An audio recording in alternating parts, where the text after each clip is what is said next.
Yo, what's up? What's up, everyone? Sorry for the delay. StreamYards was acting retarded. Yeah. What you were seeing was Jinpachi's Tekken 8 gameplay because Yeah. he's gonna I wanted to talk he's about gonna- it and stuff, and I just wanted to show some gameplay because some people say, "Oh, yo, you just don't know how to play." You know, whenever you criticize any game, they'll always use the excuse, "You don't know how to play, get good, or whatever." So I just wanted to show that I actually do know how to play the game. I've been playing Tekken for a long time, and I had gotten Tekken 8 like maybe a week or two ago, and I already got to purple ranks with Kazuya. So I know Tekken. I know Tekken. So just want to, before I talk about it, I want to show some gameplay. Yeah. But Real quick for the people who are in the chat right now, what's up, Mr. Gamer, Spirit of Paradox, Mr. Gamer, where am I at? my guy, Hakami, Spirit of Paradox, Taurus, the man himself. This is a good Neozoic. a good cast of characters right now. Yes. And so I mean, we're also going to talk about Elden Ring too, right? Well, yeah, because it's relating to what's her face, Alanah Pearce. Charalanahzard, the Australian with double tendinitis. Yes, from gaming.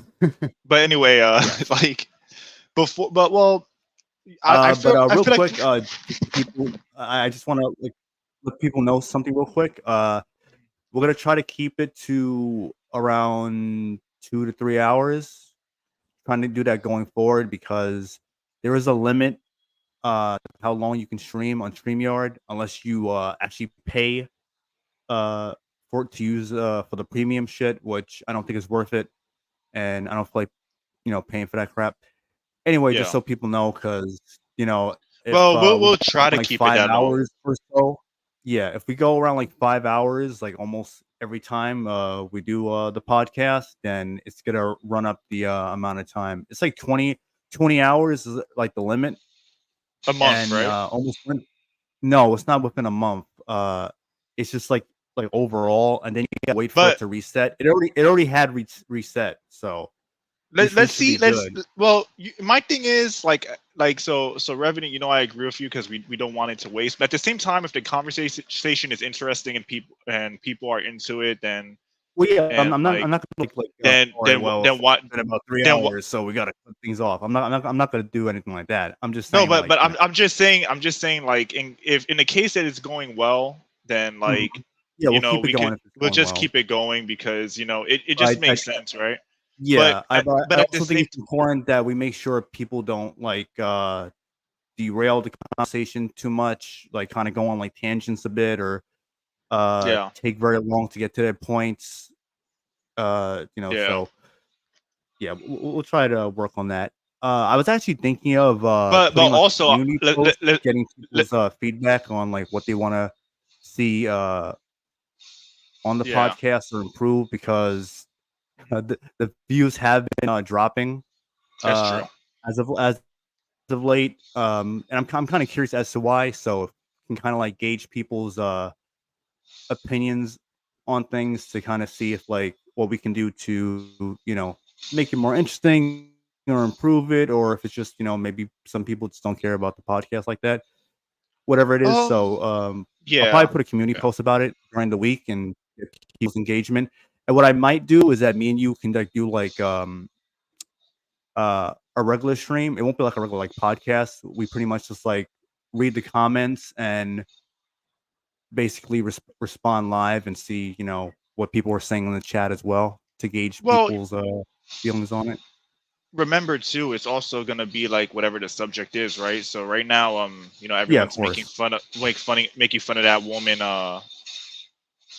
Alanah Pearce or whatever. So that's kind of Alanah. like, yeah. Mhm. So people are gonna, tune in for whatever's the current thing. So being that like there hasn't been like a ton of like super notable things, right? Because remember early on there was like a lot of stuff going on with Sweet Baby Inc. and whatnot. Like there are multiple factors to Yeah, yeah. consider. I would look at it as like, because the way I always looked at this podcast was like it's just our opportunity to just to talk about these things. Views be damned, because the algorithm for lives are very different from the algorithm for Yeah, regular I'm YouTube not I'm not gonna videos. change, like I'm not gonna, like, But overhaul things just based off, like, views or whatever. I'm just, like, I I'm guess just saying to that the see people's algorithm's not the same. perspective, Yeah, I it's guess. good to get feedback and find out, but I would just say like stuff like that is more so, like I said, the algorithm is separate. They're separate. Like Yeah, I no, can I know make I a know, like, have, video. like, a separate channel for, like, things like that, but, Yeah, that's what I'm saying. Because yeah. I can have a video right now. It'll get like 4,000, 5,000 views or whatever. But if I do a live stream, it's only gonna have like 200 views, right? So, because remember, people want to tune in live, and it's kind of awkward unless you're like somebody like Joe Rogan or like a Yeah, I really know. big podcast. Yeah, I mean, It's somewhat awkward to watch yeah. a live replay. You know what I mean? Yeah, I yeah. But also, I wanted to say a little Yeah, no, I math. know. Yeah. No, If you're you right. do, I mean, it's let's not say all there about was the a views. It's but I want to say this real quick. Let's say you do a podcast every Saturday, right? Right. There's right. 4 weeks in a month, Mhm. and let's say they're 5 hours. 5 times 4 is 20. So it still wouldn't go over the limit, assuming that like it was Right. around that 5 hour. I'm not saying that I want it to be 5 hours. I'm just like playing devil's advocate a No, I bit. know. But I feel like if the conversation's engaging and people are into it Out of and curiosity, do you whatnot. hear like a fan in my background, or I sound clear? You sound clear. I hear no fan. But Okay, because I have the fan like next to me, so it's hot as hell. yeah, Real yeah. quick, what's up, Royce, David Francisco, and Apollo Patriot. I was about to say Apollo Cruz. Apollo But Patriot. Yeah, Apollo Cruz. yeah, yeah, yeah. But real quick, what I was gonna say it again. Apollo Patriot. Yeah, I was actually playing the First Ascendant today. I finally got around to playing it. Yeah, We'll I was briefly playing talk it a about bit. it. Yeah, I was playing it a bit recently too, and I have mixed thoughts about it. Um, it's not necessarily bad or anything, but well, when we talk about the subject, I'll give you my thoughts on it specifically I and mean, it's more in not a depth. main subject, so we can just like talk about it now, cause like briefly, I if you feel like want. other people that get on might want to talk about it, but the point Right, is, right. is Yeah, you're right. that You're right. well, for now, I'll leave it at I'll say phrase it this way. Um, I like that the women actually look like freaking women, and they're a lot of Yes. fan service designs. And again, it's not necessarily from a perspective of necessarily like some people say, oh, you want to jerk off to these characters. It's nothing like that. It's just I kind of like that they're defying what's being pushed so hard with DEI, because to me, like when they nerf these females, it's just an allegiance to overall DEI. So Yep. even if a game is quote unquote considered a Coomer game, I'd rather it be that, which is a game for gamers, than an activist talking piece. So I feel like I when you see agree. sexy women in games, it kind of reflects that, Hmm. and it kind of like it's a good signal that the game's not going to play ball with DEI, or at least not as bad as other games are. Right. And plus, I mean, don't get me wrong, I like eye candy when I play games. Obviously, there has to be more to the game than just eye candy, but I like seeing eye candy when I play games, but also the game has to be good, which is why I like Stellar Blade, because to me, Stellar Blade, I found I had a lot of fun with that game, and it had that stuff in it. So, um, I actually agree with but David Francisco's comment. It's kind of similar to what Synthetic Man said in his video about the Elden Ring DLC. Because yeah, he actually had mentioned something similar to that. let me check now, actually, what he said, because sometimes StreamYards doesn't even alert me of the comments.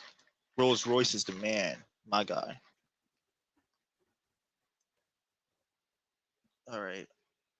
Oh yeah, Sweet Baby Oh yeah, Death Kiss. That yeah, happened yeah, with yeah. I see what you're yeah, saying what you said. about the female characters. Yeah, I agree with you about that. That's actually a good point you made. I noticed that as well.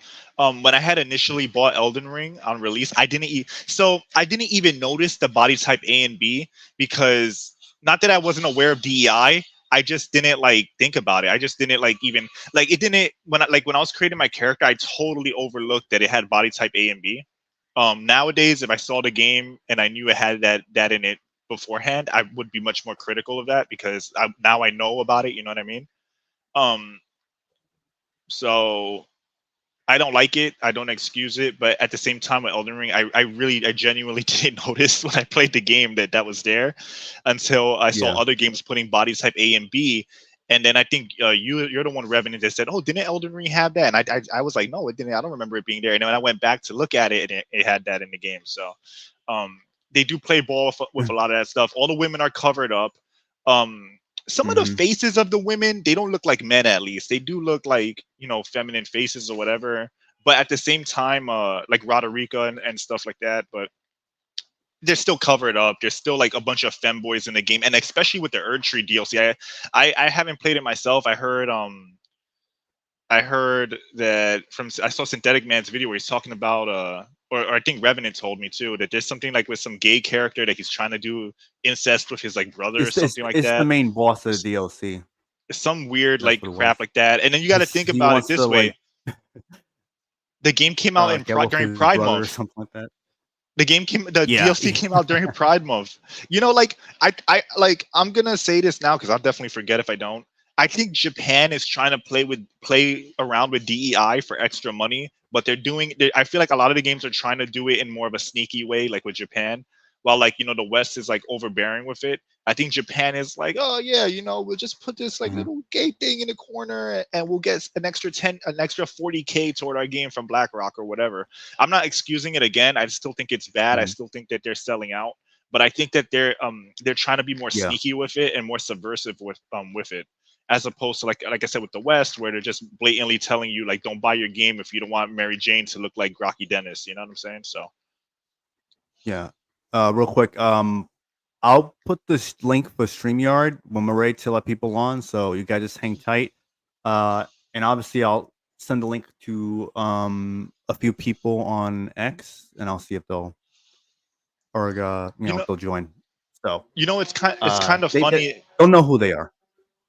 It's kind of funny because I was playing Metro Exodus, and I had finished the Sam DLC recently, and I really liked the Sam DLC, and I was thinking about the game, and it's funny that all the female characters you meet in a game, while being badass, they're also like very beautiful and also feminine. You know, they're also like fairly feminine. Like, yeah, I mean, it's a game, so of course the female characters are like fighters, or like they're, for example, Gil. I don't know how to pronounce it. I think it's Gil or Ghoul. I think it might be Ghoul. Ghoul, I think it is. I believe it's Ghoul. But anyway, point being that, you know, if you look at the model, like with the photo mode, if you just look at her, she's a very attractive model. Like the face is attractive, the woman's built like a woman, but she's also like a badass, and it's believable because they're using guns. You know, they're not fighting these men in hand-to-hand combat, right? Or like Anna with his wife, where his wife is a sniper, and again, she's another badass character, but then she's like a very loving wife and loving wife to Artyom and whatnot. So, you know, I think that Metro Exodus does that very, very, very well, while having these characters be badass and whatever, and like they'll still save Artyom, but at the same time they're very feminine, and also you have to save them a lot of the times as well. So they do that well, and for anyone who hasn't played it, I recommend the game. And the Sam DLC is really good as well. So I would recommend that if you're like into that kind of thing.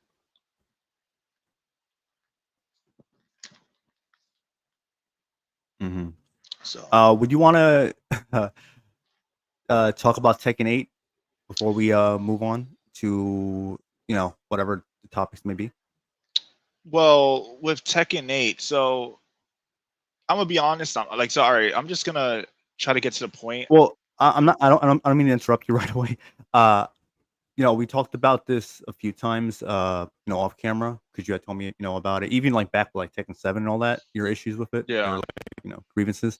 Yeah. So yeah, I have to go to the store real quick, so I'll be like a few minutes, but you know, you can, you know, obviously say what you have to say, and you know, I'll be back in a few minutes. Yeah. So Tekken 8. The thing with problem with me with Tekken 8 and Tekken 7 is that those games are like highly watered down now.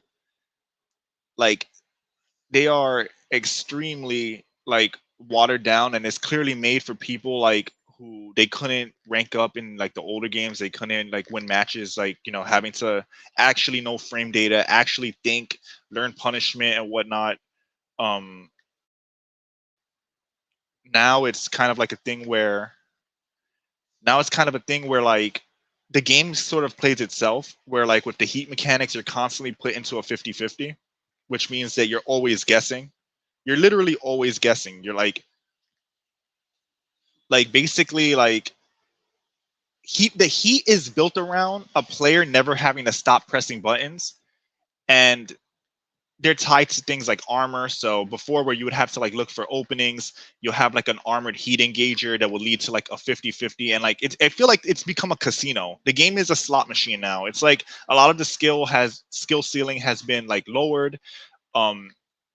Grapple moves that you used to have to know combinations for, now you can do them with one button. There's a mode literally called specialty mode, where the game will allow you to toggle this on and off, and it'll make combos one button. It'll make like health sweeps and stuff like one button, intricate combos one button. Yeah, they do a little bit less damage, but you can toggle it. So you can toggle it and basically use it to get cheap hell sweeps, right? I'm assuming you guys are familiar with Tekken. You're getting one button hell sweeps, then you turn it off, and you have access to your normal combos again. So I think it's broken. I think it's cheap. Like the game just is it's just a bad Tekken game. Like I the only reason why I still play it is because like I love the core of Tekken, but a lot of that is gone, and like it's honestly hard to sit through these matches. You're constantly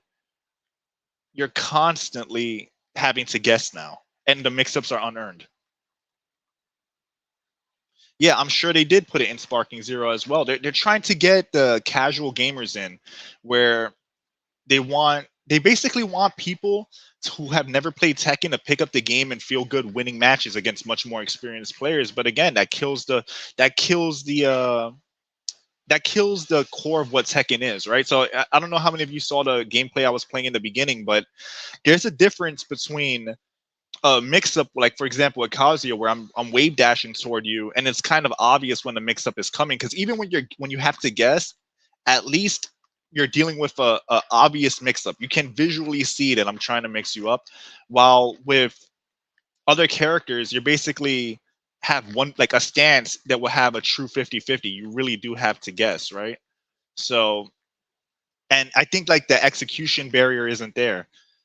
Um, yeah, so like as hype as I was for the game, um, I have to say like it's just a massive disappointment, and that's not even considering the predatory microtransactions. Um, yeah, like you should have to get good at a game, like Mr. Gamer said. You should have to get good at the game. Like, why should you be rewarded just because you paid for the game? Like, why should you have? I've been playing Tekken since Tekken 2, actually since Tekken 1, but uh, since Tekken 1 actually, but Tekken 2 I was like much more into it, and like, why should a player who's been playing the game for plus 20 years have to be punished or put on equal footing with a person who picks up the game and it's like, oh yeah, heat go burr, you know? Yeah, so I know I'm kind of ranting about it, and again, it has aggressive microtransactions. All the females are their attires have been nerfed. They're covered up, and if you want the costumes with sex appeal as well, you're gonna have to buy that DLC. You're gonna have to buy the retro costumes, which is kind of laughable. Some costumes are like you can customize in some ways to like add more fan service, but it's much more tame compared to previous entries. It has body type A and B in the arcade mode where you create your character. So that game's all over the place, and I genuinely mean it when I say this might be my last Tekken game I play until they get their shit together. Yeah. So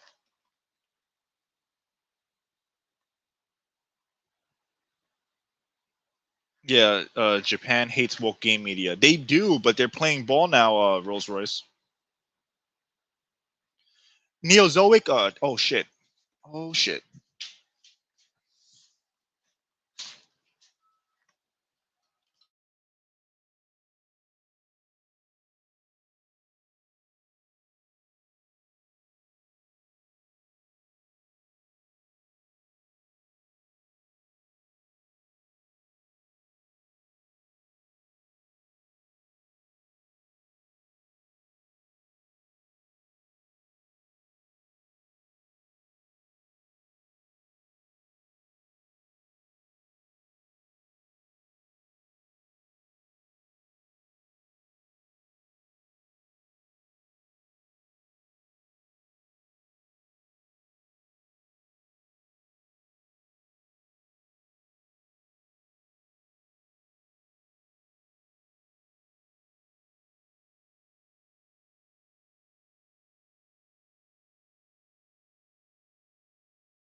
Hey guys, sorry about that. Had a bit of a technical difficulty there, but yeah, sorry about that. But I'm back now. So yeah, it's just overall been mediocre. Let me see some of the comments actually. Yeah, StreamYard was acting crazy, man. Sorry about that. Like, hopefully you guys are still here. I don't know how long I was gone for. Yeah, sorry about that. I really am because I was fucked up. Neozoic, your question was. Let me see what your question was.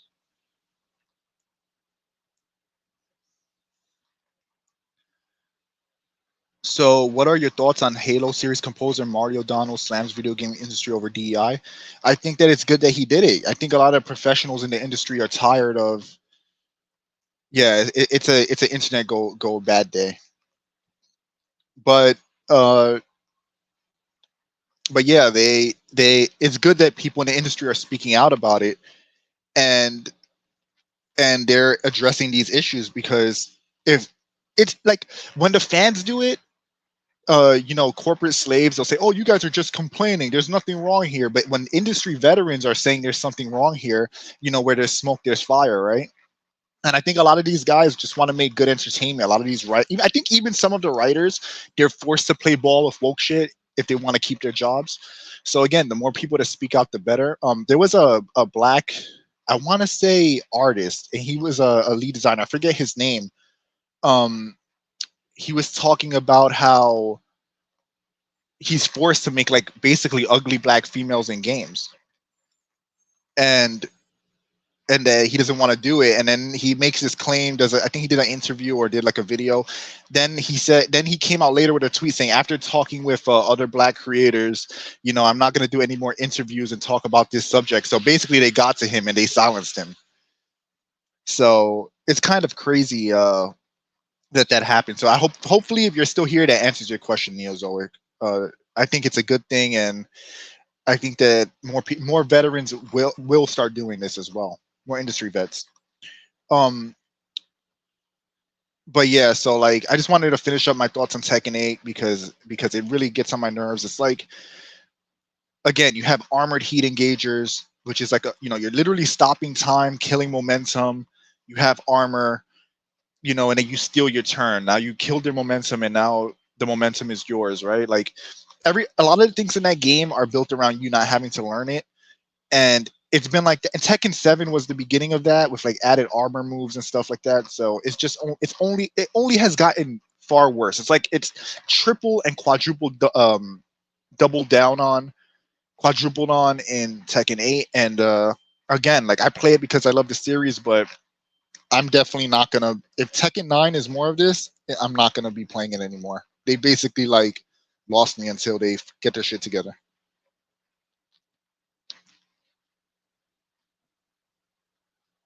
Yep, Christian, I know about that. We had talked about it before, if you don't remember. Japan needs to go back to go. Japan needs to go back to the empire, just like World War II. maybe. I heard about some Saudi Arabian fighter or something like that. Wasn't it SNK that got bought out by Saudi Arabia?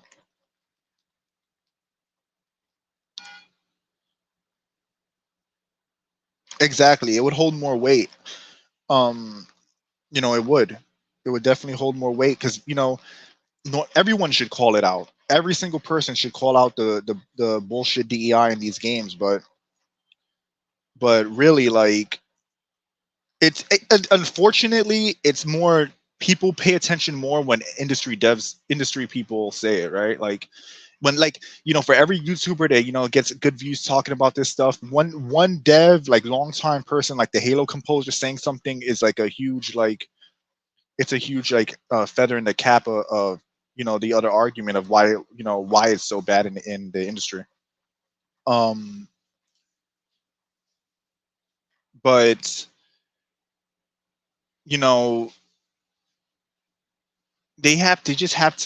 more people have to come out and talk about this stuff, and like, yeah, it has to be addressed. Let me look at some more of you guys' comments.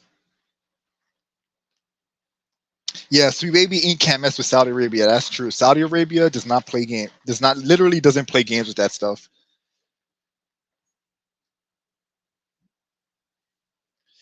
So, Neozoic, I actually prefer Blaze Blue as an anime fighter, but I also like Guilty Gear. I like both those games.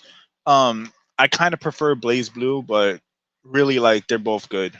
And I really like some of the characters in Strive, especially the designs, and I like the art style. I really like the art style in Guilty Gear Strive. I wish more anime games looked like that.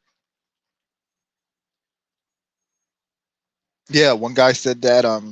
Yeah, you know, it's funny. That's why whenever you hear people talk about like, oh, how America is so bad, and you know, Palestine and all this stuff or whatever. Like, I'm not gonna get into an argument about like, you know, what's going on there, but it's just like you're saying all this stuff as a LGBTQ Westerner, not realizing that in those countries you'll be thrown off a roof, off a rooftop for your same beliefs, and yet they're allowed to have those beliefs in America, but then they hate America. That's like, to me, that's the picture perfect image of entitlement. Like, I honestly think though, to Apollo Patriot, to your point, I actually think Saudi Arabia is not Saudi Arabia, sorry, South Korea is kind of outbasing Japan, really, because Japan's been playing ball with DEI more than Korea has, to be frank. But I think like there are several layers like to the problems going on. Like, it's not just like DEI. I mean, DEI is a big part of it, but it's like I said with Tekken 8, like dumbing down gameplay, lowering skill gaps, treating the player like they're dumb, predatory microtransactions, games being unfinished. Like, it's like, where do the problems end? Like, it's not where they begin, but where do they end, right? So, all right, I'm back. Yeah, man. Sorry. I you know what's crazy? I actually I got like disconnected. They couldn't hear me, and it was pretty crazy. But I worked it out. So okay. You can repeat all that. No, I'm repeat all of what? Everything you were saying while I was going. Oh, well, I was just talking about... I'm not serious though. Oh, okay. I mean, okay. You can give me the gist of it. The gist of it was that I think that Tekken 8 is watered down. They removed a big part of the skill gap. They introduced broken mechanics. They have the game literally play itself with battle assist. They have complex moves that are like boiled down to one button if you wanted to. Even without assist, King's grabs are now one button grappling moves. Like, there's so much wrong with that game, and I think that it's not Tekken anymore. It's Casino Crutch 8. That's what I'm gonna call it. Casino Crutch 8. Roll the dice and pray for your life. Yeah, you know. So, but South Korea, we're talking about games and other, like, you know, other countries like Saudi Arabia and South Korea and Russia, even, because Russians made Metro Exodus, right? Yeah, they did. Yeah. These companies, they're Eastern studio. They're Eastern, yeah. So South Korea is doing what Japan does, but used to be. Because all the big Japanese games have kind of sold their souls. Like, for example, Final Fantasy. Final Fantasy is a big one. Capcom. Elden. Oh yeah, hell yeah, Capcom. Elden Ring. I mean, not Elden Ring. Sorry, From Software. I'll briefly touch on the Dead Rising Deluxe remaster, because there's not a whole lot to really talk about it, to be honest. Harasho. What? Mr. Gamer, Harasho. Yeah, anyway. Okay. So they race swapped a character. I forgot his name. I think his name was Larry or something like that. I don't remember. You know, been a long time since I played that game. All right, Patriot. If it was, he's a white guy. Let me just say this real quick. Patriot, if it was Ukraine, then you know, it is what it is, right? Now, I mean, like, if it was Ukraine, Russian, but I don't know, maybe I'm pretty sure it was Russian, because even so, the books are also Russian, right? Isn't it like a Russian? They're written by Russian novelists, and I think that isn't the game development team a Russian team? But you know what? I'm gonna so. Like. Didn't they? I heard he had the smuggle like death kits and shit like that. You know. In Soviet Russia, dev kits you. But anyway, Yeah. But back real quick to Dead Rising. Visually it looks good because they're using the RE engine. The voice actor for Frank, the original voice actor, is not returning because apparently he's not doing that role anymore. He doesn't want to. So I mean, if that's like out of Capcom's hands, I understand. But yeah, they changed the Chinese psychopath guy. People are debating whether or not if they are they just don't want to offend Asian people or some shit. Even though the series is very satirical.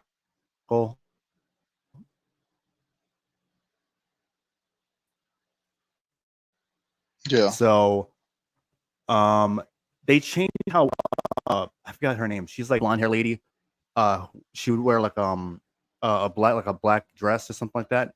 So they kind of changed that. She's more covered up on her chest. So yeah, I saw it. They gave her like a even in the video. Right, so all right, I'm gonna put it this. Let me put it this way though to that woman. If that was her original design, and that was like the only design she ever had, the way they changed it, right, with the straps, I would still think that it's a sexy dress because Cheryl. I would still think that it's a sexy dress because, like, again, like the dress itself is. It's not that the dress is like. How do I put it? The dress on its own isn't woke. If I saw a woman with that and she had a nice body, I think that's a very like sexy dress. However, because we know how she was dressed before, we know it was covering her up. Does that make sense? It's kind of like people even showed up like how she originally looked to the remaster. Yeah, but do you understand? I hope you guys understand the same way like Neozoic does, where it's like they're calling it a remaster, but it's kind of like a pseudo remake in a way. Yeah, I agree. I agree with that take as well. But it's like, with Eve with Stellar Blade, where like some of the costumes that were censored, if that was the original costume and there was nothing else before, I'd be like, yeah, the costume's sexy or whatever. But because we know it was covered up, like we know what it looked like before, then we know it's covered up. So that's always the distinction, because people, how people are, they're gonna try to like take anything and twist the narrative. Again, I'm not defending it. She's covered up. They covered her up because tits bad apparently to these leftoids or whatever. So yeah, I'm sure there's gonna be more modern day changes to it, so that we don't know about yet. So yeah, I was interested in it. I mean, I was still cautious about it, but still somewhat interested as long as they. I would say keep fuck it that. Faithful, fuck that game. Which it seemed like they can't do that no matter what. So yeah, it's like fuck that game. I'll just stick with the original. So Mr. Gamer, I appreciate that, bro. I appreciate it.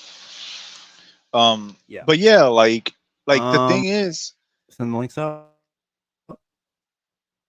Yeah, I agree. It's still Mr. Yeah, can you hear me? Can you hear me? Yeah, I hear you now. Okay, Mr. Gamer, I agree with you, man. It's still censorship. It's still covered up. I'm not agreeing with it. I mean, I'm not saying it's good. I agree. It's bad that they covered her up. I'm just saying that people are going to use the argument. They're going to lie and say, "Oh, well, she's still sexy. You can still see skin. She's still wearing like a short dress or whatever."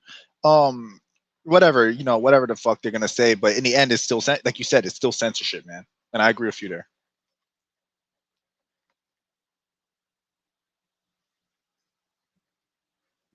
So should I send the link out? Yes, but let's answer this question first. I just want to say a couple things. Which one? So I want to address Dead Rising and one from Neozoic. Because Neozoic has a question that I want to we should answer before we bring people on. But also there's a couple things I want to say because there's a few comments. So as far as these games go, I'm not buying them. Fuck them. Like, honestly, like, if you're gonna change things up, I think like we all just have to say we like Dead Rising, remember Dead Rising for what it was, and not buy this remake. I mean, this remaster. You don't need to, like, does anyone here need to buy this remaster? You know what I'm saying? Especially if you have access to the original Dead Rising, then you could probably play it on like your Xbox, your Xbox backwards compatibly, or you could play it on PC. Like, there's literally no reason to buy these remasters. They even ported it over to PS4 and Xbox One.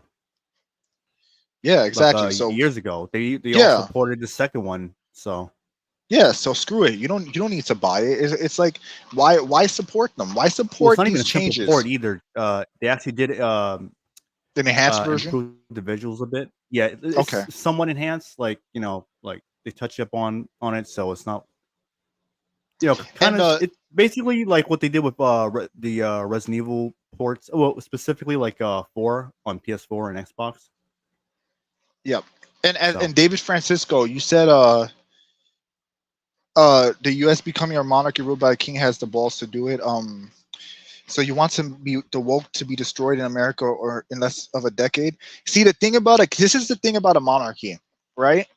That can only work if the king is truly just and moral. It would have to be like a truly just leader that can correctly discern and is uncompromised, incorruptible.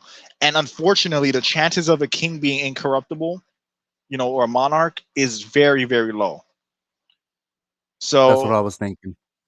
I It's like, get I get it's, where you're it's like good luck finding one. it could work, but good luck. Yeah, good luck finding one. So I would rather not take that risk because, I mean, unless you're thinking like the olden days where, the king wasn't doing right by the people, they cut the motherfucker's head off.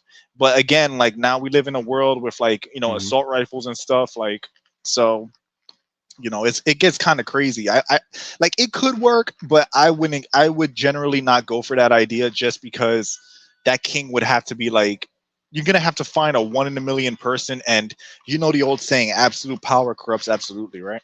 So Mm-hmm.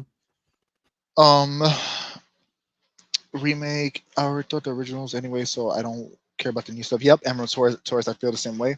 Apollo Patriot, Did we answer oh yeah, Neozoic's question. So Capcom called their Resident Evil instead of a remake. I don't think it was to avoid backlash. I think it's just like lazy. It basically gives them the window to remake the things they want to remake. Because his question was Revenant Jinpachi, speculation question. Did you think the reason Capcom called Dead Rising a remastered instead of a remake because they want to avoid backlash is what other answers do you have? Or what other answers do you have?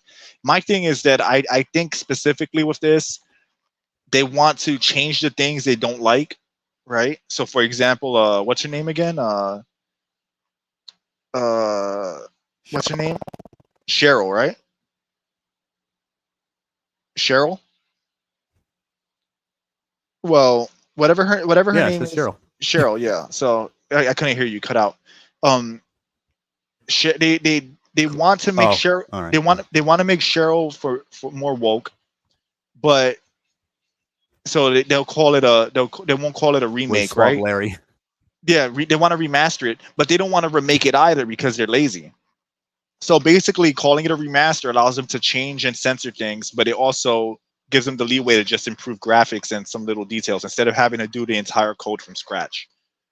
So it's just it's laziness and convenience is what I look at it as. I don't look at it as like a choice because I don't think there was ever any intention to ever do a true remake of that game. And that game's humor nowadays would hurt their precious ESG score, which we know Capcom really cares about. Yeah. So, unfortunately. Yeah, Cheryl Jones. Yeah, Cheryl Jones. It's been a minute. To be honest, after I'm gonna be real with you guys, after the initial release of that game, I kind of never touched it again. Not because the game is bad. I just like it's like I was like, all right, I'm done. So, yes, I think we can have people on now. All right, so I'll send the links out. I'm gonna put it in the chat in a few minutes, right after I send the links on X. So people like Roll Royce or Reborn, I know you guys want to join. Then so just give me a few minutes and I'll put it in the chat. In the meantime, Jinpachi, you can obviously talk about whatever. Well, so as far as so yeah, you saying David Francisco says the only reason Americans fear monarchy is decades of leftist propaganda from Hollywood. It's not even that, man. It's just that the monarch. It's just you have like I'll put it this way, David. how many people you hear people talk? You look at politicians, you look at people that seek those positions, you look at like your average person on the internet. How many people are truly exceptional to wield that kind of power incorruptibly?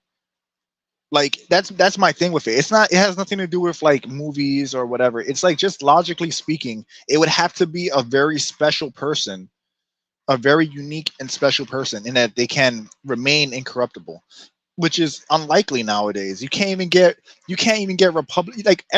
most Republicans and most Democrats are all about self-interest. Look at people online, comment sections. You look at people in all these fields. You look at not all business owners, but you look at like people that have power, and in all positions there's some form of corruption going on, almost universally. So I think having the influence America does, you can't just be reckless with selecting a monarch for the country. So I think that it's just generally an unsafe idea.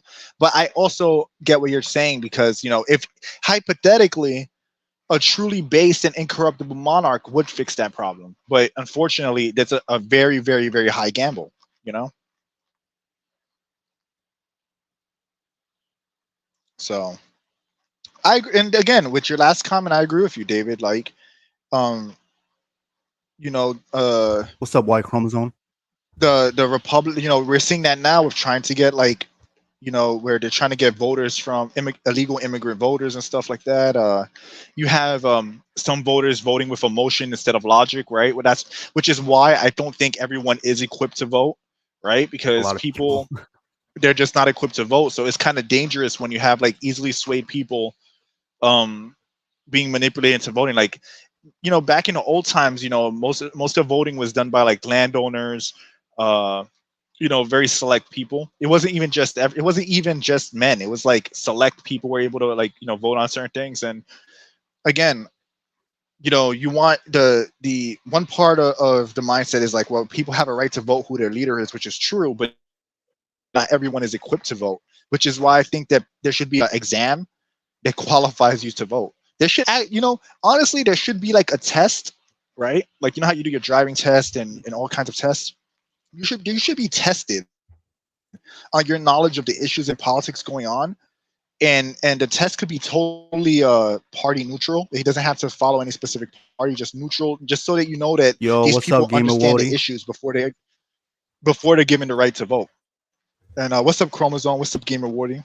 But that's my take on it. So you gotta say it right. Say exactly. it right.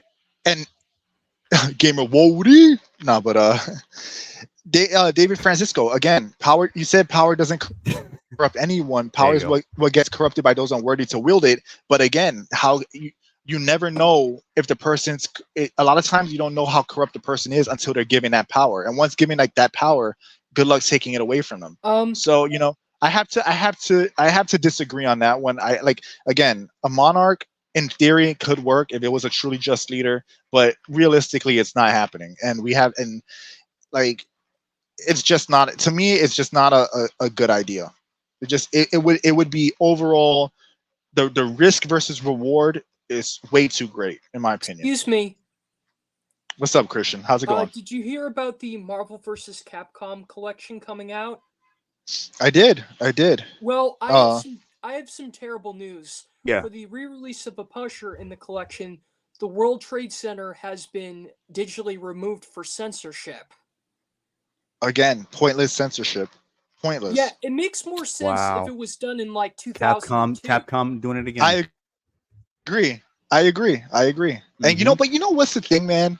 You know what's the disrespectful thing about it, in my opinion? So, you know, a little personal, like anecdotal stuff. My mom was working in one of the Trade Center buildings when I was a kid, and she survived it, right? And whatever. So, and you know, she was deeply traumatized by it. But you know, see people jump off like out of windows, and you know, she like saw like people, like she saw a lot of people die. And the thing about it is that it happened. It's history. But at the same time, I never thought it was insensitive to show just the Twin Towers being there. Because to me, unless like the Metal Gear censorship made sense in a way, because you had Metal Gear Arsenal Gear, you had it crashing into New York City and smashing into buildings during the time where the World Trade Center happened, the World Trade Center attacks happened. So you can look at that as possibly offensive and might rub people the wrong way because it's a terrible reminder. But when you're just censoring the Twin Towers at all, just removing them from being there because that happened, that to me is asinine. That's stupid. I agree. It's stupid. It's like, oh, what? The Twin Towers never existed? Okay. It's like, it's one thing if you're like, if you have a scene like in a movie where they get hit by rockets or something crazy like that, where it's a clear imagery that's showing the destruction of the towers, but just having them there in the background like that, I'm sorry, but and coming from someone who almost lost a parent there, I have to say that that's incredibly, for lack of a better word, pussy. I think if that offends you, you're a pussy. That's my take on it. It's just a building. Yeah. Yeah, it's just exactly. It's just a building. Or you know what? If we're if we're gonna use different language, I'll use the word "you're a pansy ass." Funny. That was funny. Oh man, what's up, man? How's it going? Good, man. Good, man. You know, I just saw what Japan was really mad about. Sweet Baby Inc. and Ubisoft piece of shit being a racist they are. Ghost of Tsushima is much better. I agree. I mean, if you're gonna do a foreign samurai, William Adams say, Rise of the Ronin is better, or Neo or Neo 2. William Adams, Way of the Samurai. Right. Corey and I are currently doing Icky Island. William Adams, a real samurai. Yeah. True. Or Samurai Jack, for example. Samurai Jack. Yeah, he's a real samurai. Christian, what were you saying? Corey and I were busy doing Icky Island, and you could tell that Sucker Punch had passion. But the one thing I didn't like in Icky Island so far are those shamans. Oh yeah. Yeah. You know what? This is neither here nor there, but in Ghost of Tsushima, one of my favorite things to do was throw the sticky bombs on enemies and then super kick them and then like watch them like blow up and like they'll fly into the enemies and blow up the other guys too. I was like, yo, when I was playing that game, I was like, I could play this like Arkham with swords, and I love that about that game. Yeah. You know, all the tools in the game and whatnot. Nothing but pure respect. Yeah, that's truly a great game, and it has some really minor stuff in it that you can argue is DEI. I forgot her name, Lady Mazuko, I want to say, or something like that. There's like a lesbian subplot and like little things here and there. Is that whatever, the one voiced by Amy from Futurama? Yes, that's the one. I forget her name. I think it's Lady Mazuko. Lauren Tom. But the character. She also voiced number 3 from Kids Next Door. That's true. Oh, I know that show. Facts. Yeah. But what was the character's name again? Lady Mazuko? Masako. That's what it was. Well, that character, if I recall correctly, there was like I said, a lesbian like story arc that you can discover where like one of the master, like she had a relationship, and you know one of them ended up getting executed. I don't remember all the details in it, but I know there is some DEI like inclusion shit in there. But again, it's minor. It's minor. Small potatoes. It's small potatoes. I don't like it, and if I ever talk about that game, I do need to bring that up because we can't look at it with like rose tinted glasses. But it is small potatoes. It's not the end of the world, but that game overall is phenomenal. I really enjoyed that game. I really did. Well, since we are talking about it, let's get into the first topic with the petition for Assassin's Creed Shadows. Oh, yeah. I know about that. Japan was doing it, and Japan were really fucking mad about their history being attacked by these Ubisoft racists. I know all about it. That's what it is. It's racist. Yep. There's actually a video from a Japanese YouTuber. His English is actually not that bad. And he was expressing his frustration, and he explained, he's a big fan of the games and was excited that it's going to be that they were going to finally have it in Japan. And obviously disappointed with what it's turning out to be. Oh, Samurai Champloo, hell yeah! Sorry. Yeah, that's another one. I love that. Even before the petition was even made, like weeks ago, people were pointing out that they got what the fuck was it, like the seasons wrong. Like when it was showing the gameplay, they were getting a lot of the architecture wrong. People even was pointing it out within the trailer, the first trailer, the CGI one. Yeah. And you know, they have someone who was allegedly like an expert, and that's the you know, the woman who's like a borderline pedo. Well, she thinks just because her last name is Japanese, ironically enough, that I think isn't she Japanese, of Japanese descent? I think her last name is actually Ho or Hor or something. Well, so she might be Chinese. She's full on Japanese, I believe. Okay, but she's American. Speak some Japanese, but isn't she American? Oh, nice. Yeah, I think she might live in America, but was she born in Japan? Was she raised in? Like, here's the thing. Here's the thing. Here's the thing. Here, let's get one thing clear. If you were raised in America, right? You were raised in America, and you're descended from. Let's say you're black. Let's say in this case you're black. You're raised in America. You're culturally American. You're an American black person, but you have black African ancestors, right? Obviously, or whatever. That doesn't mean that you're more qualified to talk about Africa and African culture if you're not constantly exposed to it, if you didn't grow up in Africa, you don't know the history, and if you can't really do that, then I don't think just being of African descent would make you more qualified to talk about it. Now, I'm not talking about like social issues in America. I'm talking about specifically Africa. So if she's American Japanese, born and raised in America, and maybe she goes over there every couple of years to visit her friends and family, that holds way less weight than the actual Japanese people in Japan that are offended by this. So for her to say, you're all crazy, I'm Japanese and I'm okay with this or whatever, but then she's American, but meanwhile, Japan universally hates the game, I don't think that her race in this case has any more weight. It doesn't really hold any more weight. It just shows that she's a shill. Yup, facts. For example, when I was from Iran, I escaped from Iran to Vienna, Austria. Okay. Then I came to the States when I was like 9 years old as a kid. Oh, gotcha. Yup.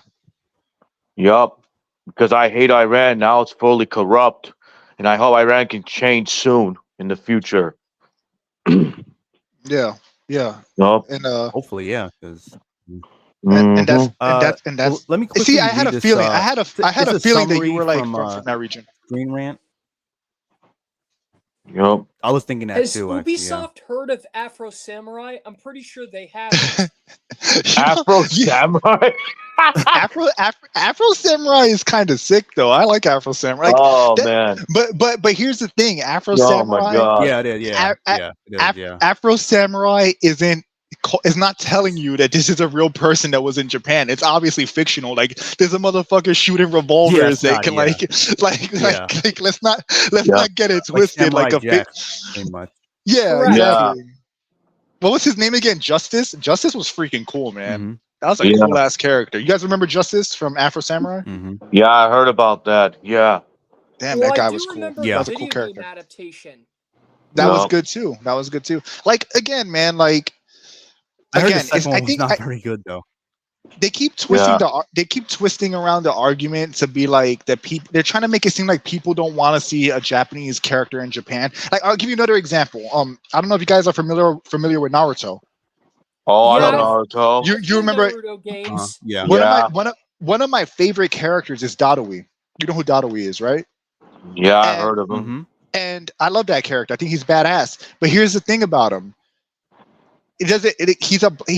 Like Naruto is based on a somewhat fictionalized old Japan, like a fictionalized hybrid of old Japan and Japan. There's black characters in there, like Dadawi, but it doesn't mean it. People don't have a problem with it because it's not saying that this is. They're not trying to portray it as real events based off real people. They're not taking a real person that existed in history and then making up lore for them to justify their DEI. Because in the end of the day, even then, if this was done in 2003. I don't think people would have a problem with it. But we know that they're doing it now because they want to justify their DEI choices. That's the only reason why they're doing it. Yeah. So again, like a lot of it is always like agenda driven.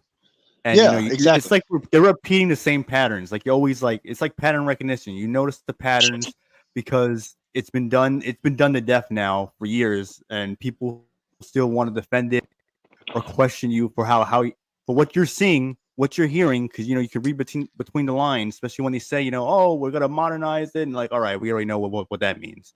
So yeah, Mr. Gamer makes a good point. He says Japan had revolvers in 1893, so unless Afro Samurai is set earlier than that, it's not so far fetched for revolvers to be used. That's also true as well. But I think my point with Afro Samurai, I just want to clear this up, is not so much the revolvers. It was like the character's portrayal wasn't exactly realistic.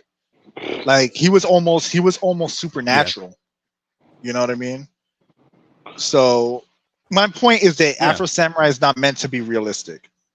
Yeah, exactly. He's just like it's fiction. Right. It's like it's like no debating it. It's like obviously it's not depicting. It's real not our history, world. Real events. Yeah, it's not depicting real history. So, but Mr. Gamer exactly, is right. Yeah. They did have revolvers then as well.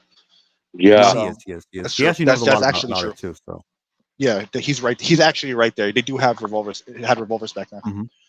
Mm-hmm. So let me quickly read this little article. I just took some screenshots from it. It's some Screen Rant about the Assassin's Creed, the petition for it.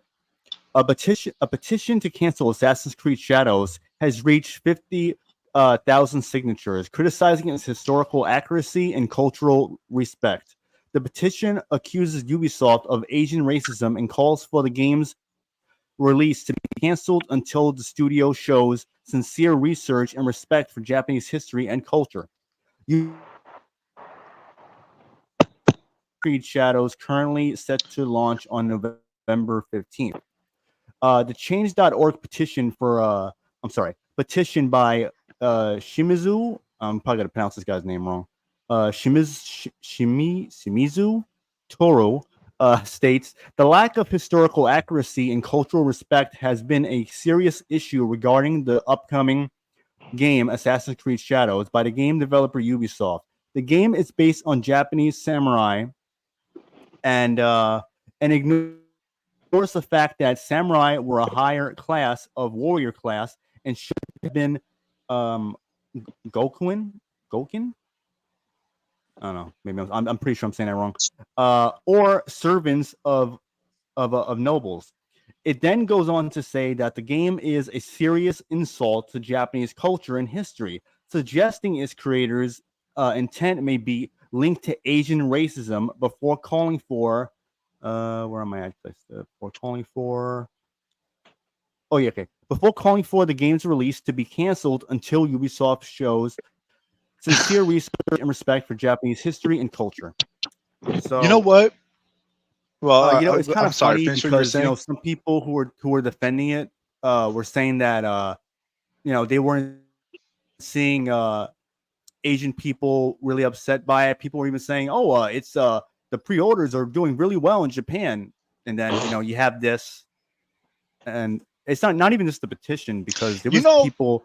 There was like a series of comments that people were showing where it was Google translated, where they're showing their disdain for it, because again, it's like disrespectful. It's not what they wanted, and it's just they're getting everything wrong, and clearly they have the wrong people involved, like the alleged Japanese expert. So, when it comes to Japan, I mean, all right, let me put it this way. I don't know if you guys know what record companies used to do, right? Well, to boost artists, they would buy a shit ton of their albums. You know that, right? They would invest money and buy a large amount of their own albums to be able to prop up the album, saying, "Oh, it's the number one album in the country or in this place." So some people, obviously real people will buy the albums, but it's basically they would artificially try to inflate those numbers. I wouldn't be surprised if Ubisoft had money invested into pre-ordering their games in Japan to try to artificially inflate that. Because I wouldn't put it past. I couldn't put anything. I mean, that's a conspiracy in a way. But I wouldn't put anything past them, because record companies do it. Other companies do it. They do that with comic books. Look at all these AAA studios with this the inflated budgets, and then they barely break even or fucking flop. So they're probably desperate, knowing that. I mean, especially it's gonna fail. They've been fucking putting out flop after flop as of late.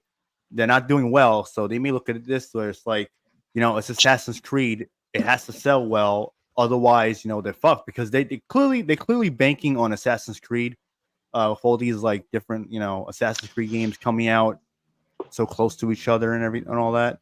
And keep in mind that businesses are tricky, man. They'll do tricky tactics. Like again, with comic books, they have these a lot of woke comics. They would buy, so basically, a group would take invested money and buy a shit ton of those comics and then ship them to stores, right?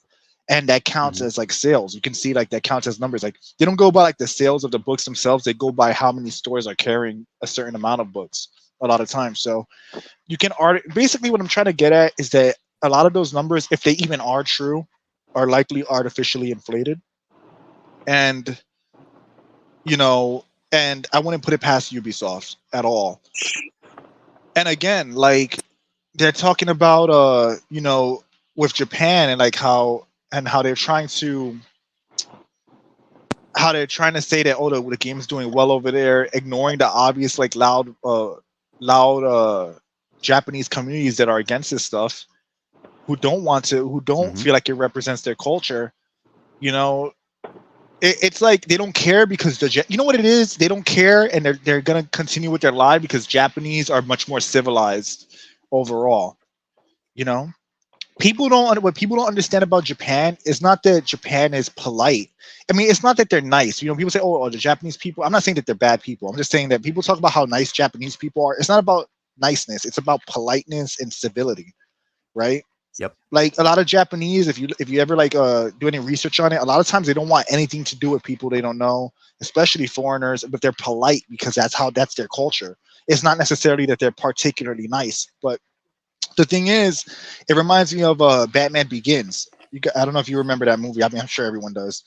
In Batman Begins, Batman Begins. So yeah, Ra's al Ghul in the beginning of the movie, the figurehead, when he was in the academy, like when Bruce Wayne was in the academy, remember he thought that the bald guy was Ra's al Ghul?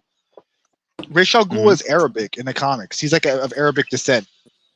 And in the movie they swapped him to being Japanese, to being Asian, because remember when that movie came out, they didn't want to offend Middle Easterners, so like they were much more cautious back then with certain portrayals, because let's just say like certain groups don't get as explosively angry as others do. You get what I'm saying?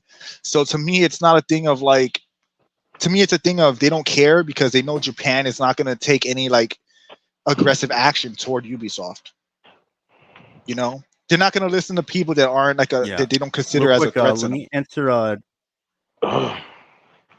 Let me answer Neil Zo's question real quick. I probably would say Hollywood, since they kind of been like on a like steady decline for like years, where now it's like the games industry is trying to copy Hollywood, and they're kind of like getting like the same results, which are not good. So I'd probably say Hollywood if I had to say, I guess. I agree with Hollywood.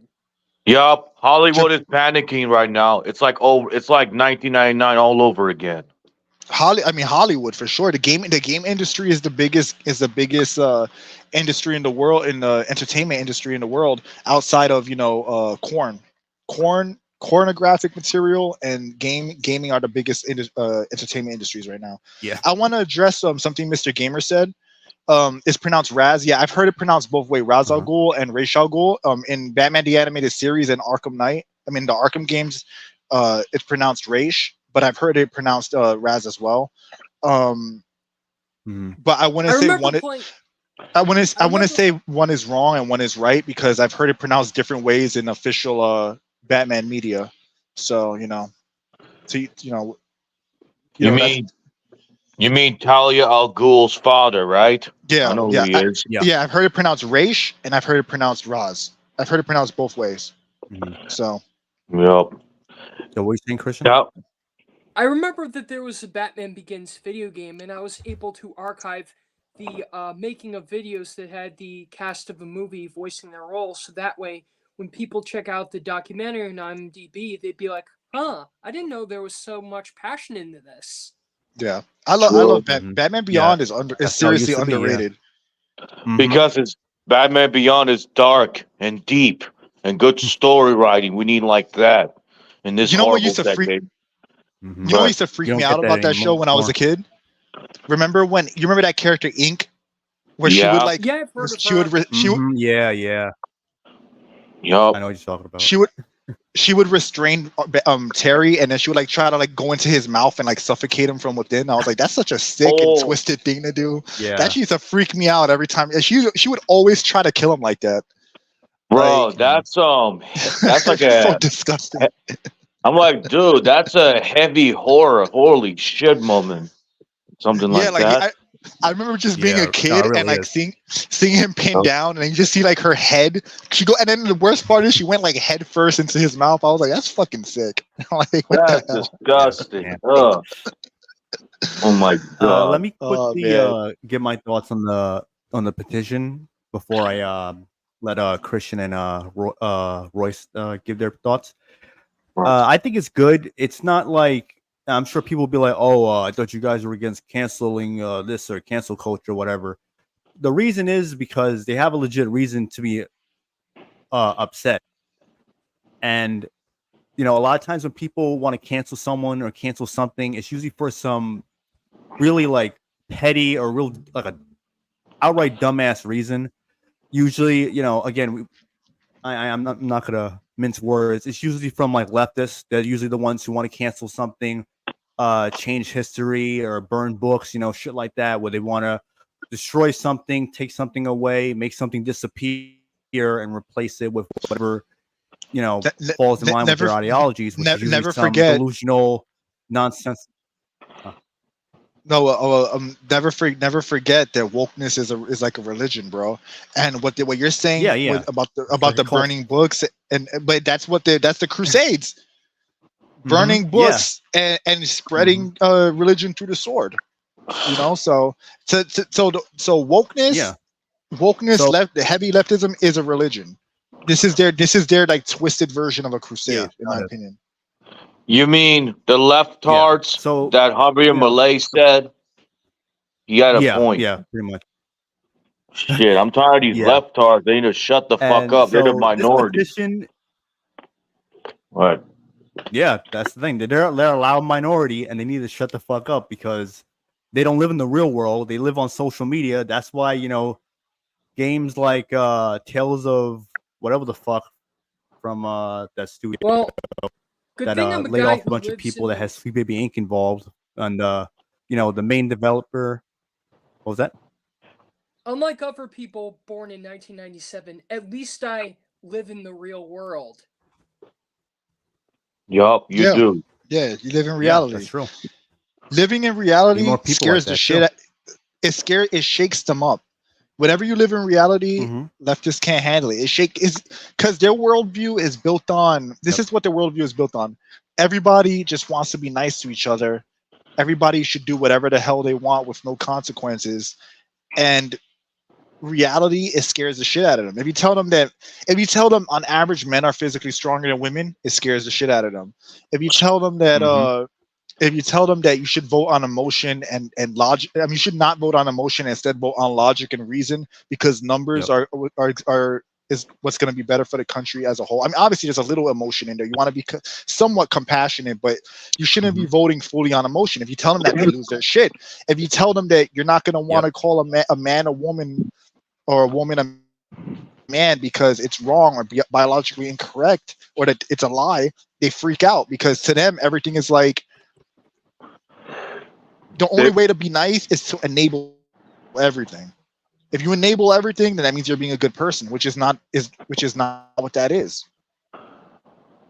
You get what I'm saying? When you care about somebody, if somebody is fat and they're out of shape and you don't want them to have a heart attack, if you care about them, you're going to help them lose weight yourself personally, or try to tell them the truth. If somebody is doing something that's destructive, you're going to try to tell them the truth. That's not what leftism is built around. Leftism is built around everything is okay, no judgment. But at the same time, what that leads to is, unless you go against what we believe, then they'll judge you and attack you and do everything they can to silence you or belittle you. But what you believe is logic. That's what I'm saying. Logic and logic and reason is an affront to enabling people to do whatever they want, which is irresponsibility. It ties to not taking accountability, being irresponsible. Like it's connected. It's connected. Like that's why you could talk to somebody and you don't even have to talk about politics. If you just listen to how they think or what their views are, you can make a pretty good percentage guess of what their political alignment is.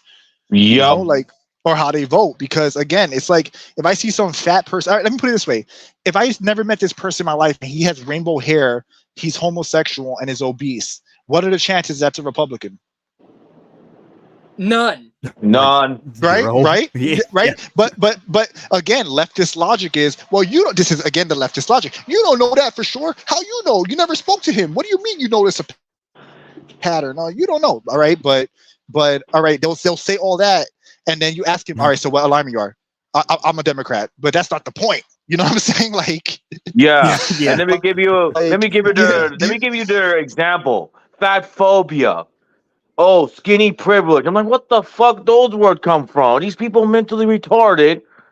Fat phobic. Give me a fucking break. You know what I'm saying? Yeah. Right. All right. See you later, Neozoic. Thanks for stopping by, bro. But Mr. let me get Mr. Gamer. I want to say something real quick. Mr. Gamer, yeah, definitely send me the thing about Talia and Batman Beyond. Appreciate it.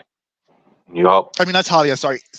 Ink and Batman Beyond. Send me the story. I know I've read some of the comics digitally, the continuation comics, but I don't think I've seen that one before. So definitely send it, Mr. Gamer. But yeah, Neozoic, thanks for tuning in, and I'll catch you later, bro. Mm-hmm. So always got those good questions. Yup. So about the petition from Japan, I think I agree with Japan because they're sick and tired of this woke nonsense. It's disgusting.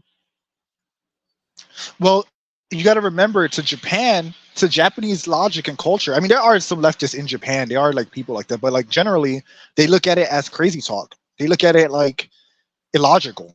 Bye, Neozoic. You know. Yup. And they look at it as illogical.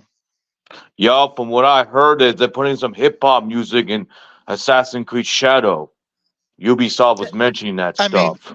I mean, we knew they were gonna do it. It makes no sense, but we knew they were gonna do it. We know they were. Mm-hmm. Like, there was no doubt that they were gonna put it in the game. I mean, like, come on.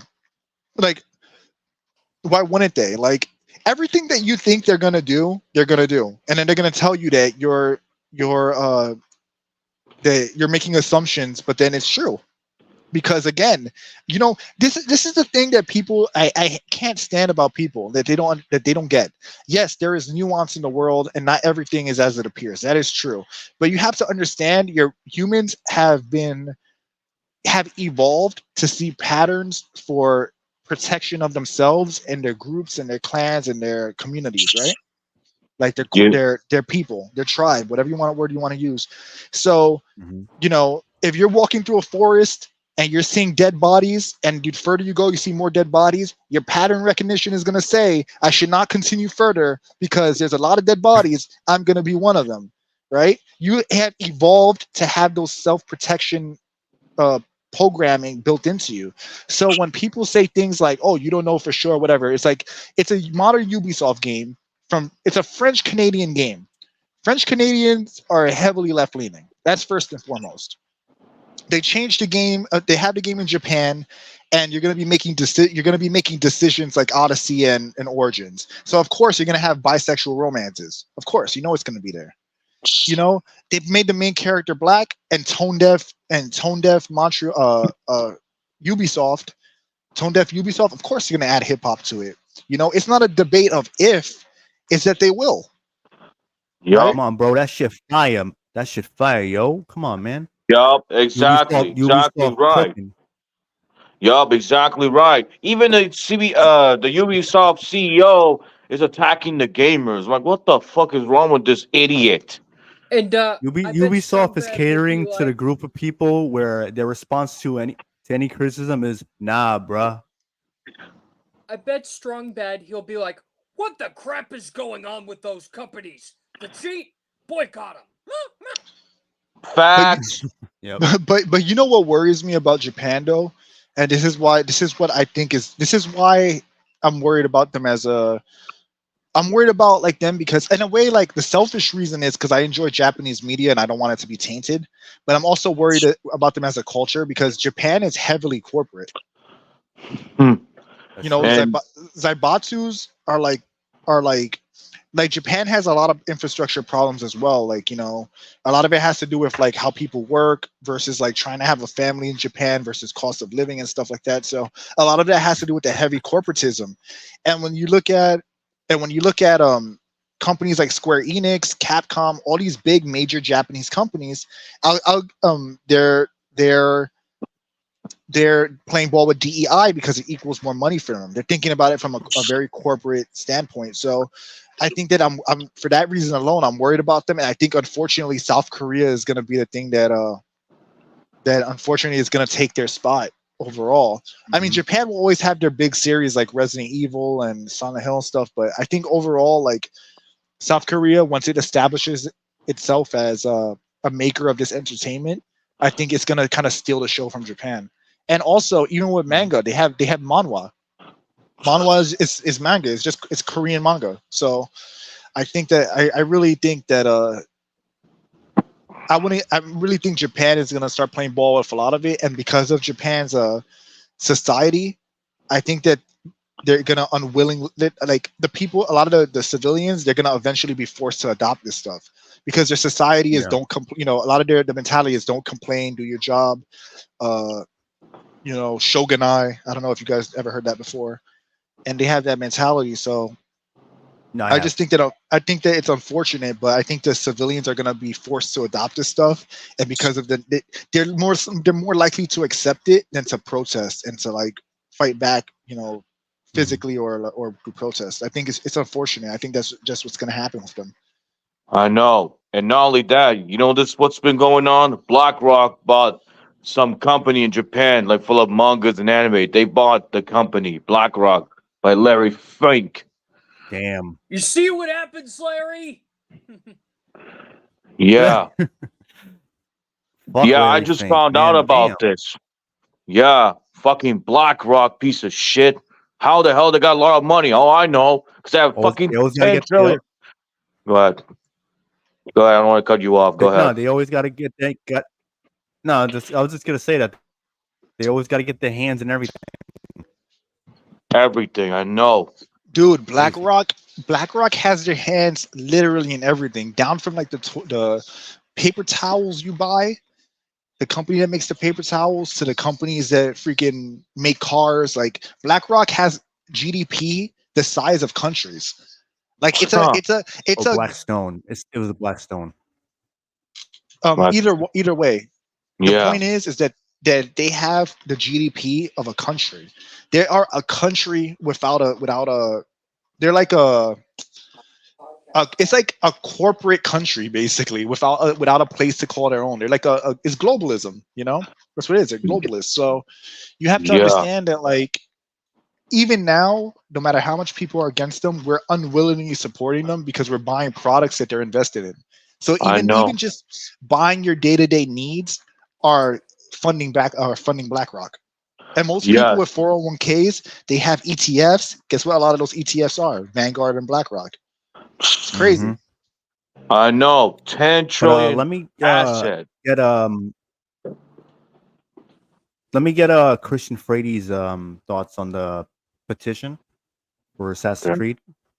Well, I believe the petition is the right thing to go because I just don't like how that game made a Black Samurai, because Black Samurais didn't exist at all in history.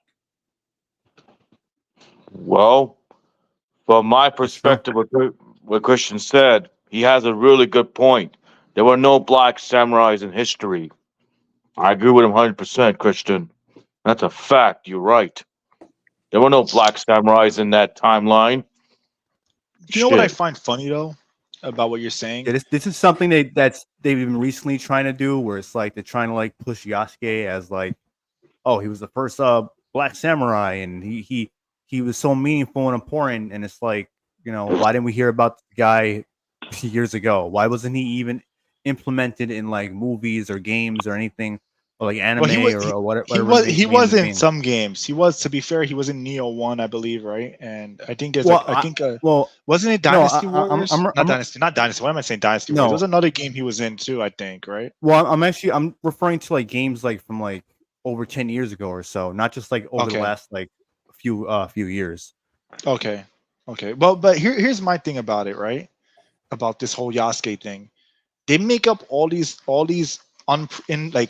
unprovable facts about Yasuke to justify him existing, which is mostly hearsay, when the only things on record was that Nobunaga found him interesting because he was black. Like it literally is, he found him interesting because he was black and wanted to keep him around for spectacle. It doesn't sound nice when you word it that way, but that's what it was. But then you have somebody like William Adams. People say, well, you're okay with William Adams, but not okay with this. Well, William Adams has well-documented history in Japan. He basically pseudo grandfathered their naval abilities. He was an actual documented samurai with documented history, like in detailed documented history. So you can't compare somebody like that just because they want to make the fake argument like, oh, you're okay with this because he's white, but not when it's a black guy. But it has nothing to do with that. If Yasuke was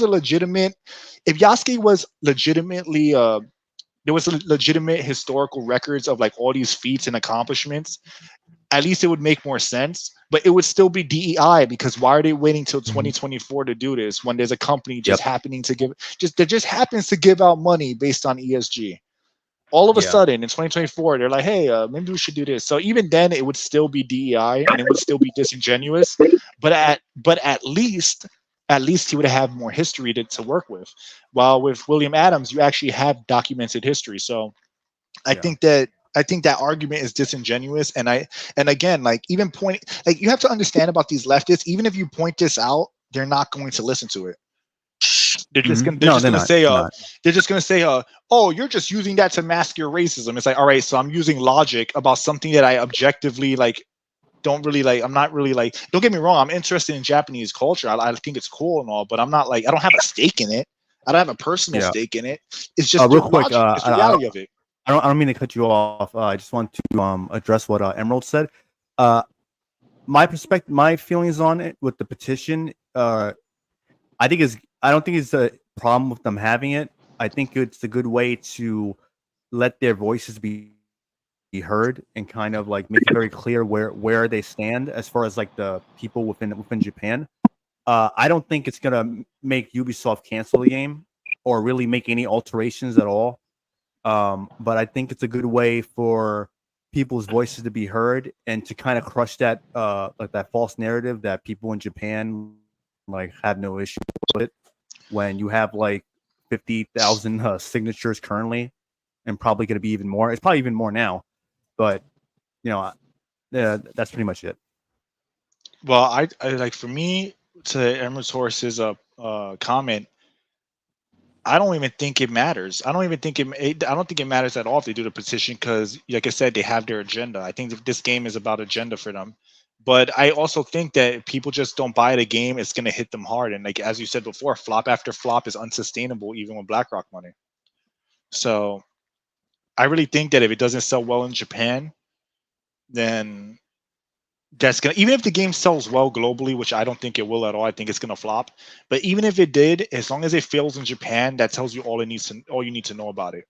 It's going to be that will be the ultimate like stamp in the fact that Japanese people don't like this, And I think that it's important to weaponize that if that is the case, because then when people make the argument about, well, the game sold well, yeah, but not for the Japanese, who this culture is based off of, So I just think that I don't think a petition necessarily will get them to stop making it, but I believe that, again, it won't sell well in Japan, and that's going to be like just like the nail in the coffin for them. And I think the game's going to flop anyway. It's pretty clear it's going to flop. Like, I can't believe anyone even cares about Ubisoft games anymore like that, to be frank. Right? Especially that's what I'm thinking. I'm like, damn, like, people really trying to have this fake excitement and enthusiasm for this piece of shit. Interestingly, like, I mean, we know why, because, it will basically like what it represents. Yeah, Christian will be saying. Interestingly enough, they did a remaster of Beyond Good and Evil for its 20th anniversary. Oh yeah, I actually saw that. Hopefully that's not censored, but who knows? Well, it comes with an extra side quest. Mm-hmm. Well, what I think about what you said, Ramlet, the petition, I agree that people in Japan have a right to cancel this game. This game is really not going to be good. The way I saw the demo was disgusting, like Yusuke smashing Japanese people's face in the ground, and it's disgusting, man. Hip-hop music. Yeah, which was stupid idea. And this stupid CEO of Ubisoft attacking fans and all this shit. He doesn't like criticism. He gets upset about them. Like, these people have problem with criticism. It's ridiculous. Yeah, they all do. That's like these modern developers now. It's like you can't criticize the game, otherwise, you're a racist, you're a homophobe, you're sexist, you're a right-wing chud or whatever the fuck. It's like, people don't realize. Real quick, with the whole, like, when people think someone's like a right-winger just because they criticize something, like a design of a character, like, people realize that even like this leftists out there that don't like how some of these games are coming out. They don't like it. Doesn't mean that they're going to change their political views or anything, which is fine. They have that's their right.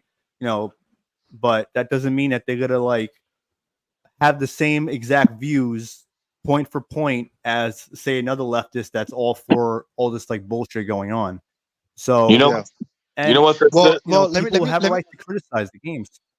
Let me just address a few things. So, Mr. Gamer said Grump's petition worked in the past and they brought some change to celebrate. I agree, and it did. But the difference with Grumps is that, and with that petition is that, what do they call it? A shift up. They already wanted to make a game like that. So it's kind of like, all right, they see people wanted things to be a certain way. They already wanted to make a game with these sexy women, so it had an effect. Mm-hmm. I think that with Ubisoft, they don't care because they're hell-bent on their agenda. So it's like one company is open-minded because that was their vision anyway, and they realized that, all right, this rightfully upset people because we wanted to make this game a certain way. It had to, and then we censored it. They censored it, but with Ubisoft, they want to do their woke shit regardless of how you feel. That game could make $1, but they won't care as long as they do their woke shit in the game. And also in Emerald Torres, I want to address this too. Emerald Torres says that in order for these companies to make better Taurus. I keep saying Taurus. I keep thinking the Spanish last name Taurus. Emerald Taurus says in order for these companies to make better content, is for them to be on the verge of bankruptcy and close to closure. I agree, because like look at what happened. I'm gonna give you 2 examples right now of that. Resident Evil 6. Even though I like that game, I do like the things about it. It didn't do well, and they were forced to make Resident Evil 7, which was a pure horror game. It was definitely more of an art house game than Resident Evil 6 was. And that was like their like last hope to make something of quality. Once that game sold well and did well, they immediately went back to action with Resident Evil 8. Even though I do like both those games a lot. I'm just saying that it kind of shows you that 7 saved them, and then 8 was more of a return to the actiony stuff, right? And then when you look at Mortal Kombat was almost dead after MK versus DC. And they were like, oh shit, this is our last game, so we have to go all out, because if we don't, we're screwed. And look what happened. You had a game with crazy, because you know what sells? Sex sells and violence. The fatalities were more gory than ever before. The women were less covered up than ever before. The story was like pure fan service. Like, it's a tribute to the last 3 games, the first 3 games, I mean. So then that game saved them, and then they made MKX, which I like the combat for, but at the same time, that story was pretty much dog water, especially with and that's when they started adding wokeness to it. So like when they're about to die, they're gonna make the game that people really want, and then once they save themselves, they're going to go back to their bullshit pandering shit because they want to get ESG money, or because they're trying to, even if without ESG, they're going to try to appeal to an audience that doesn't exist. They want to appeal to everyone. So they always do this. We've seen multiple examples in the past. I just gave you 2 right now. There's another one on the top of my head, but I can't remember it. It might have been, damn, I know more Resident Evil, Mortal Kombat. Saints Row reboot? No. Saints Row reboot was an abomination. That wasn't a return to form at all. Yeah, That was an they abomination. did not bounce back from that at all. I mean, they bounced to That's an example. to the That's an example of them not trying to save, like just doubling down and dying. Yeah. There was another game. There was another game, but I can't remember it. I just don't remember what it was. But they did the same thing. They try to make the game that gamers want, and then they immediately with the sequel went back to bullshit. So yeah. Well, I'm gonna rotate the panel. So I'm gonna. Hey, that reminds me. A few years ago, while I was at GameStop, there was this female employee. She said, "I like Saints Row, the new one," and I wonder, I wouldn't play that if I were you. I would stick to Saints Row 2. As they should. Saints Row 2 is the game. Is the one. Yup, the golden jewel. You're right, Christian, because Saints Row 1 and 2 were best games. But then this Ages of Mayhem shit was awful, and God of Hell was stupid. Yeah, 2 was the best one. No? Yeah. But I'm gonna rotate the panel, so I'm gonna put Christian and Royce into the backstage, and I'll bring you guys back in when I'm ready to rotate again, because a lot of people waiting for a little while. So sorry for you guys having to wait for a while, but yeah. So I'll bring you guys back on in a bit. All right. Yeah, Mr. Gamer, you're right about that. The update was due to the petition. I agree.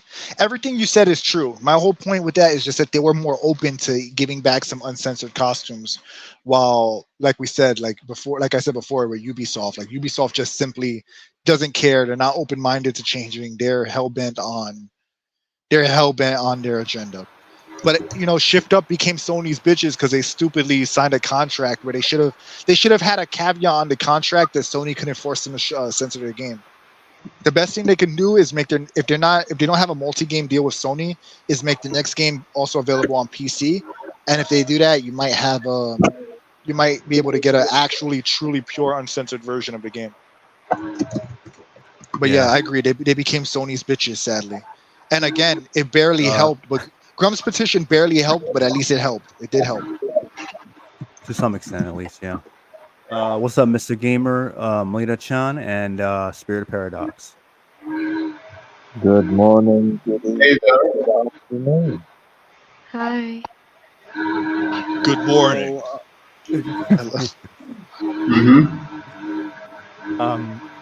So before we move on to the next topic, what do you guys think about the Assassin's Creed petition? Mr. Gamer hitting us with the Dark Souls camera right now. He look like when the enemies come out the shadows. Yeah, it's the thing with me, I'm not a fan of light. I'm like a vampire. Yeah, there you go. You got the Nosferatu vibes. Let's go. Yeah, right. Let's give it like you are the tarnished. You're right. Oh, man. Listen, man, it's a compliment. It's badass. I like it. I like that. I actually like that. It reminds me of this one Irish fucker who years back, I swear to God, he was so emo, he actually shut off the lamp right next to him, and he tried to make it seem like his whole world was dark and shit. And I was thinking to myself, man, this guy and his theatrics, He saw South Park with the goth kids. Yeah. Writing the poetry and drinking the coffee. Exactly. And you forgot smoking cigarettes. Oh yeah. Oh yeah, and they flipping their hair too, like red poetry, and they're flipping their hair. It's Melina. Mm-hmm. And Hi. Hey. Mm-hmm. So No, continue. I was just gonna say as you were saying.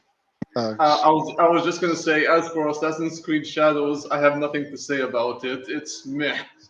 It's dog ass. It's dog water. Dog ass. Correction. I don't blame you. Yeah, I mean, look, honestly, even if the game was all purely Japanese characters, it would still be ass because it's Ubisoft. Let's be real. Like the game was never gonna be good anyway. Oh, you know what? I actually finally remember. Avoided no matter what. I actually remember the example I was gonna give. They try to do Assassin's Creed Mirage to quote unquote go back to form. And then after they made Mirage, they went right back to the bullshit they're doing. That was another example. Not that that game was good, but that was an example of them trying to go back to form to save themselves because they had a couple of flops. Criddle, thanks. I appreciate it. Honestly, I don't blame Japan for making that petition. It's basically Ubisoft wants to come in, profit off their culture, and disrespect it at the same time. It's like, yeah, I don't blame people for signing that petition at all. You know what they should do? They should make a game about a Japanese character in France or French Canada, and all of the Frenchmen are cowards eating cheese and drinking wine, and he just goes around smashing them. Since we're gonna defile history and go with stereotypes, why not just make that game? Yeah, let's do that. Yeah. Yeah, and in reference to Mirage, I'm gonna get to this when we talk about remakes and such, but I have ideas for the Assassin's Creed 1 remake if ever they get to that shit, which I don't want, but I love that game. Yeah. I will explain the first one? Yeah, the first one. I'll explain my idea for it when we get to the remake topic. Okay. Yeah, for sure. I think that's a good. I have some ideas for it too. That'll be a fun discussion when we get to that. We're actually going to get to that right after this. But I'll get Melina-chan's opinion on the petition going on in Japan. Well, I mean, there's not much to say besides I don't blame them because it's self-explanatory. I mean, it's ridiculous how they're having like a black lead character that may be a figure, but not to that extent. Being a samurai is just beyond incorrect and very disrespectful. I mean, I will say, like, to add to that to two things. First, that I wish black people had the same energy instead of them just accepting crumbs, because it's still pathetic. And we should get on the petition or have the same petition too, but it's just the Japanese are the only ones. I feel like we should have one too, but of course, black people, we still have a lot of work to do. And then secondly, like for the what's her name? I forgot her name already, but the Asian American woman that's the lead on this project. What's her name again? I don't know. I call her Biscuit Butters. I don't know her name. Biscuit. Okay, there we go. Biscuit Butters. I mean, it's just like how I never understood, because the Japanese expert they got. Yeah, yes, quote unquote expert. Yeah, I don't know if she's like a lead on the project. I don't know how major her role is as far as like how much like influence she has, but I think her last name is Ho or Hor. I'm serious because I saw a video where they're talking about it, and someone made a joke about the last name. Considering what they're into. Well, she can't have that much experience because it's not like she was born and raised over there. Like like that's like me. Like, let's say if they had an Assassin's Creed that's solely like based in somewhere in Africa, and one of the more like tribal areas, and me being a Black American, I have so much to say that I can't say anything. Why would I? Because I wasn't born and raised there. That's not my territory. That's not my place to speak on. So I'm just the kind of person, like, if you wasn't born and raised, or you're not about that life, you didn't live that life completely, just because that's your ancestry, that doesn't mean that you weren't born and raised there, you didn't live it. So you just basically having that ancestry in your blood is not enough. So that, it's just, to me, out of pocket. They're just trying to like someone said, I think it was you, Jim Pacha, like a shill, because like, we won't get a full Asian on like Japanese person that was born and raised over there that likely know the history and culture and everything, but we'll get the closest. Like, next thing is a Asian American. She was born and raised over here. She knows more about American life than she does Japanese. So it's just not her place. And I just find that also a double disrespect, I don't like that. That's like me speaking on Haitians or speaking on, like Jamaicans. And that's why I will say that I'm a Black American. I don't say I'm African American, because I don't even know if I'm fully African, in my ancestry, until I know for sure. I'm not just gonna throw a whole bunch of titles to myself everywhere, because it's incorrect, it's misplaced, and you know, and all someone has to do is ask me, you know, oh, so tell me about this culture and whatnot. And then it's just crickets because I can't provide much of anything besides what I was like learned over here in America. And that's not enough. That's not enough justice. You know, I have to be born and raised there to know the culture, you know, so that's just like my 2 cents on it. I don't blame them for having the petition. I'm all for it, you know, and I'm glad that they're putting their foot down and showing that they're not accepting this, you know. So, but I just disappointed that I wish Black people would have the same energy as well, because they too should have a petition as well. Like, why would you want to infiltrate or invade another region of the world that we have no business in, all because oh, it's a league, you know, this is representation for us. No, it's not. It's disrespectful. It should be an insult to you, not something to be all in celebration, like celebratory over. So it's just I agree. It's just a circus. It's the hand-me-down. It's the hand-me-down mentality. It's like, all right, like, I always use this example because it gets on my nerves. They have Falcon and Captain America. Falcon was Captain America's friend that happened to be black. I'm talking about the comics. That happened to be black, was his own hero with cool-ass wings, was his own guy. I always liked the character. But then they were like, well, that's not good enough. Falcon is not good enough as his own guy. Let's make him Captain America. Now he has values. And now he has value. And people celebrate that as a win. But I look at that as disrespectful. It's implying that the Falcon wasn't good enough. He's only good enough when he's called Captain America. You get what I'm saying? Yep. And I'm talking about and they're doing this all the time. Because this happened in the comics before it happened now with the Winter Soldier shit. This already happened in the comics, and people didn't like it then. That's why they undid it. So to me, it's like you have characters that are like black, Hispanic, or whatever. I don't want Hispanic Batman. I want an original Hispanic hero. I don't want Black Superman. I want an original black hero that is his own guy. You know, which there are versions of there are characters that are their own guys that have like Superman like powers that are like black. But the point I'm trying to make is I always found that like for someone to accept that hand-me-down mentality, I find that to be like sad. You know, it's like, how starved are you of characters where you're willing to accept like some disrespectful shit like that? That's also the reason why I don't like Miles Morales, because Miles Morales is like, in addition to him being fucking boring, I'm sorry, he's boring as hell. The only time that I thought the character was interesting was in the first Spider-Verse movie where they actually made him his own guy. The sequel, the sequel's dog shit. Miles, like also, the first thing I've ever seen of Miles was like before the movie came out when I was back in college. And she told me, like, yeah, she's a fan of Miles. And I asked her, what comics have you read of Miles Morales?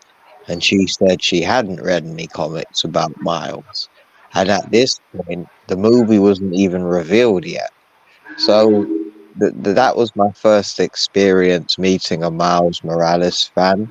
And it's not a very good impression because it's basically you just like him because he's black. Yeah. It's like people don't actually like the character, like these characters. A lot of times they just like that they don't like Miles. They like that a black Spider-Man exists. But then when you look at the sales for Miles comics when he was first around, they weren't good. People didn't like it. So my whole point is that even with Miles, it's like Miles could have been his own guy with his own uniqueness. Everything that is cool about Miles is because of the original Spider-Man, not because Miles brought anything to his Miles is that Ultimate Spider-Man had to die.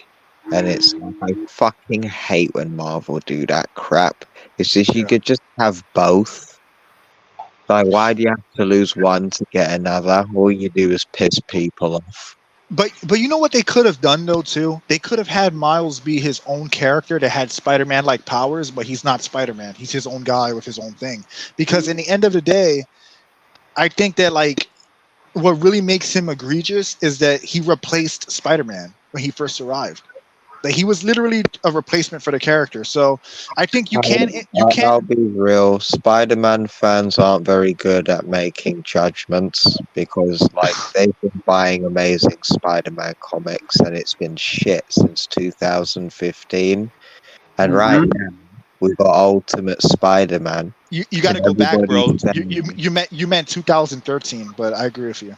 like everybody's saying how great the new Ultimate Spider-Man is. It's like, no, it's not. All Hickman's done is dangle like a married Peter Parker in your face, and then you go lay down on your back like a dog waiting to get his belly rubbed. So, like, You know what? and it's just not Ultimate Spider-Man. Like, it's not even trying to honor it. It's just like copying other ideas from Marvel.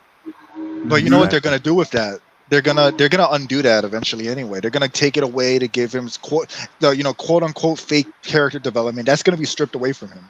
And the It's thing inevitable. is, they've made Harry Osborn Green Goblin, and it's like I see people trying to pretend to like him, and I was like, guys, the last time we had that was in Amazing Spider-Man 2, and it's like that movie was horrid. Let me get. I hate that movie. Green Goblin is one of my favorite. Green Goblin is my favorite Spider-Man villain. A lot of people say Venom, but my favorite's Green Goblin. They've ruined Green Goblin. Amazing Spider-Man 2 is an abomination. I don't even call that Green Goblin. I don't know what the fuck that was. That was disgusting, first off. And I also I don't like Ultimate Green Goblin. I don't like him turning into a giant Hulk monster. I thought that was lame and lazy. I hate that version of Green Goblin. I don't like the medieval look. It's like I can't take you seriously wearing that outfit. I mean, and he's literally a giant monster throwing fireballs. I'm like, so to these writers, yeah. If I'm fighting 616 or Ultimate, I'd rather fight 616 because with Ultimate Green Goblin, I have no chance of survival. Yeah, in that aspect, that would. But he's far less interesting. He's boring. He's just a big monster that throws fireballs. At least the original Green Goblin, the 616 Green Goblin, he has pumpkin bombs. He has personality. He has his glider. He has his finger lasers. He has real quick. Thanks for coming by, Criddle Skywaker. Thanks for coming by, man. Appreciate you. Hello. Anyway, back to the reason for that was because Norman Osborn in the Ultimate Universe went mad. Like, he couldn't comprehend regular life. His vision of view was twisted. So anytime Green Goblin showed up and wanted to kill Spider-Man is because he saw him as this weird creature that he just wanted to kill. So I thought they got that point across very well. It gave Spider-Man a villain that he just simply could not defeat in a fight, in a one-to-one fight. He had to use his brain. But I do have to agree, though, Ultimate Green Goblin has been written very poorly in some places, and I mean atrocious writing for the character sometimes. But well, Jen, to that end, before you say what you do, to that end, like, we can agree to disagree there in a way, because I just find, like, I get what you're saying about the psychopathy, but at the same time, the original Green Goblin was a twisted psychopath as well. You know, it's like I never was a huge fan of the Ultimate Universe in general, but like for me, that Green Goblin, like, it's just, to me, he's lazy. It's just a lazy concept. He's basically another Hulk that throws fireballs. That's to me is what he is, and like. It's just in my opinion, it's just inferior. But again, I respect that. That's how you like things about it, whatever. But for me, it's just a bad Green Goblin. You're not gonna like the new one, then. Oh yeah, I'm sure. The only what you're saying? I want to bring up something regarding the consultant of Assassin's Creed. Her name is Sashi Schmidt Hori. Okay. Hoary shit. Yeah, I guess so. Not the most traditional Japanese name. Schmidt. Yeah. You reversed that? I knew it was ho or whore, something along those lines. You reversed the middle name and last name. Now you got Hoary Schmidt. She's obviously has some German ancestry to her, it seems. Yeah. But yeah, you were saying. But No, just that, like, I respect your opinion, Spirit. It's just to me, that version it just sucks to me. I get what you're saying, but it's bad. To me, it's bad. Like, yeah, but let's get to the next topic about There's gonna be a bunch of Assassin's Creed remakes coming at some point. Apparently, there is a report. I don't know if it was confirmed or not. I don't remember. So that's like, my mistake. I should have checked to make sure. But yeah, so apparently there's going to be several Assassin's Creed remakes. Clearly, knowing Ubisoft is going to be a lot of modern day shit. They're gonna, do the usual thing. I mean, when you think about it, if Capcom is doing shit like that, or even Square Enix, like the Dragon Quest 3 remake, how they removed the gender and all that, in the game. So yeah, so obviously Ubisoft is no different. I would probably go as far as they're worse, clearly. But my thing is, like, we don't need these remakes at all. We don't need them. Again, a number of years ago, they put out the Ezio collection. That's still playable and all that. It's like, we don't need it. It's not needed. I'm sure they're probably hurt for money, so they probably will assume that this is going to, be an easy way for them to get some money in and help them out. But, overall, it's not needed. I know a lot of the Assassin's Creed dick suckers, people who are dedicated channels to it for whatever reason at this point, they're gonna find a way to spin it as a good thing and be optimistic. The usual shilling that these type of like people do, whether if it's a channel or it's just like some like weirdo fan on social media, and they're gonna defend it. And again, it's not needed. Like, I think we need to take a break from remakes for a long time. This goes for all companies, whether it's Western or Eastern. Make some new IPs, maybe make a sequel, if it's needed. But again, it has to actually be good. It has to have no agendas in order for it to even, at least in my eyes, in order for it to even be worth checking out. Otherwise, I'm gonna lose interest fast, like the Dead Rising Deluxe Remastered, or even the Dragon Quest 3 remake. So, they're gonna do these remakes. They have to actually, be faithful, and that's not the case. And once again, it's just too many remakes, and it's Ubisoft, so fuck them. It's just too much. It's not needed, and we already know what's gonna have. So that's my take on it. Look at Resident Evil 3 remake. They cut out 80% of the game. Oh, they did. They cut a whole like giant chunk of the game out. So they're also lazy remakes a lot of times too. So it's like I agree with you. They 100% should stop with the remakes, right? Like 100% stop. Just because, like, take a break for a few years, because now they're resorting to remaking games that are modern. Like, the idea of even remaking something like Resident Evil 5, for example, is asinine. Like, that game, you could play it now, and it's still, granted, it is kind of dated, but it still holds up well enough where, like, it doesn't feel like this outdated, like, super outdated game that, like, drastically needs a remake. Like, Code Veronica, you could argue would need a remake a lot more than 5, but anyway. But they shouldn't remake any of them, because they'll fuck it up, especially Code Veronica. They're gonna get offended by Mr. Where's a Dress, and it's gonna make all their titties fucking catch a twist. Alexia. Yeah. For me, they've already remastered most of the games. You can play them on modern consoles. Yeah. It's like, I've got AC2 on my PlayStation 3, on my 4. I got the Ezio collection physically and digitally. Same. I don't need a remake. Yeah, it doesn't Maybe need for the first game, absolutely, but I've already got the game. I can play it at 60 FPS already. And really, I think I would be paying full price for a smoother counter kill system. Honestly, that would really be it. I'm gonna be honest with you. Revenant seen me play. He's actually seen me because we know each other in real life. We're close friends, whatever. He's seen me play Assassin's Creed 1, and that counter system, I would argue, is the opposite of not being smooth. I would say it's broken. It's like straight up like overpowered. Like there are times, like Revenant see me play, I just fuck with the enemies in that game. That game is so easy and brain dead. Like once you master it, that I would argue they should. Because all right, I'll give you an example. Assassin's Creed 1 is one of my favorites for the story and mystery aspect. It was before they thought of all the additional lore, so like your imagination ran wild with the first game of the possibilities. Now we know it led to bullshit, but that's beyond the point. Assassin's Creed 2, they added so much depth to the combat. They added so much more depth that it actually made the combat harder. It actually made it it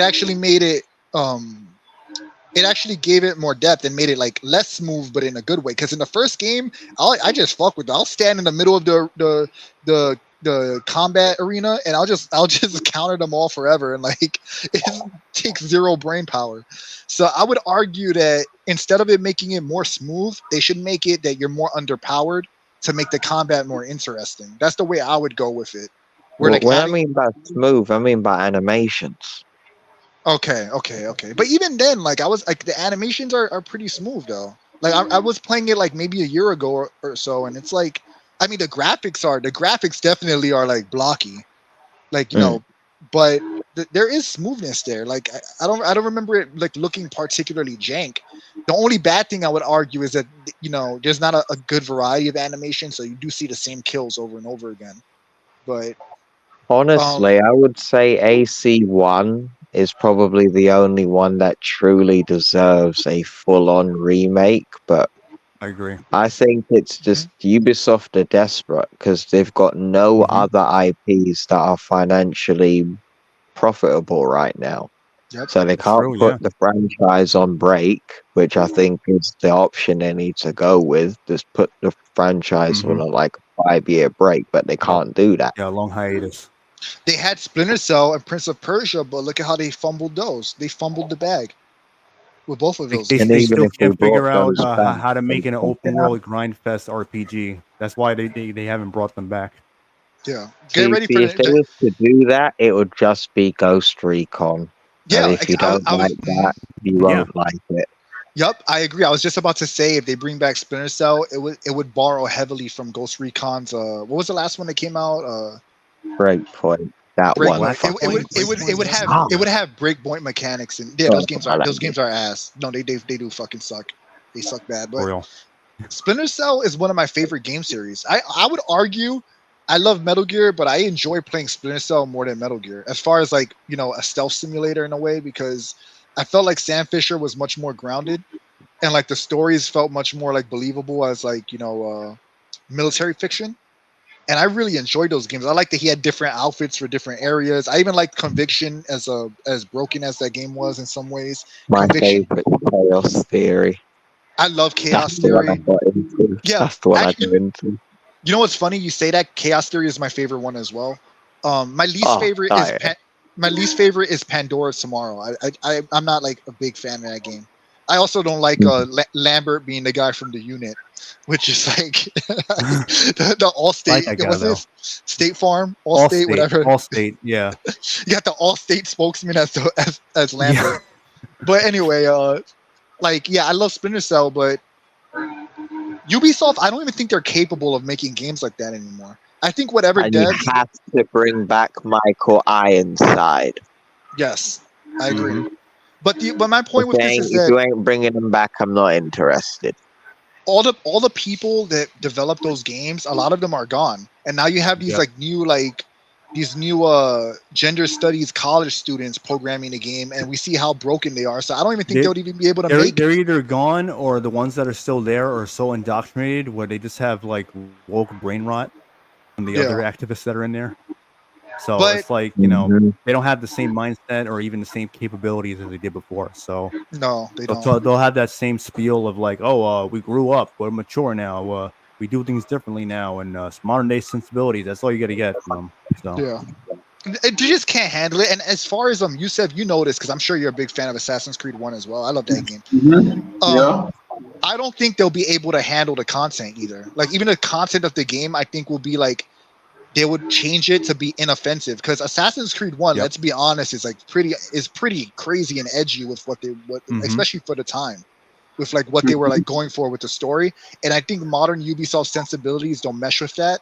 And I think that if they do remake it, they're gonna change a lot of stuff to like nerf it. Like that's why they want to remake it to erase their past. Remember the guys? Remember the twisted doctor that he was like doing those experiments on those mentally ill people and like, you know, and poison and drugging them. They would entirely change that part only because it would be considered offensive to people with mental illnesses. Like that's the kind of Ubisoft you're dealing with now. You know. You want to know something, and this is one of my ideas for a Assassin's Creed remake.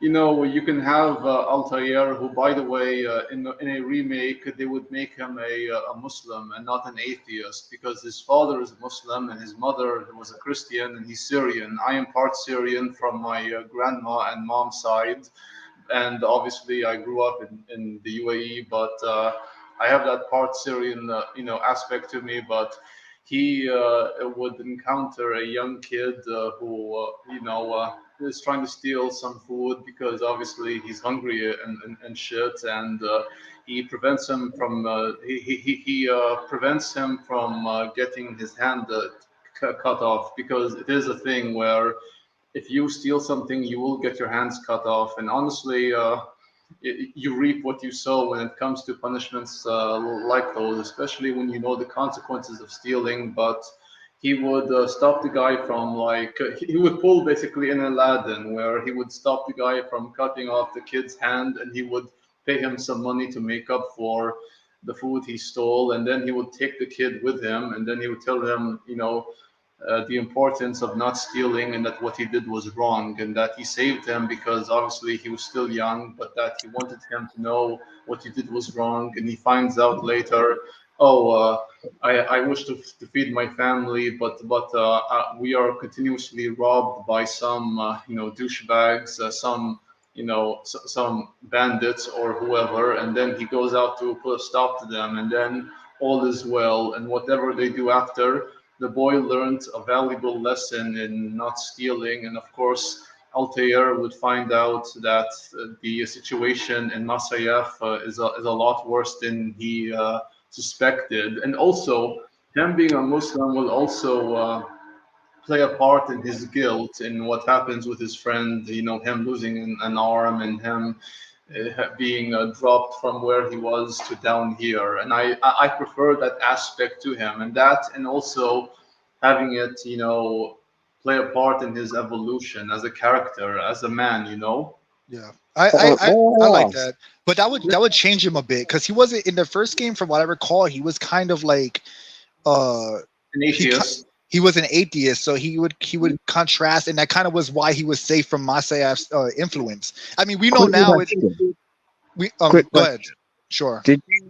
Sir, have you read the novel for Assassin's Creed 1? May I ask? I haven't. No.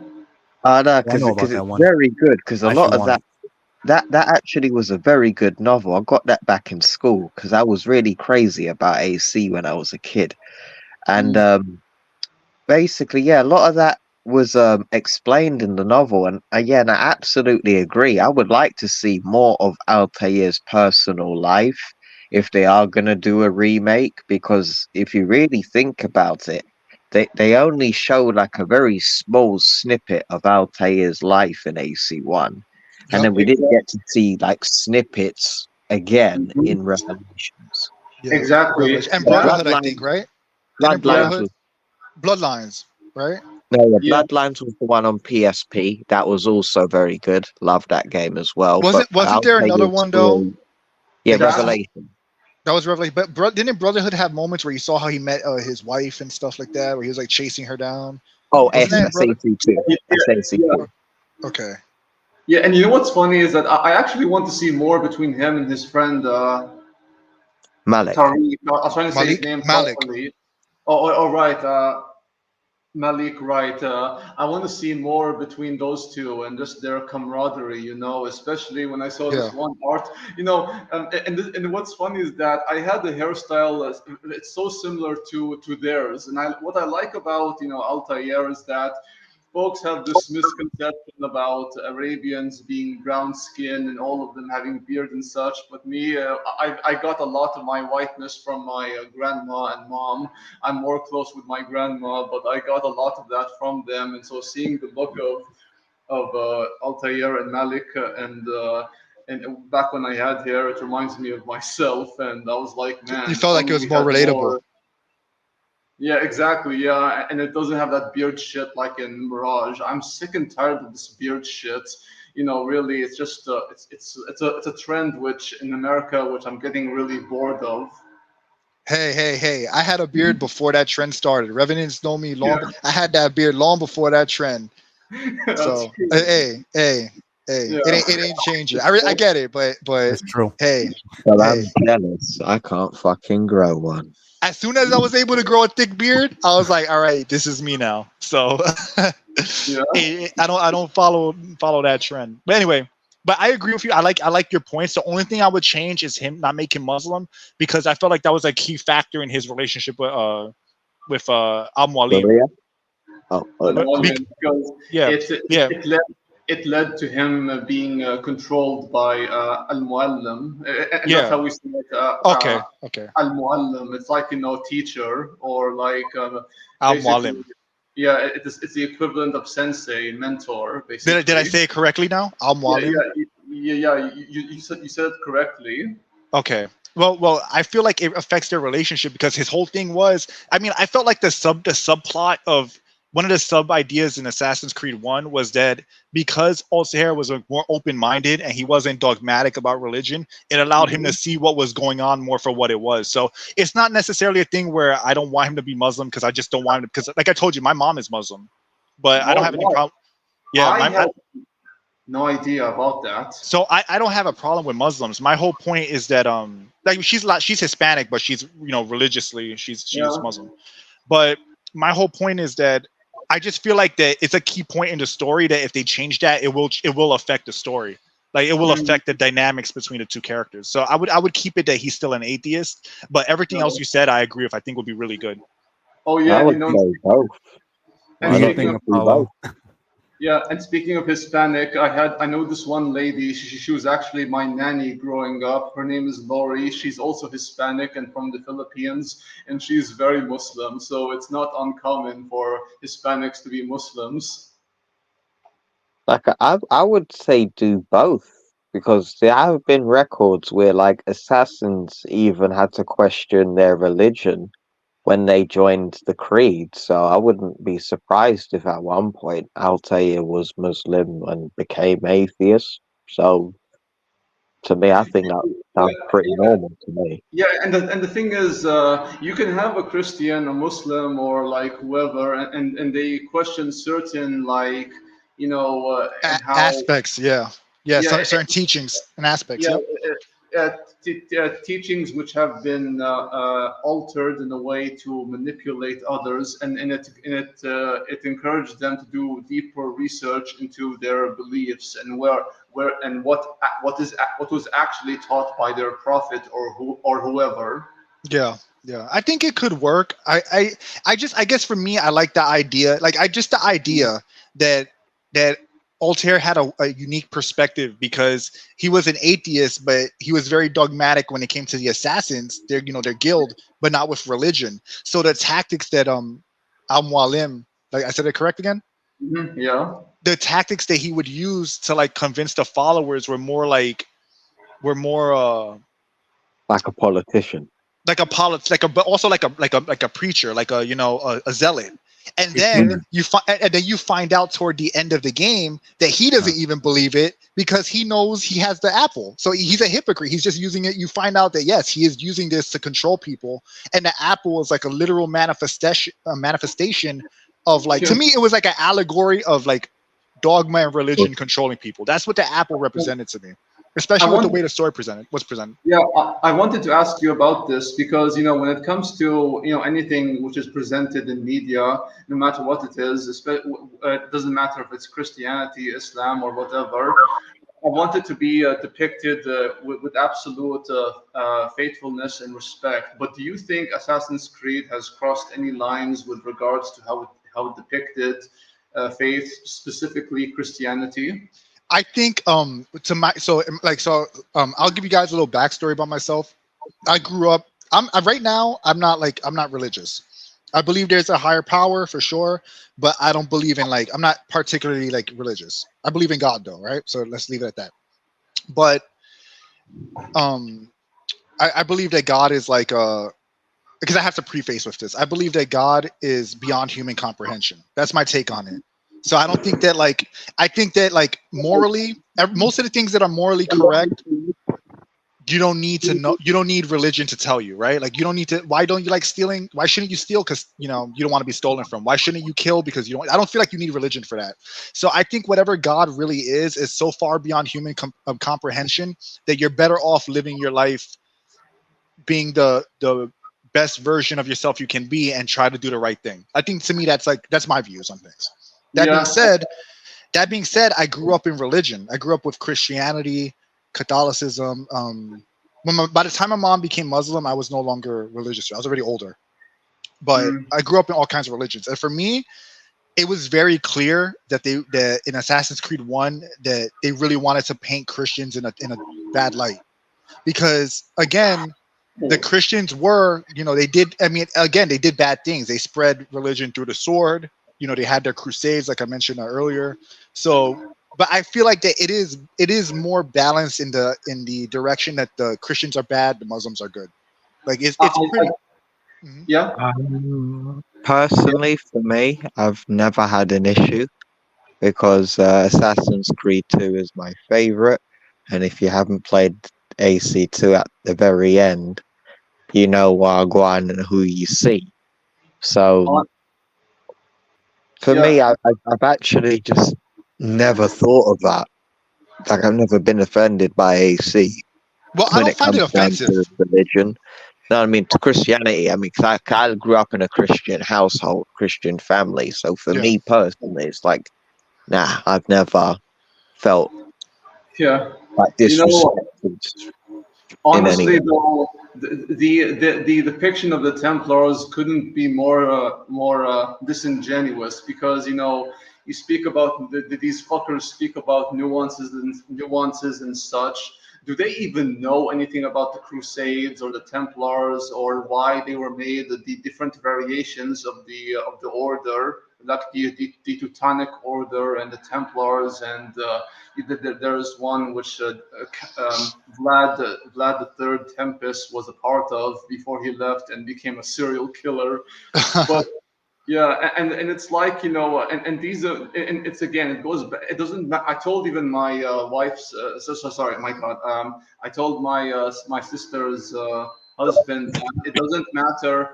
It doesn't matter if I'm a Muslim and I'm watching a show which criticizes Christianity. I don't like that if it's done in bad faith, because I'm all about accuracy and just the things being done in a genuine manner, and not and it not being disingenuous. See, and so that's my point. I just want to say, for clarity, I'm not offended by the way Christians are portrayed in the game, but I can see the slant.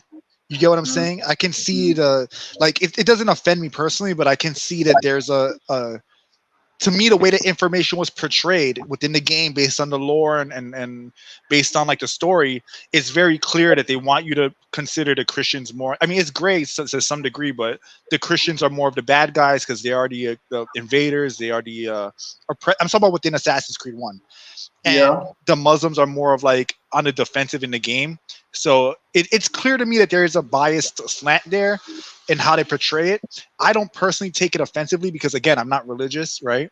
Like I told you, but at the same time, I can see it. I can see how it has that slant there, and I can see with the Templars. I think a lot of people don't actually know much about Templars and Friday the Crusades. Yeah, Crusades and Christianity. I think a lot of people just don't know about it. They only know what they've seen in games and movies, and it's much more nuanced, as you said, Yusef, than people actually really realize. It's much more nuanced than people give it credit for. Because for example, Richard III. Oh my God, what's wrong with me? Not Richard III. Richard the Lionheart. He was known as a great general, but a shit king, and how the way he was portrayed in the game. If we're talking about him as a general, then yeah, he was portrayed pretty accurately. But as far as a king goes, he wasn't really a good king. But yeah, it's that kind of like aspect to it. I do like. It's just these small details and how they get history right. I do appreciate. And I mean, I just thought it was cool seeing Jerusalem in the game, like, and just seeing like the civilians, like, you know what, that game. This is kind of like not necessarily directly on subject with this, but you remember those old shows like Hercules and Xena, Yeah. and kind of like Beastmaster, where like you have like these old medieval or like Middle Ages stories. It kind of felt like you were playing a game that was like Are we talking about the Disney one, or are we talking about the live action one? no, the live action one. The live action Yeah, one. I Like, think we are talking. I think you are talking about yeah. the same one. 'Cause I used to watch that too. So back those in the shows, day. they were fighting these invaders, like these armies, and like the heroes would go from town to town, or like they're exploring like these like really ancient or these really like olden times, and you can see how the people like were dressing and how they were living. I feel like Assassin's Creed 1 really had that vibe to it for me, and I really like that about the game. You know, I really enjoyed that about that game. I think like I still love Assassin's Creed 1 to this day, and like I think that that's probably their best written game, and it had so much like just the ending of that game led to so much like it had such a mysterious ending that it could have. Yeah, it was so fucking good, and then Assassin's Creed 2 I even liked a lot as well, and then as the series, even though I like Brotherhoods and Revelations, I just felt like as things went on, I just felt like they continuously kept going in bad directions with the stories until we ended up where we are today. And I feel like, in my opinion, I always say this about the games. I feel like they dropped the ball, and they had this like great build up, and they had this great like idea and premise, and they just. I'd say we started getting bad endings with 3. Yeah. I mean, I don't even like 3. I don't even like Assassin's Creed 3 like that. Like. No, that's what I mean. I went back for bad endings. Like it started with 3. Because with Revelations ending, man, I started crying. Oh, like Ezio started talking to Desmond, and I'm like, oh no, the tears are coming out. And you know what was crazy that I loved about that ending? When Ezio was gonna open up the thing, and he's like, "All right, now I'm going on another adventure." He decides, you know what? I've had enough adventuring. Like I'm gonna like retire. He basically says, "I'm gonna retire now. I'm done." And he goes, he actually has a happy ending. So of Ezio did all this shit for basically because he knows about the quote unquote prophet, or like he knows that he's just a conduit to speak to Desmond. You find that out in Assassin's Creed 2, and then he kind of realizes like, all right, I did my part, I did what I was supposed to do. I'm just gonna end the adventure here, and he has a happy ending, and he gets to be with a woman that it's a nice ending, and I really liked it too. Yeah. And that was yeah, that was great. It's like he was so loyal to the creed. Yeah. And that's something I like about Connor. It's the fact that he doesn't like end up with some woman or whatever. I mean, okay. Yeah, when he finally gets his hands on Charles Lee, I mean, this entire fucking game is like one big chase for Charles Lee. I love that shit. It makes and me they laugh. both had a drink before the end. That oh my god, Jen, I have to send you like this analysis of that scene. It's actually quite sad when you think about it, and very poignant how Connor and Lee hated each other's guts so bad, but in that moment, it's almost like the way they looked at one another as they hand each other the drink, and before he stabs him, it's like one of those moments like, how did we get to this point? Like that, And how did we get here? Exactly, yeah, and I love how after that Connor just continues to do what he's meant to do in the wilderness and such. I love that aspect to it. And also, I love. But you gotta avoid it if he answered Charles Lee's question in the forest. Like the thing with Ezio, though, we have to remember that this is a difference between Ezio's ending, though, and Connor's. Is that we saw Ezio's journey. You know what I'm saying? Like throughout, like toward Revelation, he was like what, maybe like 40s, like mid 40s, maybe early 50s, and like 50. This guy 50s. He sacrificed his entire life for this cause. So for me, it's not like Connor, where Connor had the one game. Yes, that was a very interesting ending, but I feel like with Ezio, it was cathartic. It was like, all right, everything that I've done, and now I finally get to like live it. Like finally get to live life. All the sacrifices he's made, all the people he's lost, his uncle, his family, a lot of the friends he had that died. He finally gets to retire and just live a peaceful life. So it's not so much about him ending up with a woman particularly. It's the fact that he had a resolution. He did what he was supposed to do, and all his sacrifices meant something. So to me, that's kind of it's not, because like I get what you were saying about like it's not just like, oh, he ends up with a family, but it's like it's not even about the family. It's just the fact that he went through. He earned it. He earned peace. He earned getting to like live a normal life with somebody and live out into old age with someone he loves. So I think that was a very cathartic ending for me. But I get what you're saying about Connor, because that was pretty cool too. I'm not negating that. I just wanted to be clear because I don't feel it. I didn't want to like leave it so reduced to the fact like, oh, he just ends up with a woman. I feel like it's much more nuanced and a lot more deep than that. Yeah, true. And you know, I honestly want, for some weird reason, I want to play Assassin's Creed 3 again, just to experience this whole chase, just to be a part of this chase, like this Tom and Jerry chase. Yeah. Where this game cracks me up. Yeah, Assassin's Creed 3 has some good moments. I really just wish it was an overall better game. True. That's the only thing. And like also like what's his name? Too bright. Too bright. That's when they added that white film where everybody looked like they had like Colgate whitened teeth and shit like that. That they had in Black Flag as well. Those games look good. Honestly, everyone's like shiny for some reason. And you know what? Pearly white, no matter what time of day. You know what they have to get rid of? You know when you target enemies and it has that white field around the enemy so you can know that's what you're targeting. I wish they had like a traditional marker, just put like a thing above their head or something, because that shit looks ugly. That like I like AC4s. You could basically just highlight them through the walls and you could see where they're going.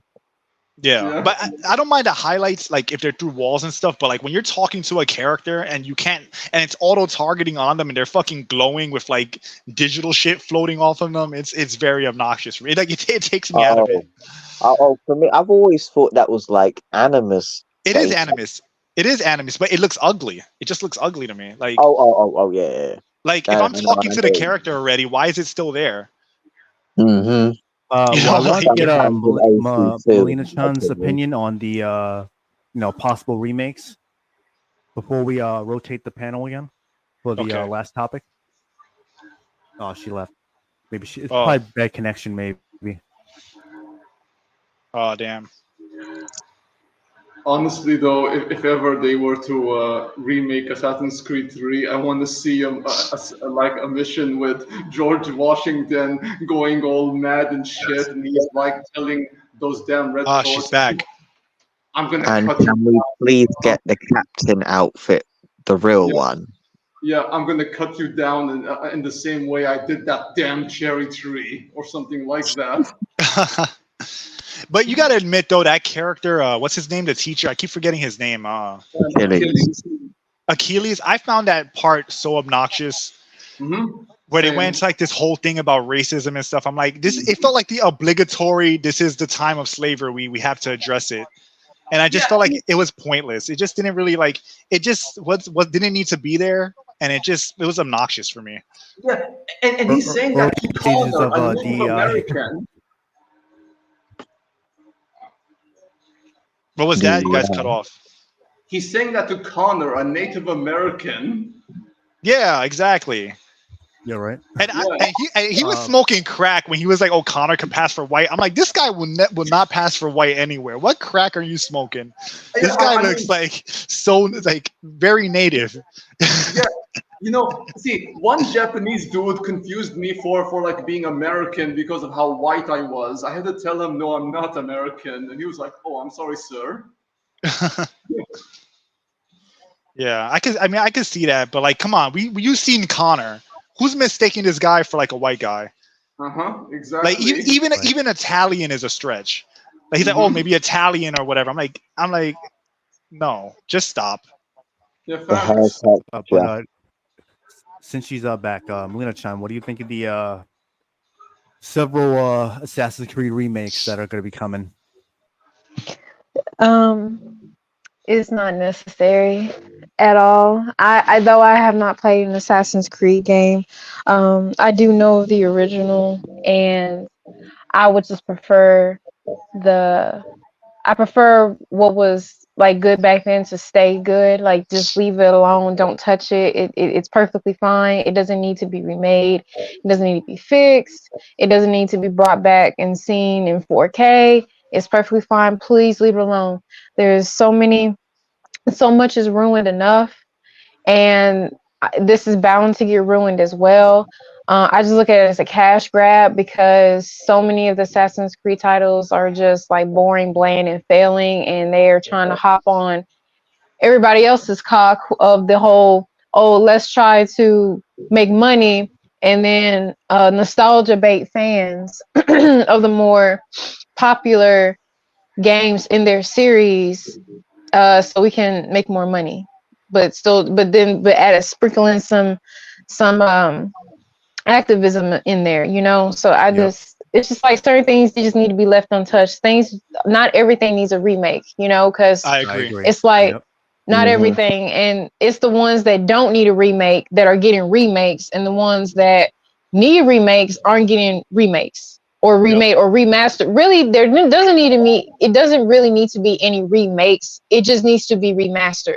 Just bring back everything in 4K.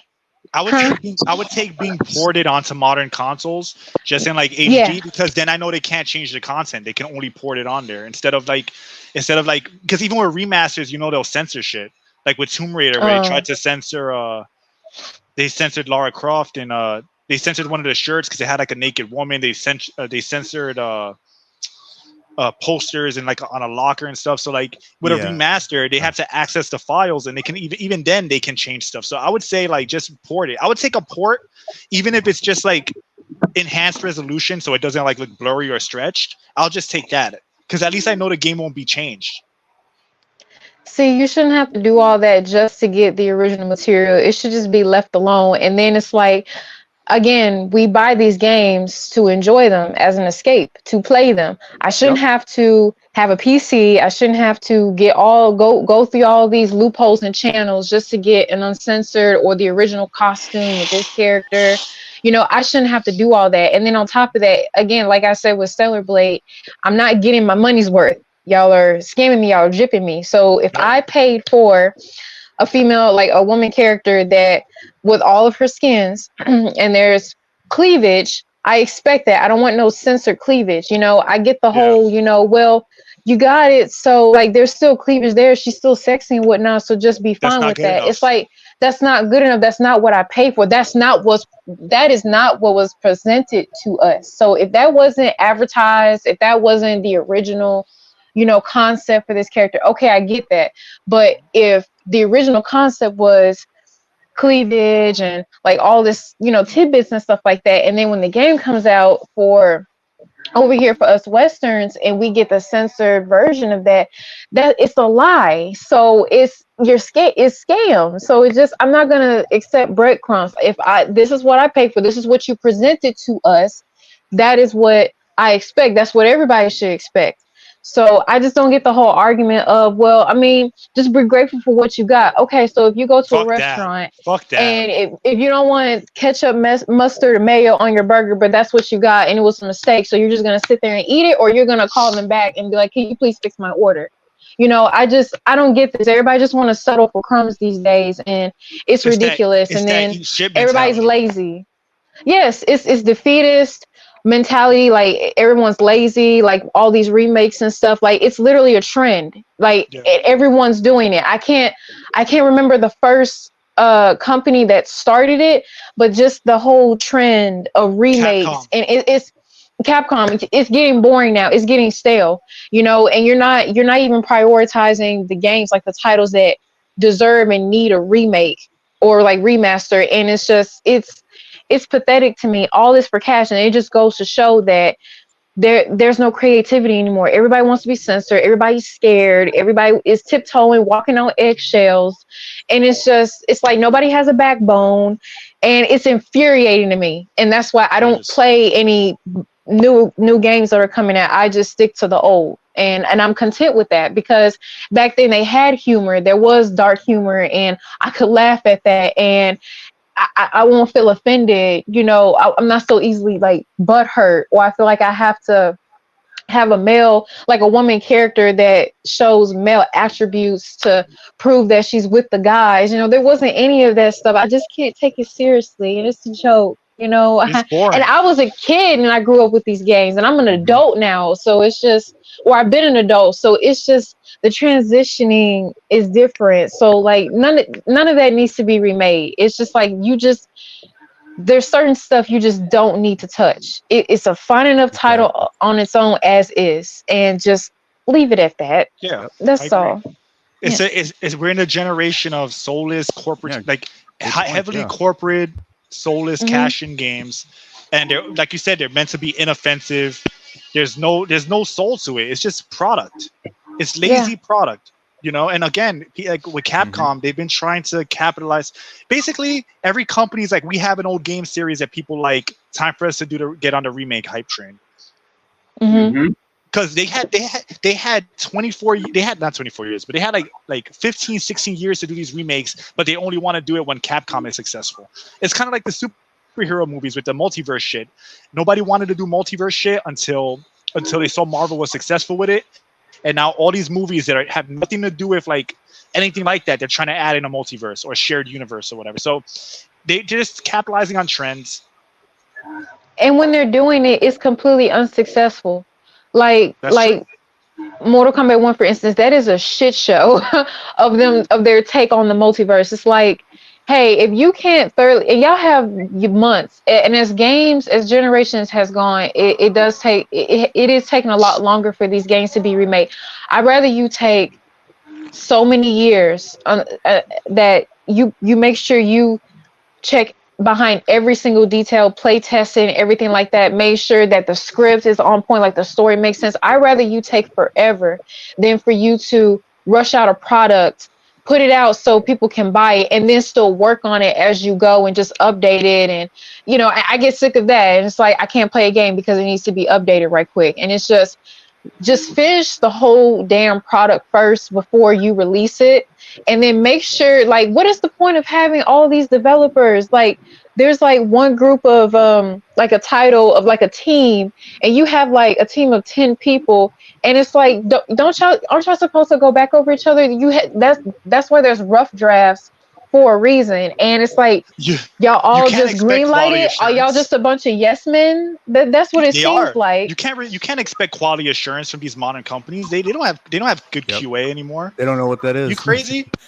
All the money that went to QA now goes to DEI. Yep. And they have no idea what they're doing or what they're talking about. They just don't care about the game. It's just activism, quote unquote. Yep. Well, I'm gonna rotate the panel to get the people who are waiting get their opinion on it, and then from there we're gonna go to the last topic, and then once everyone there is done giving their opinions on both, and I'll bring you guys back in. Okay. Cool. See you guys in a bit. Take care. You, bro.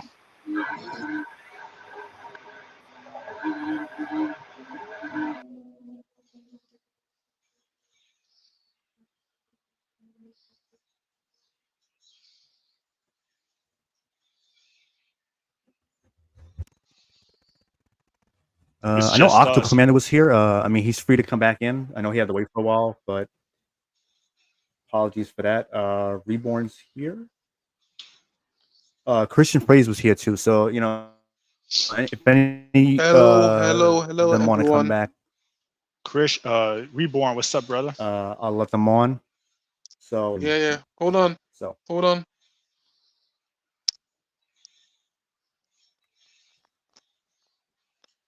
you hear me right now? Yeah, you good? Hello? Yeah. Yeah, Ken, we can hear you. Can you hear me? You hear us? I can hear you. So, like about AC discussion, personally, in my opinion, how I feel, I still have my dislike to Ubisoft. Even though I know what they're doing, they gotta do some cut, censorship and all that bullshit. So yeah, and even though when it came down to AC for Black Flag, let's see how it goes. If that game's didn't meet expectation due to the propaganda, and also they want to remake the AC, what is it, Brotherhood? Nah, I would say this, homie, because for AC Brotherhood, the hardcore fans will know, really, bro. They will damn know they're not gonna play no another copy of AC Valhalla RPG into a Brotherhood game, because Ubisoft right now have no ideas how to create their original roots for the AC Creed. Look up into Mirage, bro. Still, it's just so much goofy shit, and I can't. I really want this game to be so much stealth. You get what I'm saying? Yeah, less RPG, more stealth. Yeah, I get that. I get that. it's just like ridiculous at that point. What's up, Octo Commander? Yeah. So even though Alanah Pearce, like I said, she always gonna be a shill. By the way, But because we'll get to that subject when we decide when we talk. Yeah. Yeah, we'll talk about Alanah Pearce a little bit later. So I believe that's the next topic. Commander. What's up, Octo? Oh, Yeah. So sorry. Yeah. Because right now I feel a little bit tired. No, it's all good. A little bit tired. Cause what is it? I do training on home. Okay. Yeah. Cause you're UK time, right? Huh? What do you say? What? You're on UK time. Oh no, I was saying the UK time. Yeah. So it's much later. Yeah. You know what then? And Reborn, you can give your thoughts on Alanah Pearce and cause just in case, like if you have to go, because I know you're tired and all that. So yeah, just like in case, I said, maybe like men or women confront her. And then once you're done with that, I'll get Octo Commander's thoughts on Assassin's Creed. Anyway, you can continue. Oh yeah, because so basically, no man and woman don't want to confront her. Might probably around maybe on a discussion like streamer, because at least we have our own thing to discuss. But these type of people or fans of her, they never don't open that truly saying, "Hey, you're wrong. You don't understand Elden Ring, bro. It's just like you're not that good." That's the thing. Yeah. Well, I have a lot of. We're gonna talk about Elden Ring too with Alanah Pearce, and I got a lot of stuff to say. So we're definitely gonna get to that subject as well. Yeah. So, but yeah, continue on as you're saying. So like Genpachi, like I was saying, bro, Gen Z, I'm gonna be real, because I just can't be saying with us. Gen Z retards just really want to see a lot industry fail, and you see it. Even though you see it on a damn ass article, they confirm it. Gen Z's not watching no entertainment at all, bro. They ain't watching no entertainment. They're on YouTube and TikTok. Exactly. They don't play games. See what? My nephew doesn't play games either. He barely plays any games. He's mostly like skates. He's talking about TikToks and stuff. Like, it's just crazy. I mean, it's good that he's like, he's a skater. He's like a sponsored skater, but he told me he's not interested in. Like, I tell him about games, he doesn't really care. The only games he cares about are about like skating games and stuff. and mainly he's like I say, he's watching YouTube, like stuff like that. Like, Yep. so that's not even the audience that are playing these games half the time. Yeah, but Shows like how, like it you it guys, really shows you how out like of we touch always these right all studios are. along. Three of us always right. We all Yeah. damn right. What they do, they just don't even buy the product, bro. They just wait until it flops. All right, Yeah. and you know, maybe yesterday the mobs have a meltdown. You see on the mobs we put the American flag, they get damn ass meltdown, bro. These people freaking the fuck out over a flag. Yeah. Well, Reborn, what are your thoughts on what Alanah was saying in her video? I already told you already, like about Right. the disability shit. Nah, I'm not that cool with it. Like I always explain you guys already. Like no, even though for us, even though we have the topic and the civil discussion going for real, but for these type of fans or these type of people who ever want to go and maybe her StreamYard or maybe her podcast to discuss it, they never ever discuss what's wrong or how she could at least say you can't even say these type of things. Hey, hey, like, bro, like Elden Ring is a game. Wha- It it it, it ain't made for disability kids. So why you? But just like you know how these corporate shows are, What a comeback. and also Yeah. what is it? I like how she want to double down, but once when a real person, a real fan confront her, then she gonna be having her feelings hurting straight down. Hey, Revenant. Let me read Mr. Gamer 99, Mr. Gamer Okay. 1990, like chat, cause he says some real good good stuff for there. Pin it Mm-hmm. again, Revenant. Which one? The first one or the second one? The one about Gen The Z? second one, what Mr. Gamer Oh, 19, yeah. okay. So let me read it. Gen Z are pissed awful, but Lord knows what Gen Alpha and Gen Beta, possible name for future shit generation after Alpha will be like. Yeah, true, Mr. Gamer, bro. But Yeah. I'm telling you, Mr. After Gamer, Gen Z is Gen right Alpha, now, probably. That's probably accurate. Yeah. that's true, bro. Let me tell you this, Gen Pachi. Like I saying, these type of Gen Z or degeneracy people, or what is it? These victimhood mentality people, they just so much. They got nothing to do with life. All they want to do is they want to encourage each and every majority consumers to just go backwards. Let's focus on reversing timeline. Nah, bro, I don't want to reverse the timeline, which is very maybe around to like the 15 or maybe the 17,000 timeline, like 1700 timeline. I don't want to be in that timeline, bro. But these people are so obsessed with that bullshit. Are So that's your thoughts on the whole Elden Ring thing? you talking about Octomoda? With Alanah Pearce and stuff. That was your full thoughts on it? Huh? That was your full thoughts on Alanah Pearce? Yeah. That's my full thoughts. I got nothing to say Alright. because the thing with her, like, I'm not even defending her. I'm not even defending all that, but she's just a paid shill. I just wish personally. Here's my advice for people. People, if you not subscribe to these shows, just stop. It ain't worth time. Just subscribe to these people, bro. Subscribe subscribe to them. And once when they realize what they've done or what they do say wrong, then they might maybe have a little damage control or maybe in future.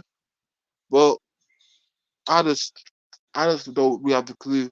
But personally, I just really want maybe her views, like unsubscribe to. That's it. And I really want to check. I really want to see how she goes by that, because she will get hurt immediately. Not Okay. not by her, but she will get upset very immediately and play the victim card. I'll tell you that. Revenant and Jimpachi. That's my last quote. No, you're right. All right. So, I agree. Octo Commander, let's shift back. In regards to Assassin's Creed, get his Remakes. thoughts. Yeah, before we all collectively move on get to the into next whole, subject. yeah. Yeah. Okay. About Assassin's Creed. I think it should have been buried and dead a long time ago. Problem with a lot of these games, they bring in one person or a few people to write the stuff. Next thing they do is bring a new set of people, and the consistency has been damaged. And it's just like, okay, so let me get this straight. Yeah, and the other problem is that, okay, so you have Yasuke and all this kind of stuff. As much as we are going to say all this stuff about it, they're not going to make any changes. It's too late. There's a lot of bureaucratic, paperwork and loopholes they have to go through to change things, and of course the SCO department have to bring up a new ad campaign to ensure that, okay, we made some changes, because most people now are going to look at this and they're going to say, oh, we got Yasuke. Okay, so you got Yasuke, but we changed it. Yeah, we changed it. And then all of a sudden, people are going to still think Yasuke is still there. And of course, Google and all the search engines take a while before they update the new data. So in terms of any of this kind of stuff, we can still mention about it, and we still need to let Ubisoft know that this was a very poor choice. They made a poor choice. They come off as trying to do a service for a group of people, and there's kind of always been that obsession with young black men trying to get into martial arts or whatever, especially the katanas and.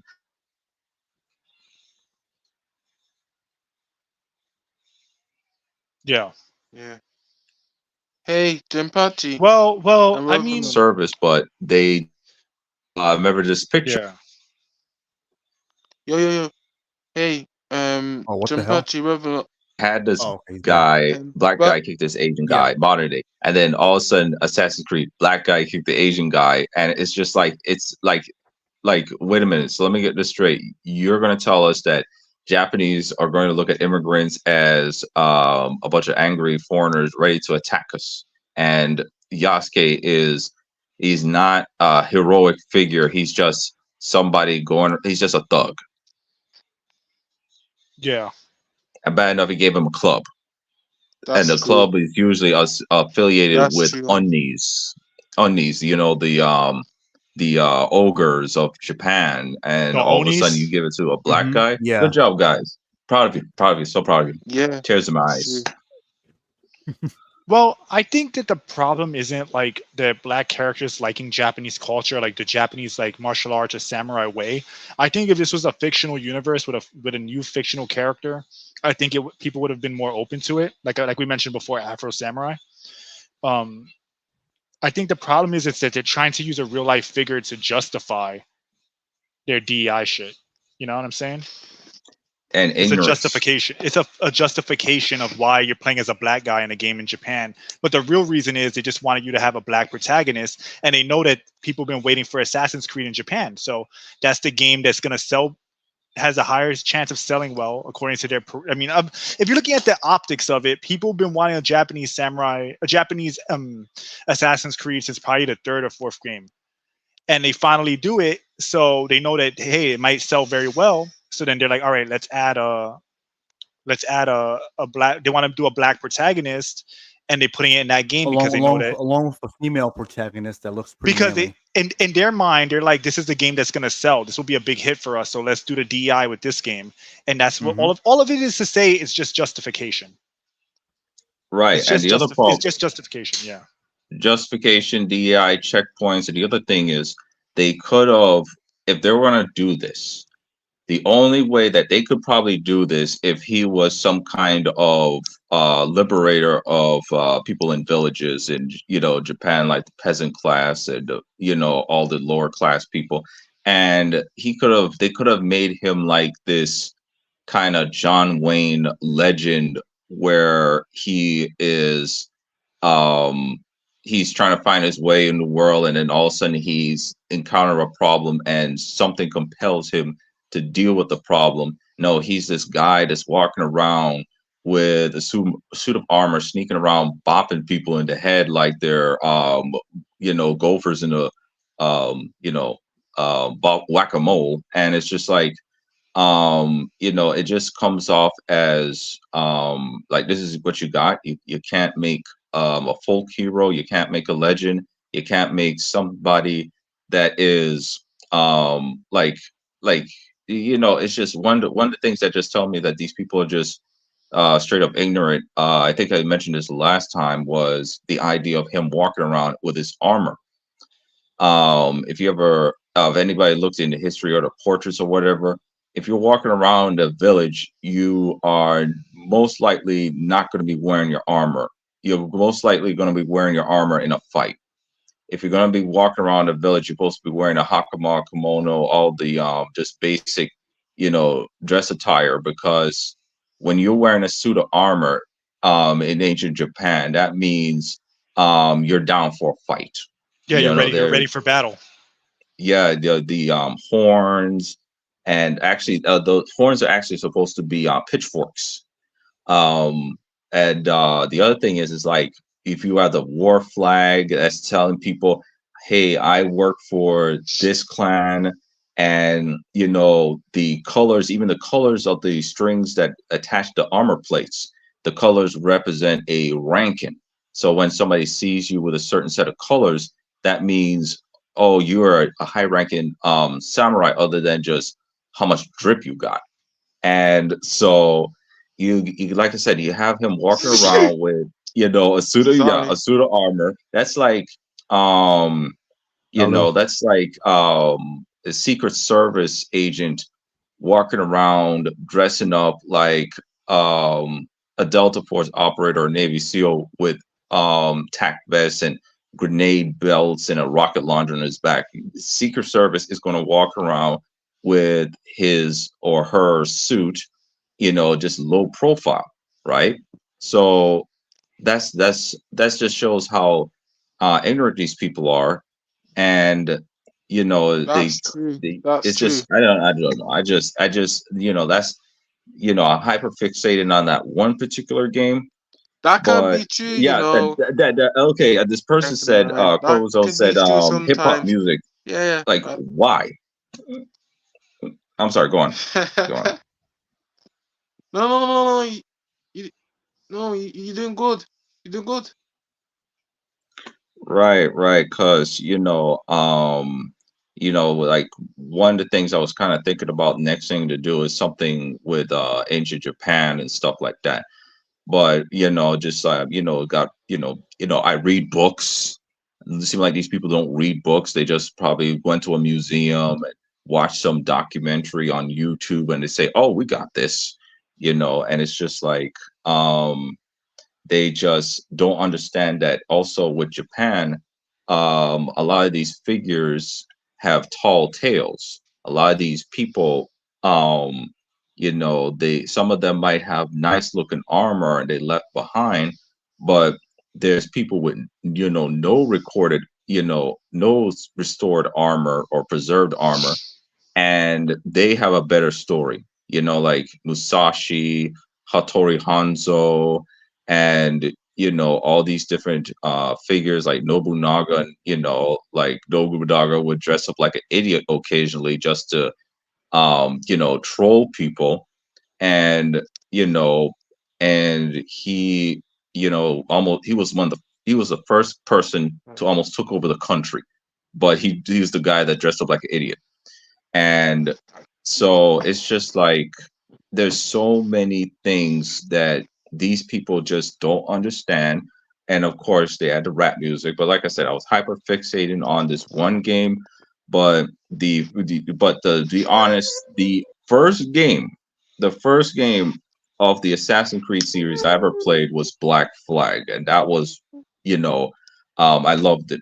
And but in terms of um video games and stories, I am a person that feels like there's way too many games that are hyper fixated too much on stories, not about the gameplay. And they got the story writers putting all this stuff together, and then you got the people that make the challenges for the game. So of course, they are probably clashing with each other because you got one set of people that are saying this game is too easy, and the other set of people saying we have the story, but these people cannot get to the story because you got that one guy that has a 60-foot sword and he kills you with one swing. So um that's one of my problems also with a lot of these modern games. Like, I noticed also you got that lady that was complaining about the difficulty True. in video games, and then of course you got some other YouTuber talking about difficulty in video games. And it's just like, if it's too hard for you, then either just keep playing or just don't play it, and or just look for a guide. Everybody Or looks for just leave your guides. job. And Well, right. that's Just actually leave And your job.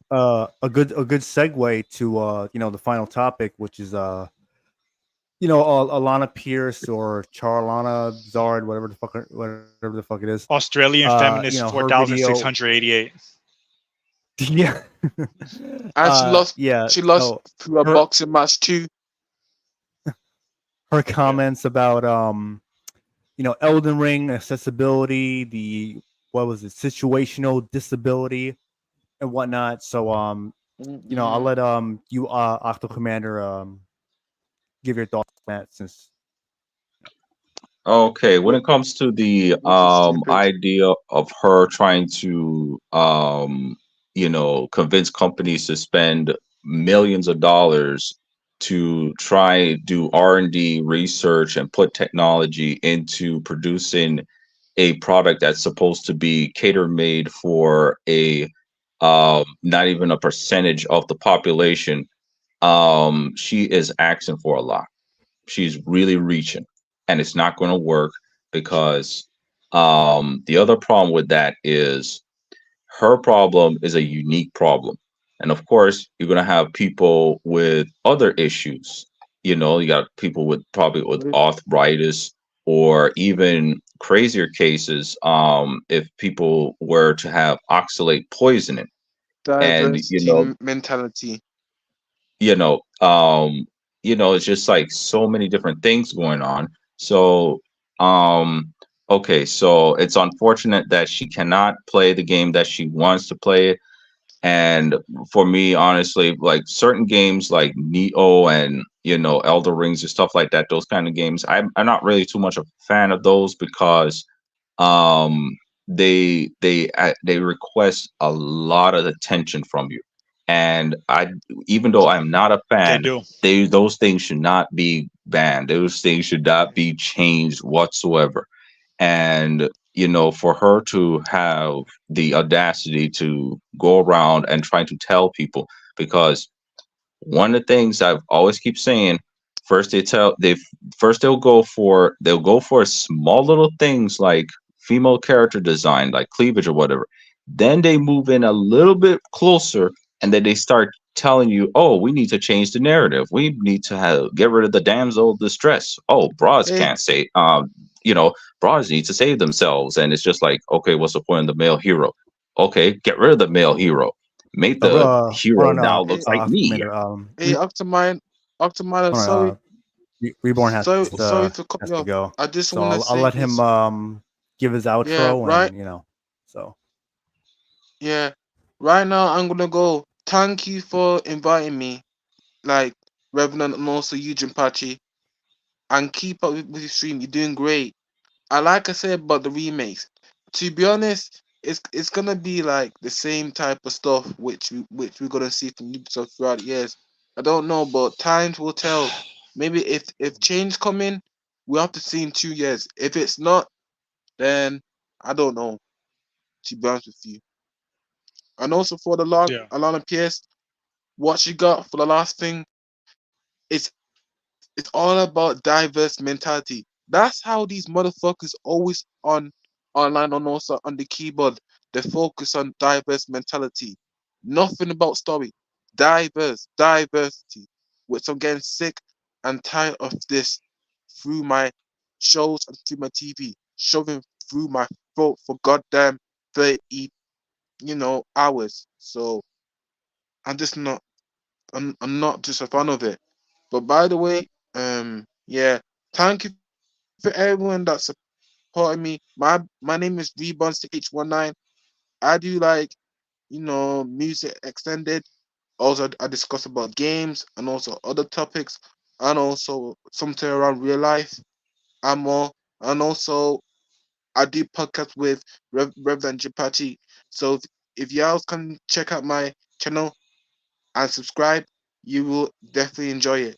But by the way, I want to thank these two for like inviting me, and also respect October Commander, and also what is it, Meanie Channel and also Spirit Paradox joining through Revenant podcast. So great. And also respect to my homie Game Woody. And Game Woody, I hope you do upload on your video, bro. Please do a damn upload. But sorry, but right now I'm gonna go. Thanks for invite me, and I see you on the next, live stream, Revenant, and also YouTube Patchy. Just let me know, and Hey, then I join. All right. thanks, bro. Thanks for coming on. We always appreciate having you. Yeah, you But too, yeah, homie. appreciate you Take coming it on. easy. So Right. Take it easy. Peace. take it easy, Reborn. For sure. Yeah, you too. Right. Right. So Anyway, back to what you were saying. okay, so I'm just going to go a little backtrack. First, they tell you about their parents, then they tell you about the story elements, then they want to replace the protagonist with a female, make her ugly, and now they're trying to tell you how the difficulty in the game is needs to be toned down. It's like what these people are trying to do is it's like the whole SJW thing is like a full spectrum, no pun intended. They're trying to change every single aspect of reality. Like, for example, they're trying to do things to lower down the standards for special forces training. Like, Yep. Heard about that the too. Army Rangers and the SEALs. They're trying to tell them that, oh, that stuff is too hard. I mean, just like this is like the Which thing it that should be people don't hard. understand. Yeah, and the other thing is, people don't understand that training, that kind of training, you are um going through a simulation of war conditions that your unit is going to be part of. This is supposed to be a simulation, and a lot of the stories, if you listen to them, they say that the training, the real stuff was harder than the training. So it's just like these people, they just have this mentality of trying to change every single aspect of everything. And I remember there was this person that's making this comic called like Crom the Destroyer and stuff, those kind of I know who books. that is. RJ Right. of the Island. Right. Yeah. So, he had a video talking about the idea of these liberals don't understand, they're not, you know, understanding the essence of art, and Oh. how they have this mindset that, oh, conservatives don't have this idea of art. But the problem is with these new liberals, not the classical, is that they have this mindset of, okay, we can change aspects, like change reality and whatever and call it art. But with art, it Well, has to have some reality to it. Also, you got to remember that they're incapable of telling stories about heroes because they don't have heroic mindsets. They have like victim mentality. That's why like these people that write these stories, these like leftists or whatever you want to call them, they write these stories this way because they don't know what real heroism is. They don't know what sacrifice is. Everything is selfish with these people. No accountability. Everything is gray. There's no objective good in their world. You know what I'm saying? There's no sense of true morality. That's why they're writing it. That's another reason why the writing is bad, because their inability to write those characters is reflective of it's reflective of how they view the world. So, example, these same people writing these stories are the same people that will say like Batman's a fascist, or just because Superman can save everybody, why should he? Why should he be allowed to? Those kind of like mindsets that these people have is why their stories are so poor. They can't write heroic characters. That's why the MCU. That's why the MCU, all the villains have these like twisted backstories or like these weird backstories where you're supposed to sympathize with them despite them being when they're supposed to be villains, right? Like WandaVision, that whole thing with Wanda, whatever, like that was terribly handled. You know what I mean? So that's how those people are, and that's how they see the world, and it reflects in their writing. It reflects in their games, their stories. It's all selfishness, no accountability, and like you said, not being in reality. They're in fantasy land, but not in a good way. And like I would say it's more not so much fantasy land, but delusional land. Delusional land, and also the you're hitting the points there. And the problem with these people is that they have this mindset that they are telling stories about the villains and their backstories, even though it's partly a cash grab, an excuse to make a story. But there's also the demographic of people that make these type of revisionist stories and trying to vilify the good guys, is that these people, they have this mindset that, okay, we have to change people's perception of the villain and make them feel like, oh, we're the empathetic, softy little babies, and all of a sudden they're victims of their circumstances. But the thing is, what they're doing is wrong. And the other problem is that there is a certain set of people out there that relate these fictional tales with reality. And some people might look up to that and might look up to those type of ideals and might live up to those ideals, and it might help them be better people. But the problem with this whole rationalizing the villains is that they some people might feel, okay, we can rationalize the real villains, the people that hurt the young, or people that take advantage of people and all these kind of things. And it's just like, oh well, we have to dive deep into their backstory and figure out, well, we'll find the humanity into the person that scam thousands of people of their retirement money. Okay, yeah. Like, I just feel like that's the other dangerous aspect with some of these people, because there are some of these people that feel like they can actually be a lawyer for evil people, even though they're supposed to be defense attorneys. Well, and it's just a mess. That's because that's confused morality. That's what it is. Just confused morality. They want to lower the it's all about changing the way people think and making a new normal. Because if everybody thinks like basically it's like the slippery slope logic. You normalize one thing, you make one thing normal, then all of a sudden you have these people trying to justify doing bad things to kids and shit. You know what I mean? That's how it is. And again, I'm not gonna make like the think of the children argument, but like at the same time, like these people, they're trying to confuse everybody. We don't know what a man or woman is. Everything goes. We're in a free for all. You know what I mean? That's what they want. Like, they're trying to create a free for all. A free for all where there's no accountability. Everybody does what they want. Like, again, you can say you could call it degeneracy, but whatever term you use for it is what they're trying to do. That's why they keep talking about the new normal, right? Or Or also, like you said, new normal, and oops. And also shift the narrative. Like, again, good is bad and bad is good. And you know, it's funny. I was mentioning before, I'm not religious, but it actually says in the Bible, believe it or not, toward the end times, they'll try to make evil appear as good and good appear as evil. Right, right. And like I said, I'm not religious like that, but I'm well versed in the Bible and whatnot. And like, it actually does say that, which is kind of funny. That it has that specifically in there. But right. But that's what it is, you know. Heroic and masculine people that want to protect their families, they see that as fascism. You know, degeneracy, selfishness, no accountability, that's good. That's independence to these people. That's freedom. You know? So that's how they think. That's what it is. So to your point. But right. Yeah, so back right. But back to the main topic about Alanah, is there anything else you want to say about that specifically? Alanah, who's this? Appeared the person who's talking about Elden Ring and whatnot.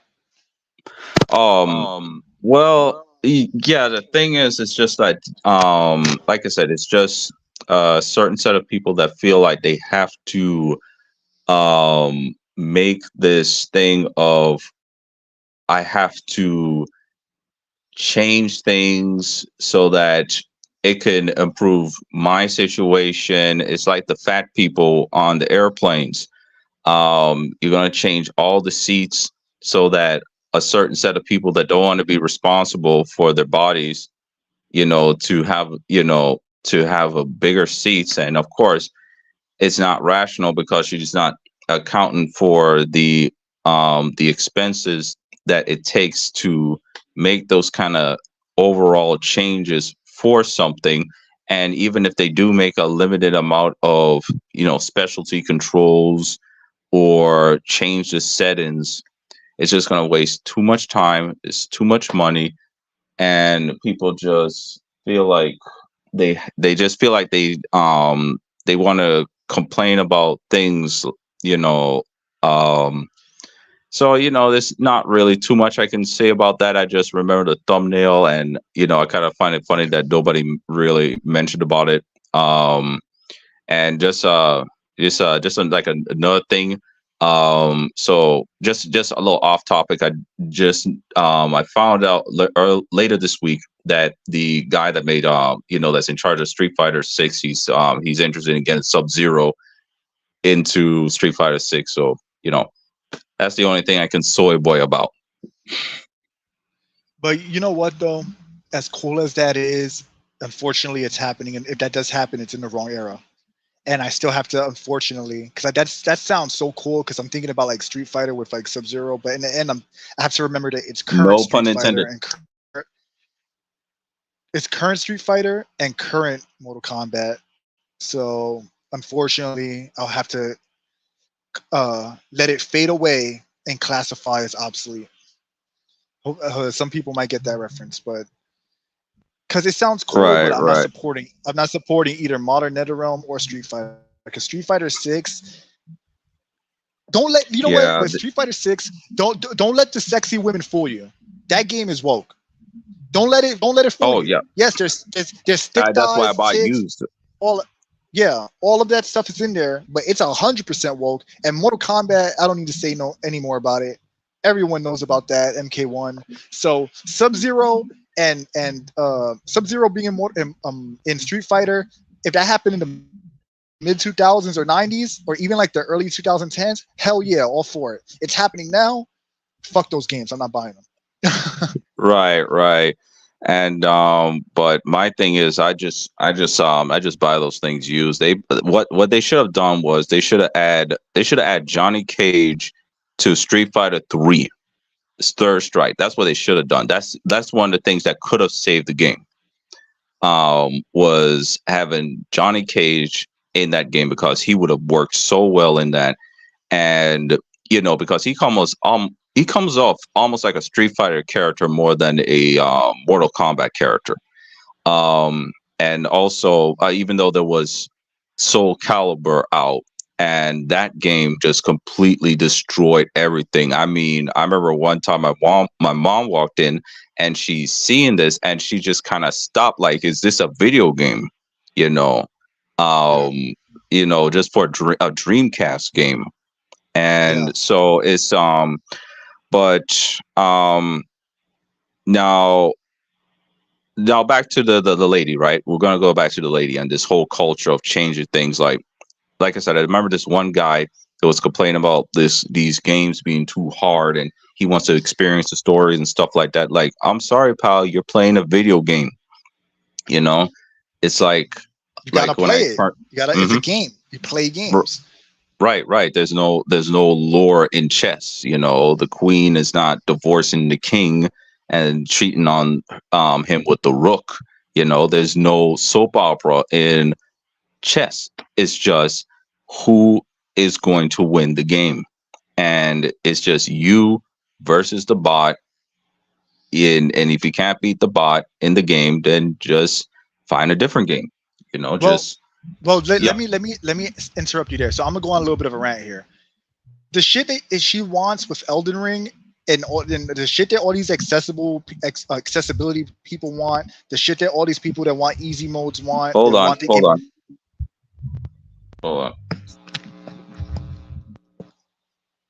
Sorry, I got a call. You're good. The shit that people want on easy mode and all this stuff, that is the reason why Tekken 8 is ass. That is exactly why it's ass.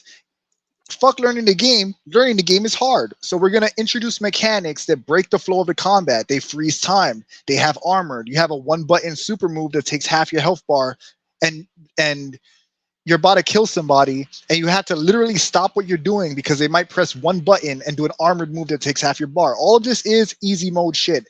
Auto play guidance, auto special moves. It's called special style on Tekken 8, but it basically just simplifies the movesets to one button. King's throws no longer being true command throws. You just press one button. Heat, where you do a heat engager and then it forces me to stand in fucking place while you dash at me, and now I have to guess. 50-50 luck mechanics, because learning how to properly set up attacks and set up mix-ups is hard. So again, all that accessibility shit has ruined almost every game that it's been a part of. And in her video, she said that she doesn't want an easy mode.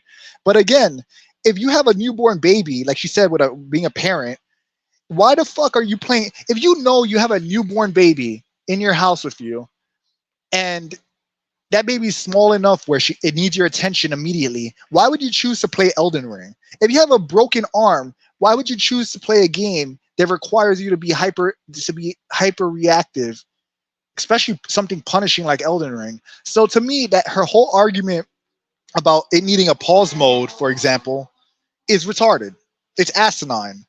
Well, just do something else. You can't just not play the game because you have a newborn baby in the house.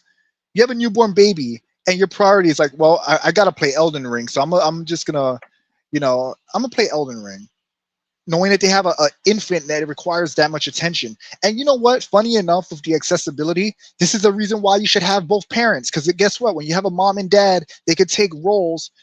They can when you're actually with the partner that you had a child with, they can give you a break while they take care of the baby, and they could get a break while you take care of the baby. Then you could play Elden Ring or whatever. But again, that's a whole nother subject. But like, come on, man. It makes absolutely no sense to cry about accessibility. And you know what? If you ever seen special needs people play games, a lot of times they're just there to have fun. A lot of times they don't even beat the game. I've seen special needs people run in circles in one area in a game, not progress at all, and look like they're having the time of their lives. I've seen autistic kids beat Sekiro. Children beat Sekiro. So again, this accessibility shit, this easy mode shit, is just an excuse and for journalists, because again, they don't have, a lot of times they don't have any willpower, no accountability, no determination. Everything needs to be handed to them. They want participation trophies, and every single game, every single fighting game now, well, a lot of them, they all have this. New players should be respected enough to learn the game. If you don't learn the game and you're not good at it, then fight low-ranked players that are the same rank as you. If you want to be high rank and fight good players, you have to get good at the game. So I hate the argument for easy mode. Now, true accessibility is like, all right, you're colorblind, Have a colorblind mode. That makes perfect sense. You're deaf. Okay, have a mode where if you're deaf, you can still like know what they're saying, like subtitles, for example. But to say like, oh, it needs a pause button because your newborn baby might be crying. It's like, why the fuck you're playing Elden Ring? Play something else. Play anything else. Play Marvel Spider-Man where it does have a pause button. No one should play that game because it's woke trash. But as an example, it has a pause button, and it's pretty straightforward, and I would argue pretty easy. You know, like, come on, common sense. So, common sense be damned with these people. Yeah, and also wait, I have some more things I want to say about this because again, I was a longtime Tekken fan. I saw Tekken 7, they added armor because learning the punish is hard. I saw they added rage arts because people don't know how to get how to take pressure off them. They took out and that was in Tekken 7. And then I should have known better that in Tekken 8 they would double down on these noob, I want to call them noob mechanics, because again, that was their top selling game. Tekken 7 is their highest selling game, so Tekken 8 of course would double down on all of that. Tekken 8 plays itself. Fuck skill. You're a Kazuya player. If you play a slower paced character, like whatever. I'm not gonna say like all Kazuya players are like. I'm not gonna act like they're victims or whatever. I mean, that character is powerful, but the point is that the more mashy characters have been doubled down on. The mechanics that are broken have been doubled down on, and it's all done for the sake of accessibility. Accessibility doesn't mean necessarily mean handicap. It means accessible for people who don't play fighting games. But again, it might sound like an elitist. It might sound like a gatekeep. But fuck those people. If they want to learn to play the game, learn to play it. If you don't want to learn how to play it, fight noobs. Fight other players that are at low rank online like yourself. And as you get better, you'll move up in the rankings. Yep. And also, there are with Elden Ring, there are criticisms to be had, but they're not the difficulty. Here, I'll give you an example. Hold on, Jinpachi. Hold on. I just want to address this comment. Are we talking about Spider-Man 2? I mentioned Marvel Spider-Man. Well, Marvel Spider-Man 2 is woke. Okay. Yeah, I mean, I'm sorry. Revenant, can you actually send a link to Twitter DM? The problem is my phone is about to die soon, so unless you guys are gonna finish up soon. We got some left. We do have some left. Okay. All right. So send me the link to the DM, and let me just switch the computer. Okay. Also, Layu's Spider-Man 2 is definitely woke. You know, like there are multiple videos explaining it. There's a multitude of reasons. You know what, Revenant? I'll let you take the floor with this one before I continue my little rant because. Well, with Elden Ring, no one's necessarily mad that people want a pause button. People are explaining why it doesn't necessarily need one, or the fact that. All right, I'm gonna step out for a bit, let my phone charge, and I'll just wait so I can use the computer. Okay. Sure thing, man. All right, I'll send it to you in a bit. Okay, thanks. You got it. So yes, like, because when you think about Elden Ring, those type of games, more than likely the idea of it is that they want to create tension. They want to get you immersed in what's going on. So if you can just pause the game in the middle of a battle and kind of collect yourself.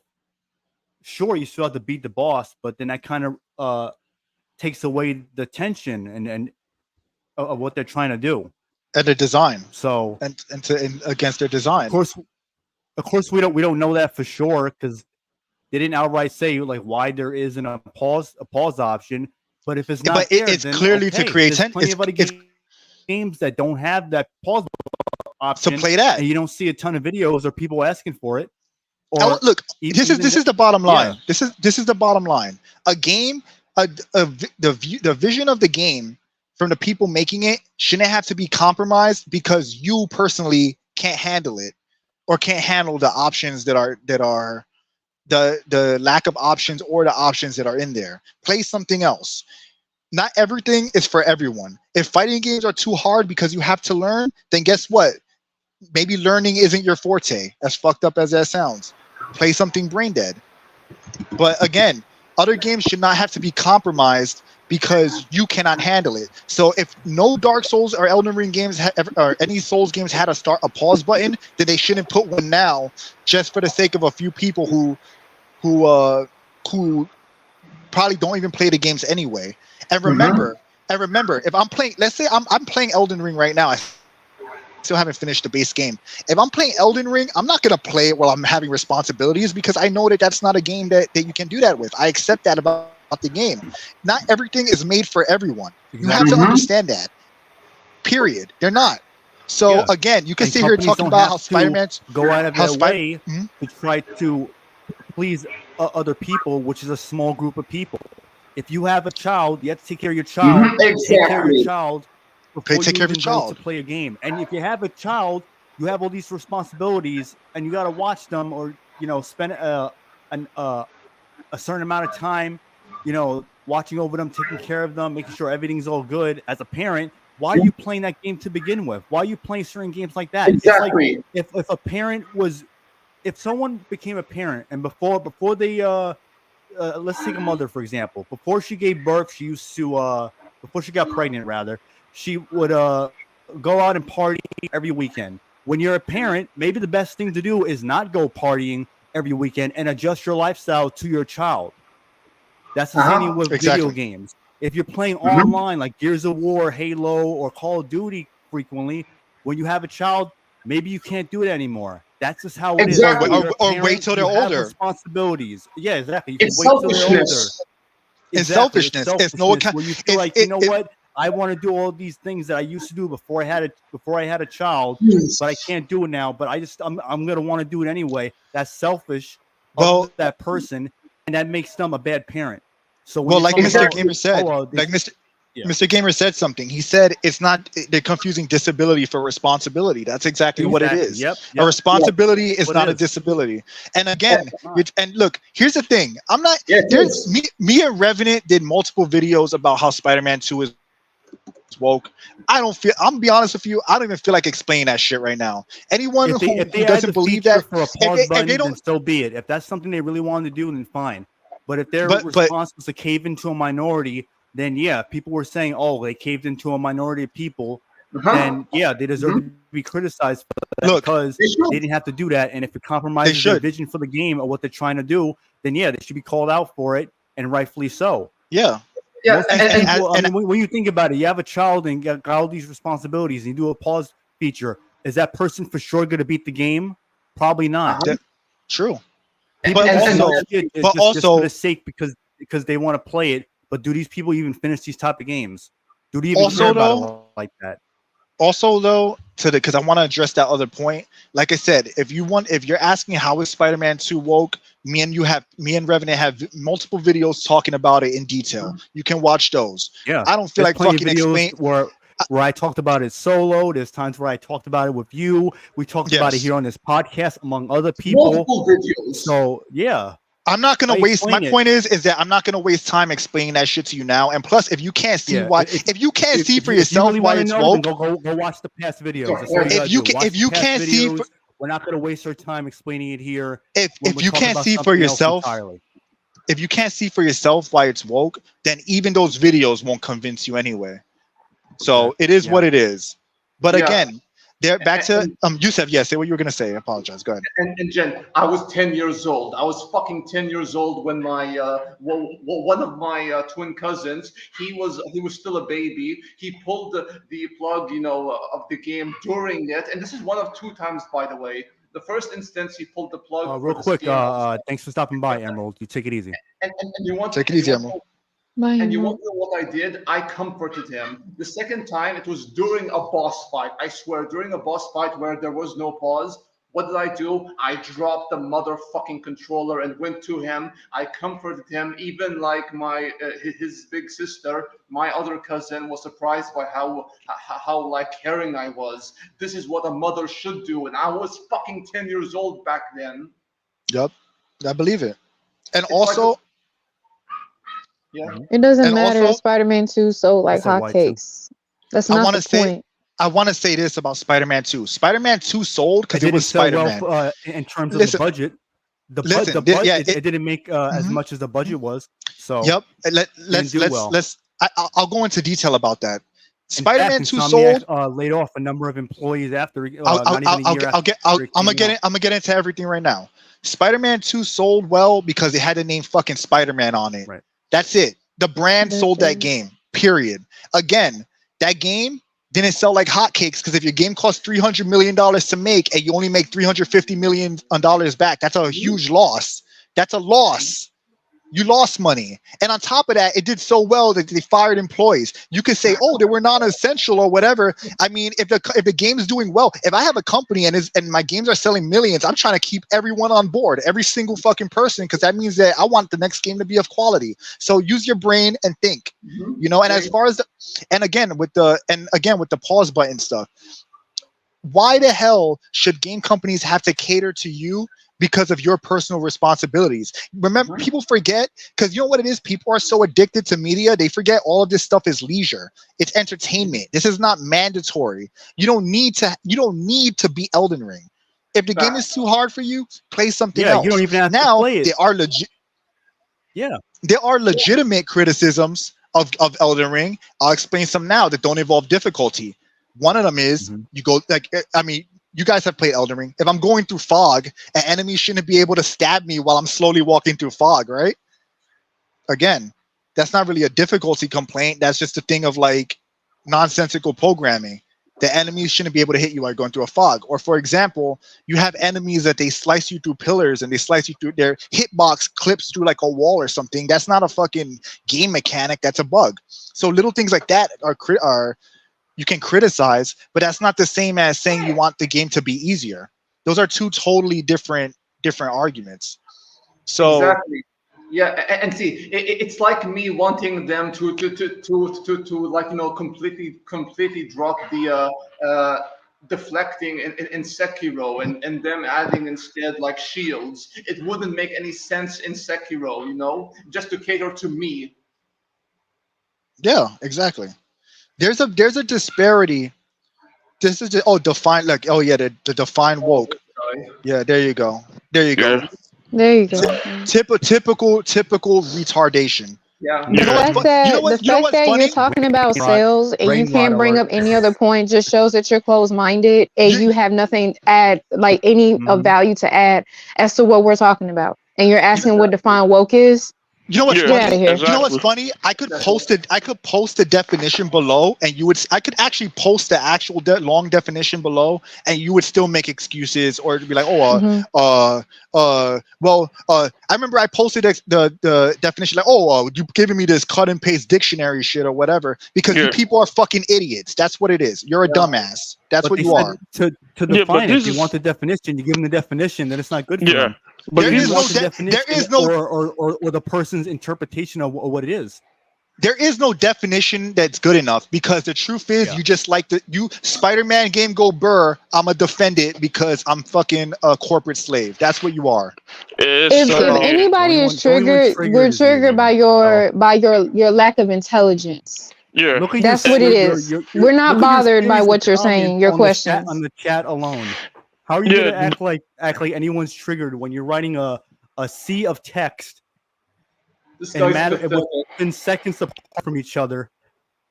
And again, so I don't get it.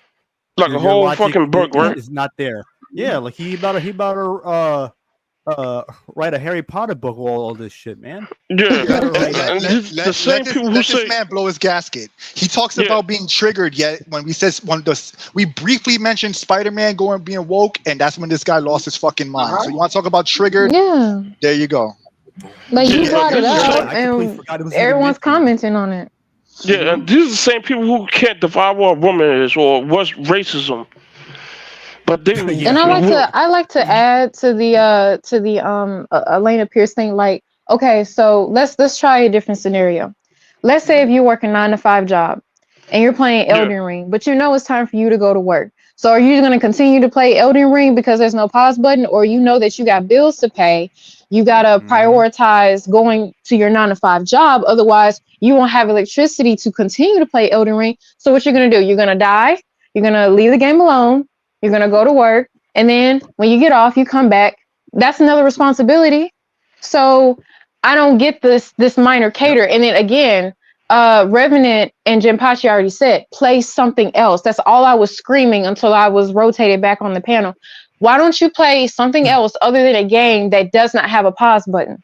And why does the game developers have to cater to a small little minor insignificant detail because you chose to procreate, give birth? Now you have a responsibility. Why do they have to do that? That's ridiculous. It just sounds. It just sounds stupid. It's retarded. It was a dumb argument that she made. And on top of that, she also doubled down on it on X and also made another video. I forgot to watch the second video on it. I didn't even know she, because I'm not. Let me be honest with you. I don't think she have played Elden Ring about the second video.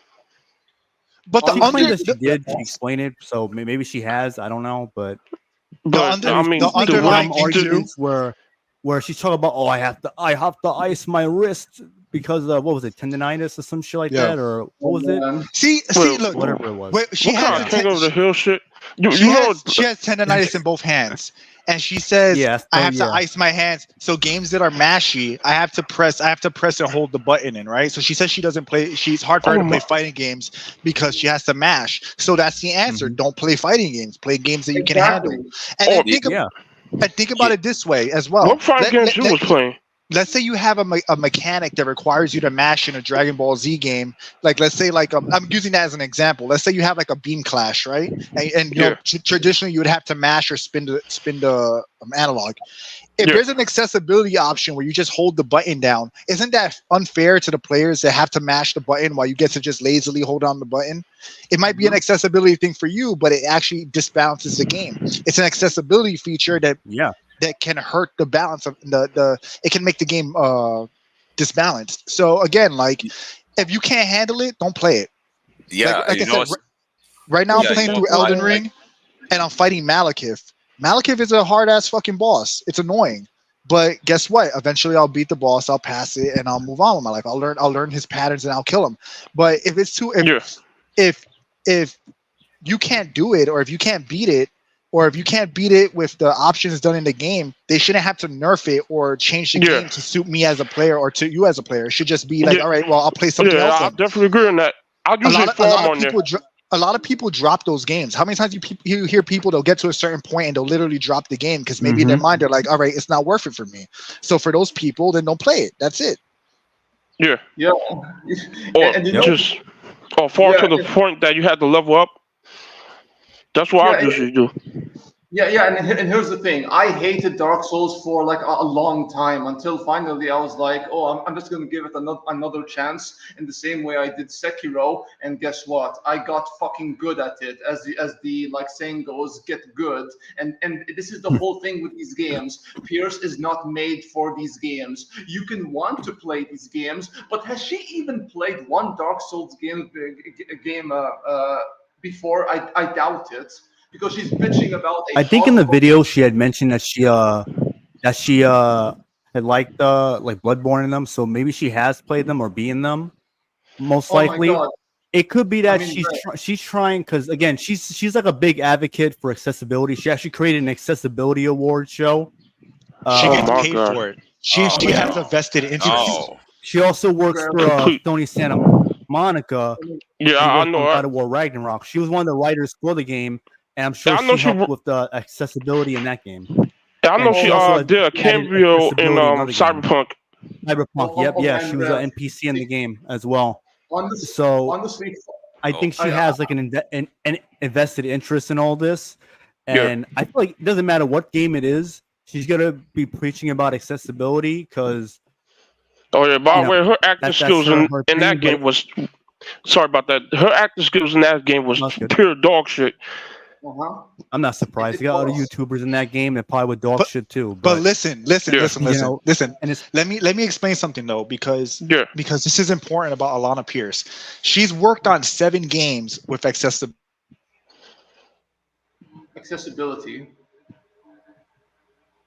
Jen? No. You're muted. No. I'm back. Sorry. She worked on 7 games with accessibility so far, and she has an accessibility award show. Let me ask you all a question. Do you think that she did that for free, or do you think she was compensated? No. If she's leading the charge for accessibility, and she right now is the main person doing it, doesn't that mean if more games adopt it, who they might hire? Her. So obviously she has a vested interest to make money doing it, aka a shill. But exactly, she tries to play both. She tried to play both sides in the argument, where she tried to say, "I am saying you should still get good and learn how to beat the game. I'm just saying you should have accessibility features." It's like, again, ultimately, bro, she would shit her pants if she played a PlayStation 2 or PlayStation 1 game. Dude, I played a game. I have a game. I had there's a game on PS2 called Nano Breaker. Yeah, Nano Breaker. Oh yeah, that game. that game. That's basically the Metal Gear Rising. But that game is so fucking hard. Or like Ninja Gaiden, the classic ones on Nintendo. Yeah. Like so many of these games where either you got good and beaten them, or you let them go. Yeah. So some people did. They left the game, the old consoles on for hours until like they got back from work or got back from school. What I used to do was with Streets of Rage, because that game was also kind of, for me, it was hard at the time.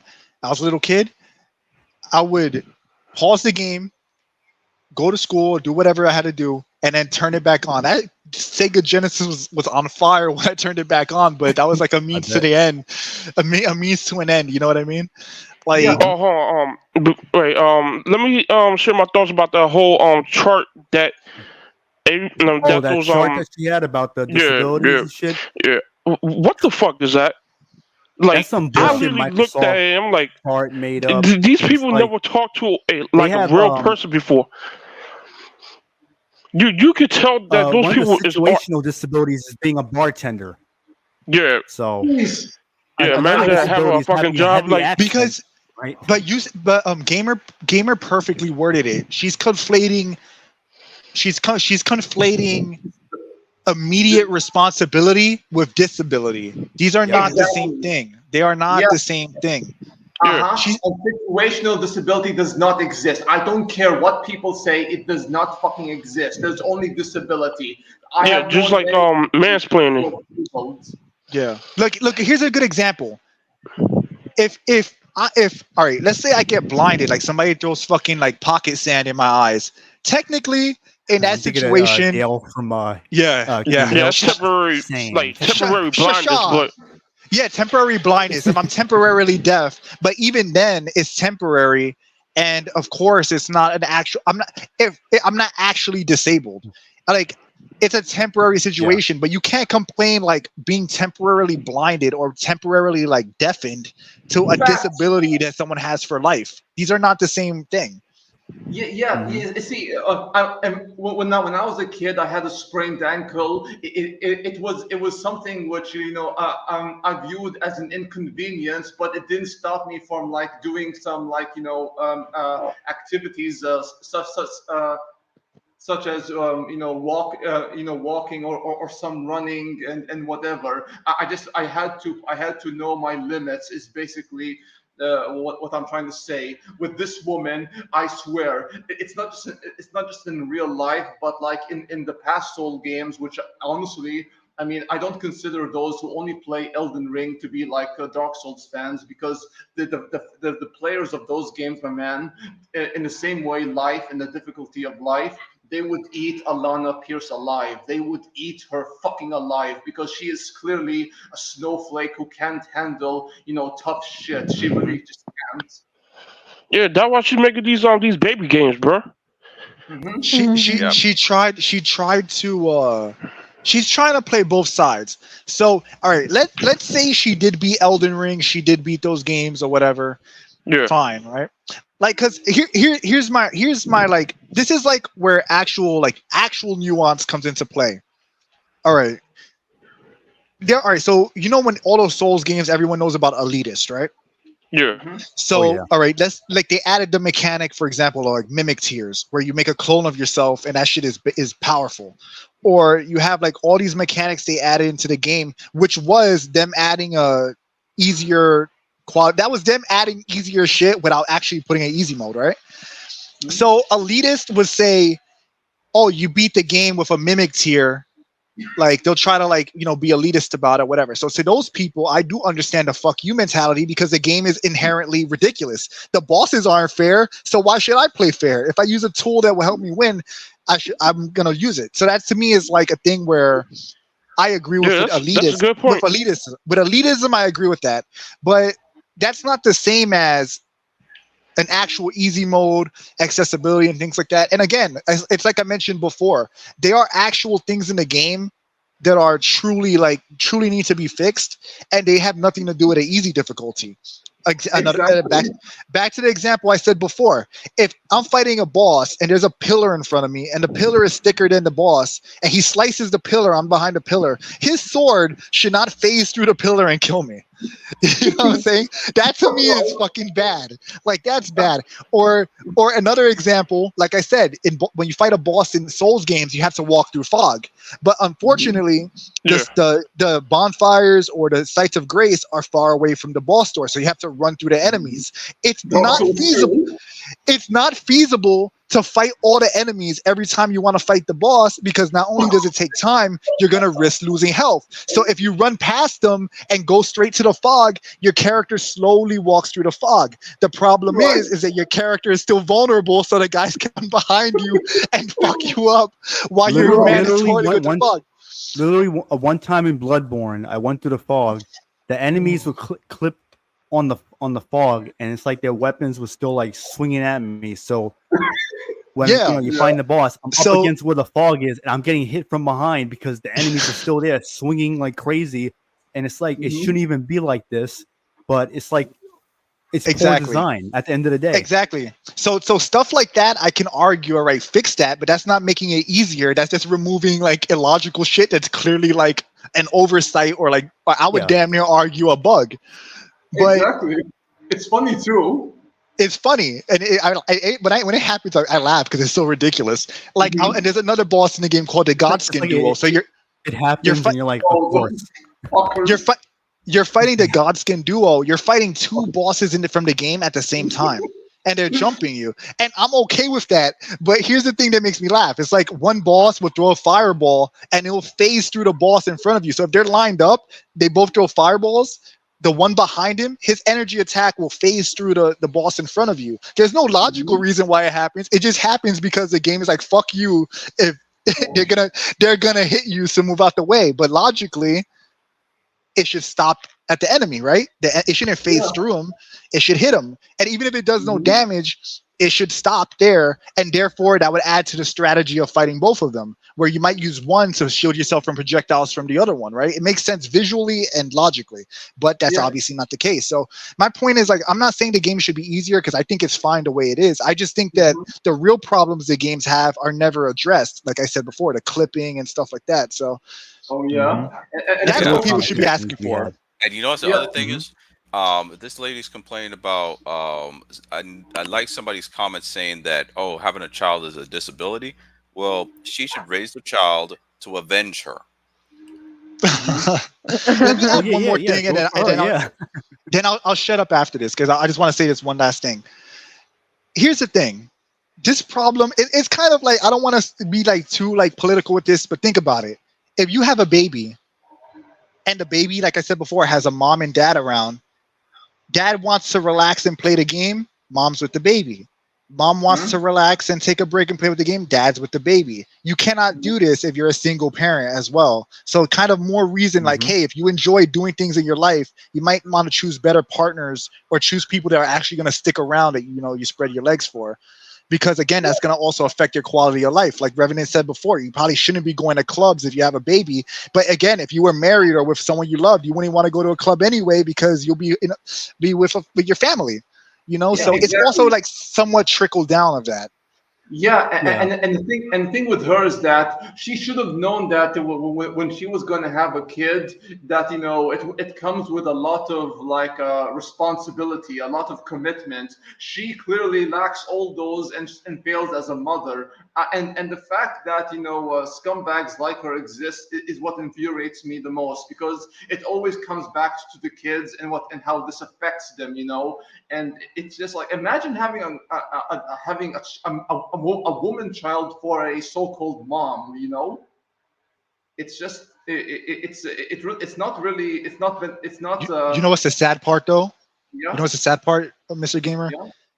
She's not a mom. I doubt she has kids. I don't think she has kids. She's not, so she no, just she she, doesn't. she I was just about to say, is she even a mom? she Nah, pulled that argument there's out her actual ass. parents that are criticizing her and pointing out that clearly she's not a mother. She doesn't know what she's talking about. There's people even on YouTube. She even responded to someone. Oh no, it's Alex on X saying, "Oh, people are misconstruing what I was saying, and all for rage bait." I don't remember exact word for it, but that was more or less what it was. And my thing is this: this is a problem with a lot of women. I don't. People may not like this, but they lack accountability. She can't hold herself accountable for what she said. She can't just say, "All right, after evaluating this, giving it some consideration, maybe this was I'll admit this was a bad take of mine." I'll give you an example where I took accountability. I put a community post about Happy 4th of July. There was a picture of Trump on a bald eagle and an American flag. Happy New Year. Happy New Year. And without realizing it at first, it ends up it was an AI art. I didn't look at it carefully as I should have. So I even pointed out in my follow-up community post where I posted additional pictures like Superman, Hank Hill, and Goku, and another Trump picture where it was just him. It was the real him, and of course people got mad at me about that. But whatever. I'm not gonna apologize for that. But anyway, yeah, right. Yeah. And it's like so. People should be able to take accountability for your mistakes, even if it was nothing like malicious or anything like that. Like it's almost like if you bump into someone, it wasn't intentional, but you can still say sorry. I didn't mean to. I wasn't paying attention, or I could have moved out the way. Whatever it is. Yeah, little things like that. This person in particular. Yeah, what you gonna say? And Rev, how others call Grums like a grifter, or others like him a grifter. Well, Alanah Pearce, she has demonstrated like traits of a grifter. She's playing. She is a grifter. Sides. Yeah, I mean, she is a legit grifter. I don't use that term with anyone unless there's actual proof or evidence based on action. No, she is. Character. Yeah. How can you tell people to get good and then also say that you should have an accessibility feature because you have tendonitis in both hands? Those things don't even like equate with each other. She's trying to ensure that she doesn't get flack from either side. So but you know what happens when you do that? You get flack from both. I'm just trying to be rational about this. Exactly. Yeah. She's trying to think like, I'm thinking rational. I'm being fair, when you're not, because again, you're just trying to play both sides. And when people notice that, they're going to call you out on it on top of whatever dumb shit you're saying. And that's what she's getting. And of course, she doubled down on it with another video, an additional post, without even listening to what other people are saying, especially people who are parents. And she doesn't understand that because, again, she doesn't want to take any accountability for what she said, what she did. She there was other takes that I've seen before, because I would look at other videos out of curiosity from people, especially if we're doing like the podcast or whatever, because I want to bring up whatever arguments people may have said, or at least allude to them.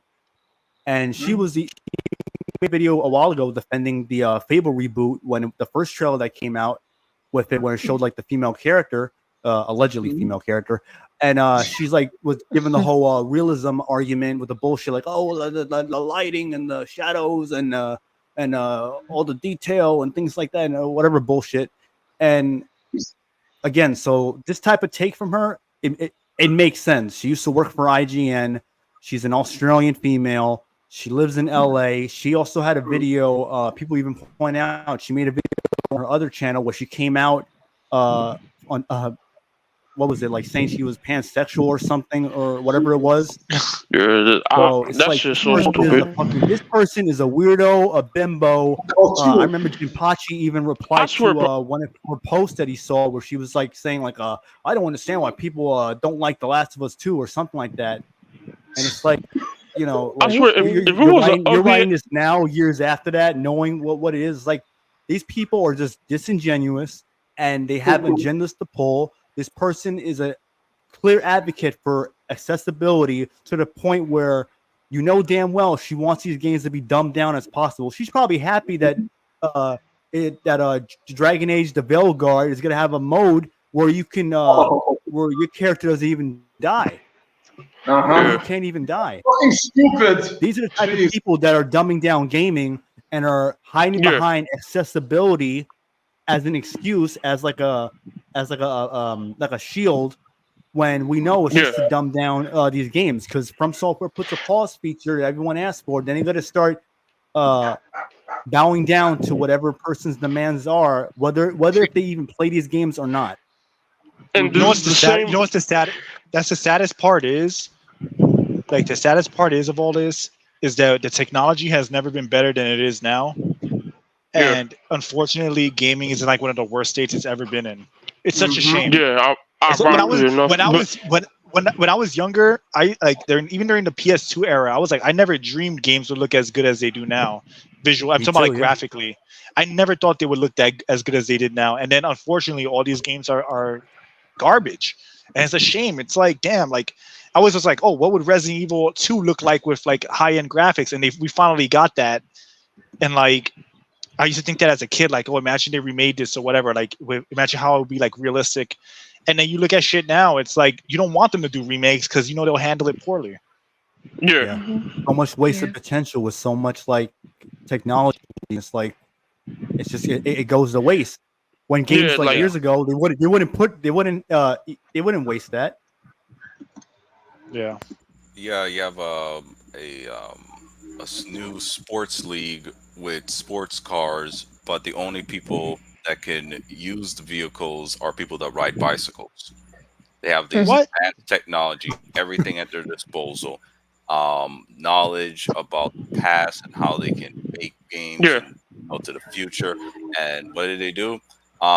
They use it as a platform to be the self-insert teacher to continuing on some nonsensical pursuit of the progressive mind virus.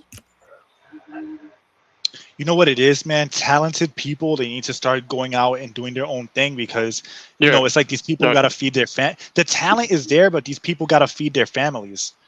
And the problem is that, you know, unfortunately, unless they know their project's going to be a success and the time and investment, is scary to think that you could work on a project for 7 months unpaid, a year unpaid in the case of making your own game at minimum, and then not make a profit on it. And then like, all right, well, I sacrificed 7 months of my life, didn't make a profit, and I still got to feed my family. So that's why, unfortunately, the developers that don't like this stuff, the artists that don't like it, they have to you know, make their own shit and take the risk and roll the dice. But at the same time, I know that's a lot to ask for somebody who, you know, he has to stay alive and be able to eat. Yeah. And it's crazy. There's so much uncertainty with all that. So it's like, it's hard. It's like, yeah, I guarantee you a lot of those really programmers. I was going to say a lot of those programmers, you know, they don't want to make those games. You know, they don't. Yeah. But they have no choice. They have no choice. They're hogtied basically to do whatever the stooges tell them to, and it's like, you know, it's like you got talented people working for people who don't even know what talent is. They don't know what innovation is. They don't know what pushing the bar or even being imaginative or even having a vision and sticking true to it. All they know is agendas and, you know, pleasing the wrong people. Yeah, I agree with that. I mean, look at fucking by the way, like, and I like how she how Pearce trying to defend like ugly ass designs of video games, and she's right there wearing all this makeup and all this shit. Right. Like I found that pretty fucking ironic. One of the reasons why she's being defended by her takes, such as the one that Simps with Elden Ring, they're simps. Because she's a pretty because face. she's a pretty face. Yeah, that's all it is. I swear, bro. If it was like an ugly bitch or like a dude saying this, they would think that shit sound retarded. But since this is a pretty girl saying it, people just change like agrees all of a sudden. Oh yeah, you're right. You're right. Of course, you're right. Yeah, see, Well, that's all I'm gonna say. She's lucky she's pretty. But you know what, too?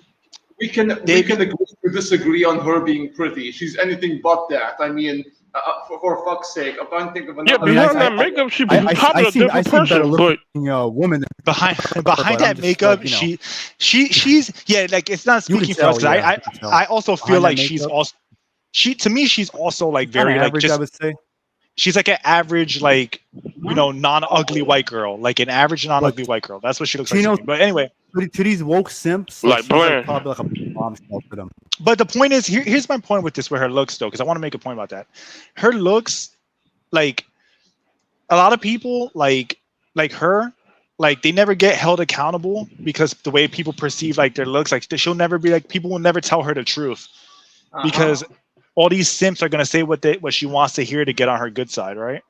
Yeah, they're all going to be yes men to her, and she would never take any accountability until she was on the other end of that spectrum where she wasn't as good looking.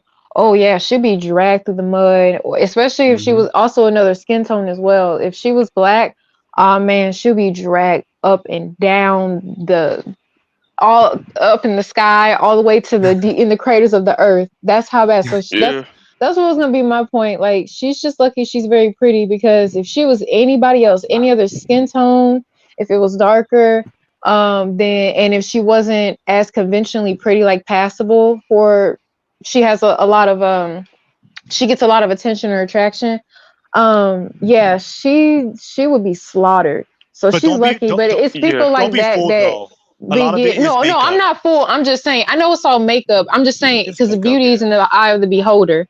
But so I know that she has her yes man, her little simps that are going to pretty much follow her and obey her like a cult. But she would not have like spots in those those studios and shit. Yeah. No, she wouldn't be as far as she is. Yeah. Yeah. But also adding to the people that. Well, I was gonna say that also keep in mind that you got people within the game journalists and also other developers, because she also worked on other games. She's employed by Sony Santa Monica, so not only does she have like the simps who are watching her on YouTube and all that, they know she makes these games. So yeah. So it's not like she'll never have. She doesn't have no integrity. Exactly. Yeah. But also remember, just the irony. All those feminists will say all this shit, but then she goes on camera caked up with makeup, wearing like a shirt that shows like a lot of her skin or whatever, dyeing her hair. Right. And then you ask, some of her pictures too, where she's like half naked and everything. Yeah, it's like so like ugly females like. She wants to claim that she's asexual, or whatever the hell she said she was, whatever thing she said she was, and then talk about like. People like that talk about like male gaze and shit, but then they're fucking doing that. They're dressing like that, and it's like, who is that really for? Because when people say, "Oh, that's for myself," I'm like bullshit. Because what's easier? What's easier is being in sweatpants and fucking with your hair tied up, chilling. That's a lot easier, and that's more for yourself than but she craves attention. Look, that's the thing. She craves attention, so that's why she had to say this dumb bullshit. Just attention from Microsoft and attention from these fuckers who thinks that chart is really something. And that's the thing, though. Like, you can tell she's never been held to the fire, because if she's ever been held to the fire, if she didn't have like a cult following, then she wouldn't get a pass. I know she still got heat for what she said, but it's like you could tell that she doesn't have any integrity, and that she has a whole bunch of yes men around her, because the fact that she's able to sit in that chair with a full face of makeup, and dress the way she does, that goes against the whole, because that's being hypocritical. You know, if you're for the whole activism of the DEI and all that stuff like that, and women being the new men and all that, okay, then be about that. Look like a man. You know, why are you dolled up? Because that goes against what you speak. So you're not even practicing what you're preaching. And then also, she wouldn't sit there in that chair looking dead ass in the camera and talking about some, you know, being a mother is a disability, and there should be a pause button for a game like Elden Ring and all the games like it. That is a stupid take. So someone she's complacent. You know, she has not taken any accountability. So she's gonna continue to say stupid shit like that. Like, expect more takes like that, because she can get up there confidently with her whole chest and say it. Hell yeah, she's gonna continue to keep getting passes. No, until someone holds her to the fire. Well, you know, she's not the only one to do that. Sound like some shit. Sadly, the other side of the aisle does that as well. Sadly, there's a lot of like right wing women that they're like attractive, and they say some. I mean, don't get me wrong. Like I'm definitely lean more. I definitely lean more toward the right, but I've heard some dumbass shit from right wing people, especially and some women, and it makes me laugh. And I'm like, I can't believe like, and they only get away with saying it because of their physical appearance, you know. But it shouldn't be the case. Alanah Pearce, it's a cute girl saying it. I find the timing of this a little like a little too convenient. She comes out on Pride Month about her sexuality. Then, not long after that, she makes this video. Oh yeah. True, that seems very planned. We all know the LGBT mafia is well protected. Yeah. So not only is she a woman, not only is she helps develop War Ragnarok, which or destroyed the God War name. Yeah, that too. So she has all this stuff going for her to protect her from this take that I'm sure she knew damn well wasn't going to sit well with a lot of people. Mm-hmm. And I think she knew that going in, because why couldn't she came? She just wants to be consulted. Came out years ago. Oh, she does. So yeah, she just wants to be consulted. Why shouldn't come out years ago? She wants to be consulted and told how great she is. Yeah, but not because she's only being enabled. No, but it's not even that. She literally wants them to be. She wants them to hire her as an accessibility consultant, because she feels, it's like the Sweet Baby Inc. thing, where they scare people into wanting to do the DEI shit. Like, remember what Kim Belair said? It's the same thing. It's like, if I talk about accessibility and I have this platform and I'm an accessibility person, maybe From Software will hire me to help them with accessibility in their games. It's just a ploy to create. It's like creating a need that needs to be filled, even if it doesn't exist. Mm-hmm. If I say some dumb shit, surely they'll like me. It fits their agenda. Surely they'll hire me at this rate. Mm-hmm. Yeah. So it'll be like, hey, look, your game needs accessibility. Here's the reasons why, but don't worry, I'm here to help you do it. That's what she's trying to do. Because I can't see a logical, like, I can't imagine that you would beat any like multiple Souls games or Elden Ring or Sekiro and be like, you know what? I know I beat all these games. I understand it, because at that point you kind of understand the games, and then you say like, you know what? These games need a start button now.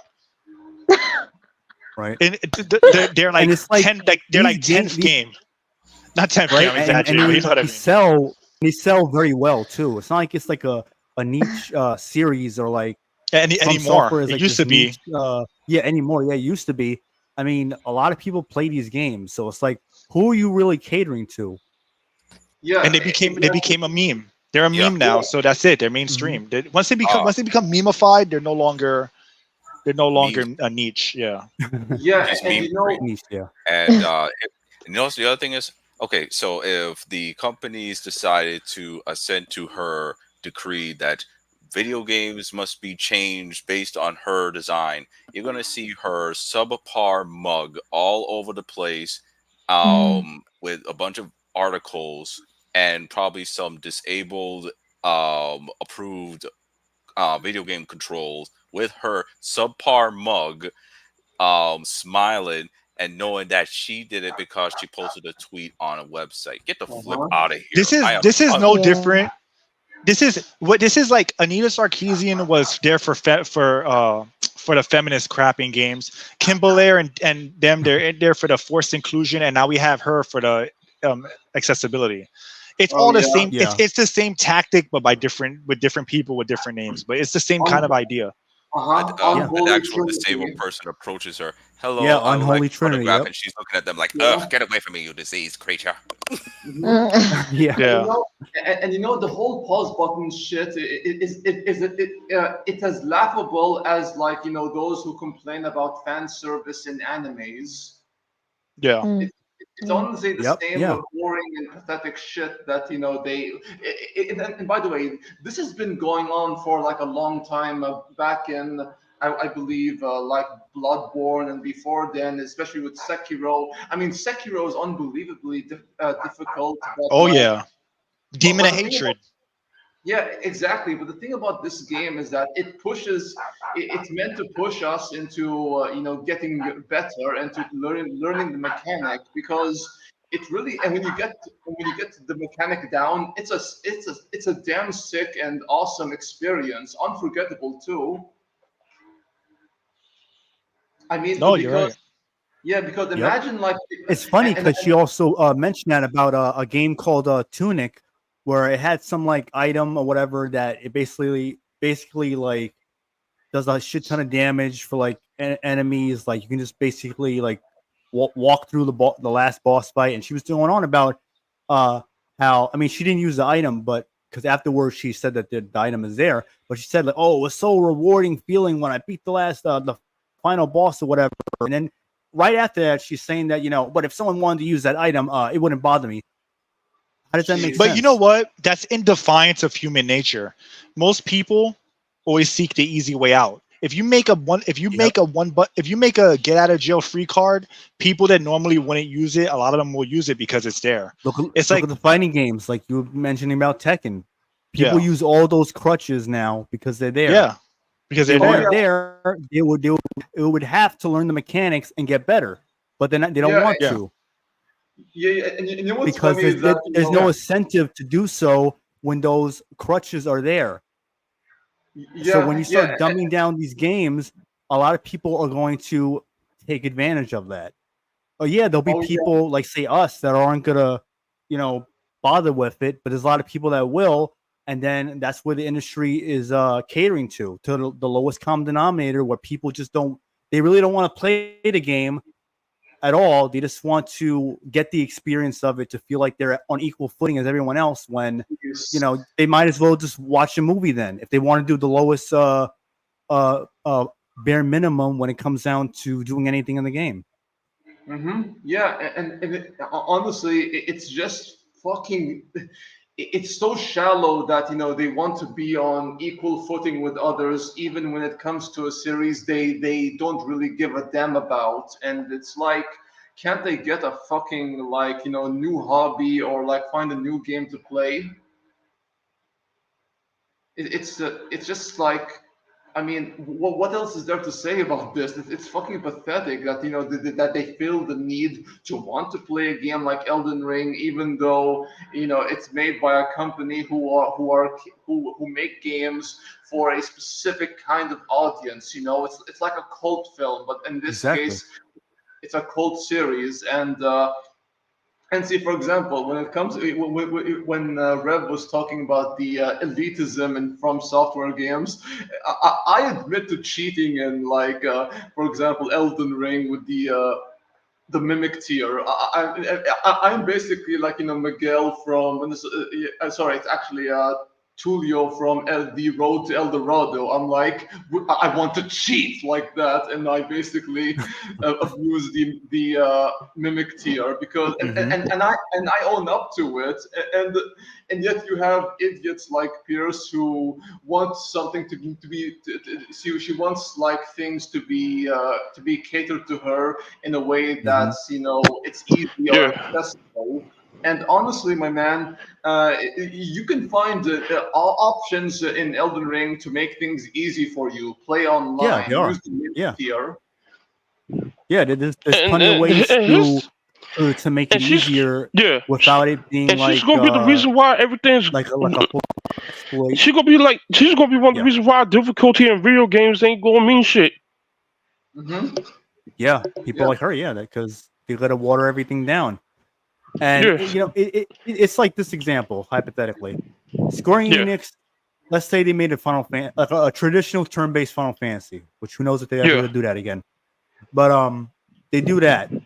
But then someone like Alanah is like, what if people want to play a first-person shooter in Final Fantasy? There's plenty of people in the world who are like that, who want to play a shooter in Final Fantasy. Then Square Enix is like, you know what? She's right. Let's also make it a first-person shooter.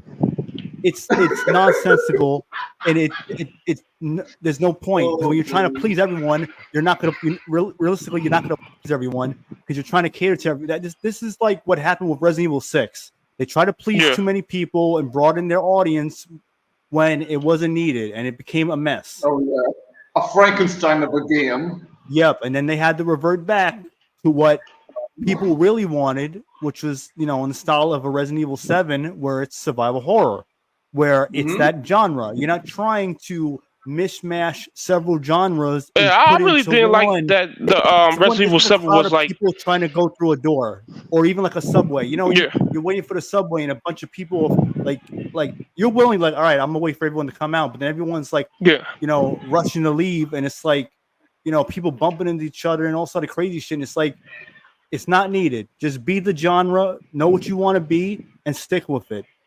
Like Elden Ring, they know the type of From Software. They know the games they want to make, and you know she's a terrorist. People know by now.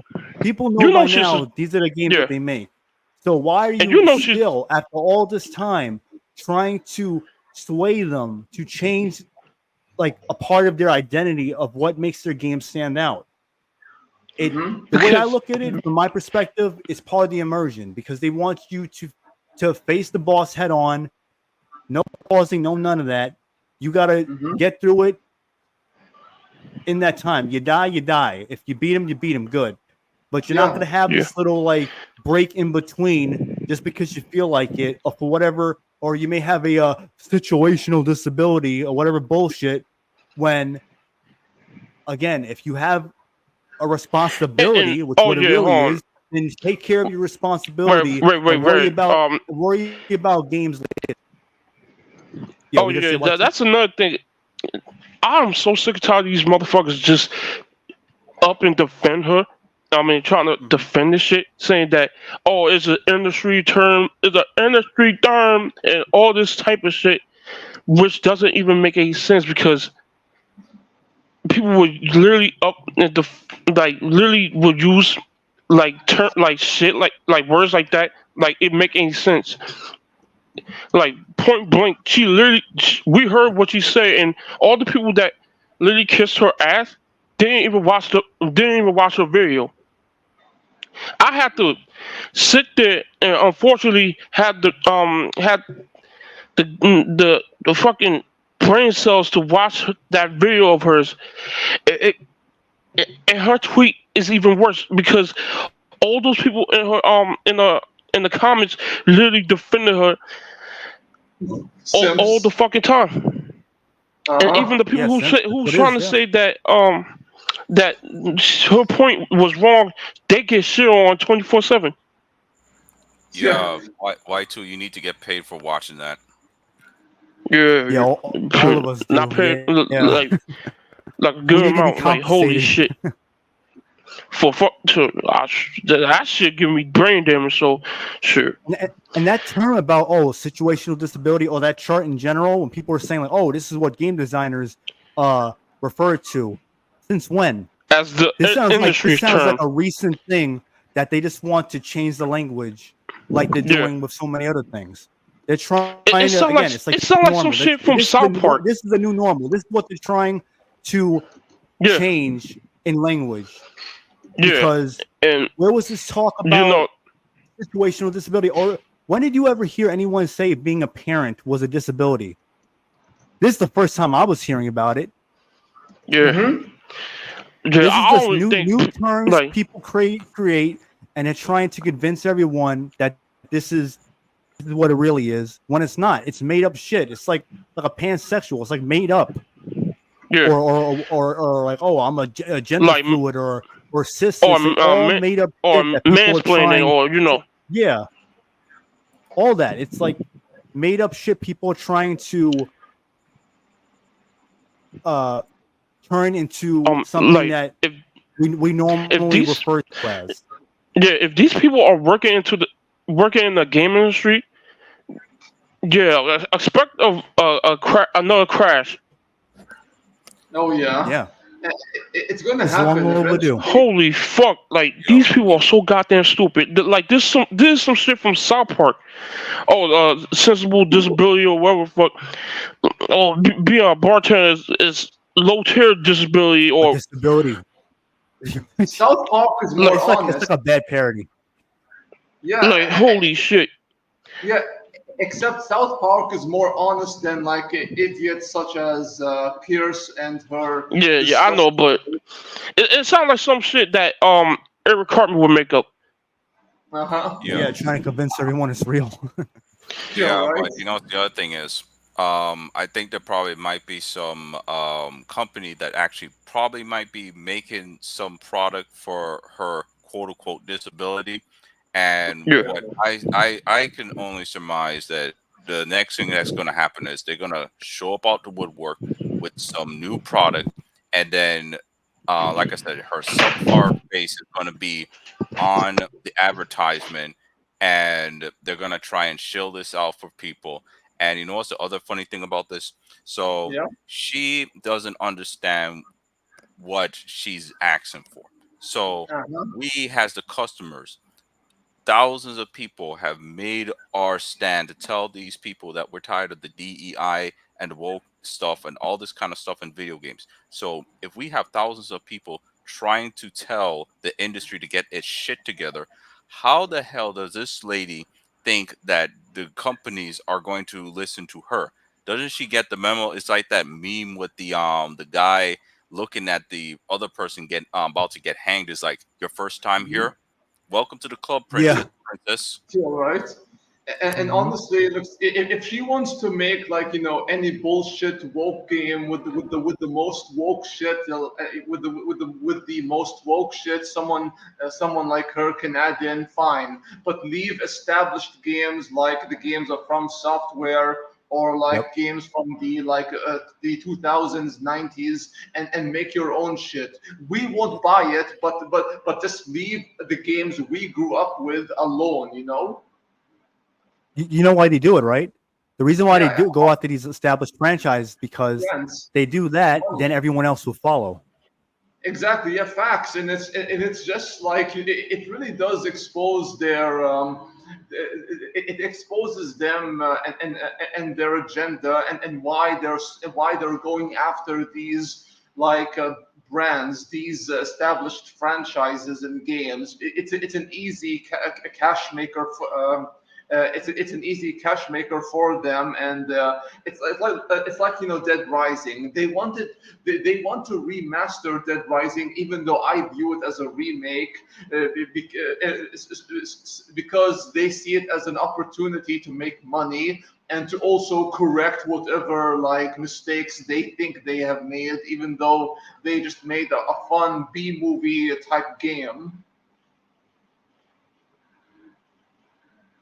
And it's just Rev, the best way to represent the very different eras, the era you, I, and Jen grew up in, from the Silent Hill 2 era in the early 2000s and the ones right now with the remake. I mean, just look at these two games, how different they are and the way they're made. Silent Hill 2 was made with passion and intent. Silent Hill 2, the remake, it misses all the fucking points in why Angela looks as old as she does, why Eddie is psychotic, why Laura is not affected by the things around her, why does Maria dressed so skimpy in a skimpy way. They had a clear vision. These motherfuckers, their agenda comes first, and that's disgusting. And they're using Silent Hill to like continue to spread that agenda of theirs. That makes it even more egregious. It's like it's one thing where it's a new IP and you can tell there's agendas behind it, but when you go into an established IP and you're putting your agendas in it, it's like people maybe calling it evil, maybe a little bit like too extreme, but in a way it is, because you're essentially destroying a legacy that was built by other people who did not have any agendas in mind. They just wanted to make something memorable with quality and passion behind it. So, and that's why it's like these remakes, or when people are like advocating for like, oh, you should change this, you should consider adding this to your game. It's like you're going in trying to completely change what someone else was making. You're changing what their vision. You're trying to take away their artistic freedom just because you have an agenda at hand that you want to see in these games or whatever else it may be, like a movie or whatever. Oh yeah, and the fucking narcissism, man. And I need to send you and Jen a video on the Demon Souls remake by this one guy who tore it apart. It's the fucking narcissism, as he points out, with the way these remakes are made. It's made in a way as if they think they could do better, and I'm like, bullshit. They don't understand like the essence of what made Silent Hill what it is. Resident Evil, for example. I can like RE3 the remake all day long, but at its essence, it is not Resident Evil in the way the original RE3 is. Yeah, and that's fine. That's the thing. People can simply say that, where it's like, I like the game, but I recognize that it's not really true to what it should be. They could it's like I mentioned with Resident Evil 4 remake. I don't like the game, and I think it has woke shit in it. But if you enjoy things about it, that's fair too. At least it's honest. It's the truth, you know. So, for example, like me personally, I can admit there are things about RE3 remake that I like. I mean, a lot of it I don't like, and I feel like Jill in R3 remake isn't even consistent with Jill in RE1 remake, let alone the classic. But whatever. But whatever. Yeah, I mean, it's like, how can they possibly make a remake of RE1 when they pretty much show Jill in like RE3? It's like, it's just weird. At least with like we had RE1, then we had RE2 and 3. But imagine making a remake, for example, of RE7, and then you go to RE5, and then you go to RE Code Veronica. How does that make sense? You know? Yeah, and look, my whole thing with it is like, look. There are things I like about RE3 remake. I think the graphics are pretty good. Obviously, I think I like how Nemesis's design looks. But again, but that being said about that game, it's like it doesn't defend all the bad things about it, you know. And I think that whenever in order to have honest conversations about these games, you have to admit the good with the bad, and the bad, and sometimes the bad outweighs the good. In the case of RE3 remake, it's a soulless shell linear RE3 in name only, but it does have some cool stuff in it. Same with the Final Fantasy 7 remakes. Yeah, a lot of people don't want to have an honest conversation about that. Yeah. You can like things about bad games. Then they had like 500 games about Final Fantasy 7 or something like that. How many? 500. 500. Oh my god! Like feel like it. And then I mean, and then Rebirth. Yeah, Rebirth. I mean, holy shit! They're trying to milk this like it was Star Wars or something. Before them too. They had Dirge of Cerberus, Crisis Core. They had Before Crisis, which is like some mobile game. No. What else was it? I mean, they had a lot of books about it. You know it's bad. That's the. You know it's bad when that's the only game they got left in the arsenal by Square Enix. Yeah, it's they're like the trying to fucking milk it Last dry of as much. Us. The only thing good about those remakes are the graphics. That's it. Literally, that's the only thing that I like about them. Yeah. Because honestly, I don't even like the I don't even like the combat, because even then the combat is all over the place for me. Like, oh yeah, they probably thinking to themselves like, make a new game, or just make another or just milk another remake. That's let me really... ask you a question though. Let me ask you guys a question, because when you like, my favorite Final Fantasy is Final Fantasy 8, right? But whatever, and I like 9. I like a lot of the older ones. I like everything up until 12's good too. Until 13, because I even like 13. I like everything Me 13 beforehand. Here's the thing though. Yeah. In Final Fantasy 7, the original, and 8, when you're pressing attack, right? Like, you press attack and it shows your character run into them and hit them. Is watching Cloud in Remake flying around doing anime combos, is that really what you thought of when you were playing those games? Because to me, like, when I was playing the originals, I always felt like the attacks were like more grounded, and then when you do the limit breaks, that's when he does crazy shit. But in 7 Rebirth and Remake, these characters like floating around, moving like anime characters, like going crazy, and I feel like that's inconsistent with what the original games were telling me visually. Granted, I know it's an action RPG, but to me it should feel like. All right, I'll give you an example. You know, when you're playing a Souls game, your character feels like very weighted to the ground. That's to me is what the older games felt like, until you do a crazy super move, and that's when they do the whatever crazy. The combat attack. should have been like Stranger of Paradise from the Final Fantasy Origin game that Koei Tecmo worked on. Yeah, I'm sorry, Team Ninja, because it should more be grounded slower. like that, where you're not like floating around the air and whatever. Yeah, it's like And it's not as like fast paced. It's more weighty. The remakes are doing Kingdom Hearts. Remakes, they're never gonna bring back Daryl Alive. Yeah, it is. Yeah, like Solo was saying about they added a character from Ever Crisis in there, and it's like, why are you adding these characters when they weren't there? It's like they're doing too much. That's a whole nother, and that's a whole argument. They don't want to. Yeah, it really is. Yeah. Look what they did to Dine. Dine went from tragic. Wait, hold on. Dine went from tragic character into freaking maniacal Brian Fury stand-in. How you go from this like tragic, solemn guy who lost his daughter and his wife and commits suicide by diving into a hole, and now all of a sudden he's like literally like the fucking Joker, laughing like a maniac and acting unhinged. I'm like, these are not even the same character at this point. That pisses me the fuck off. Jeez.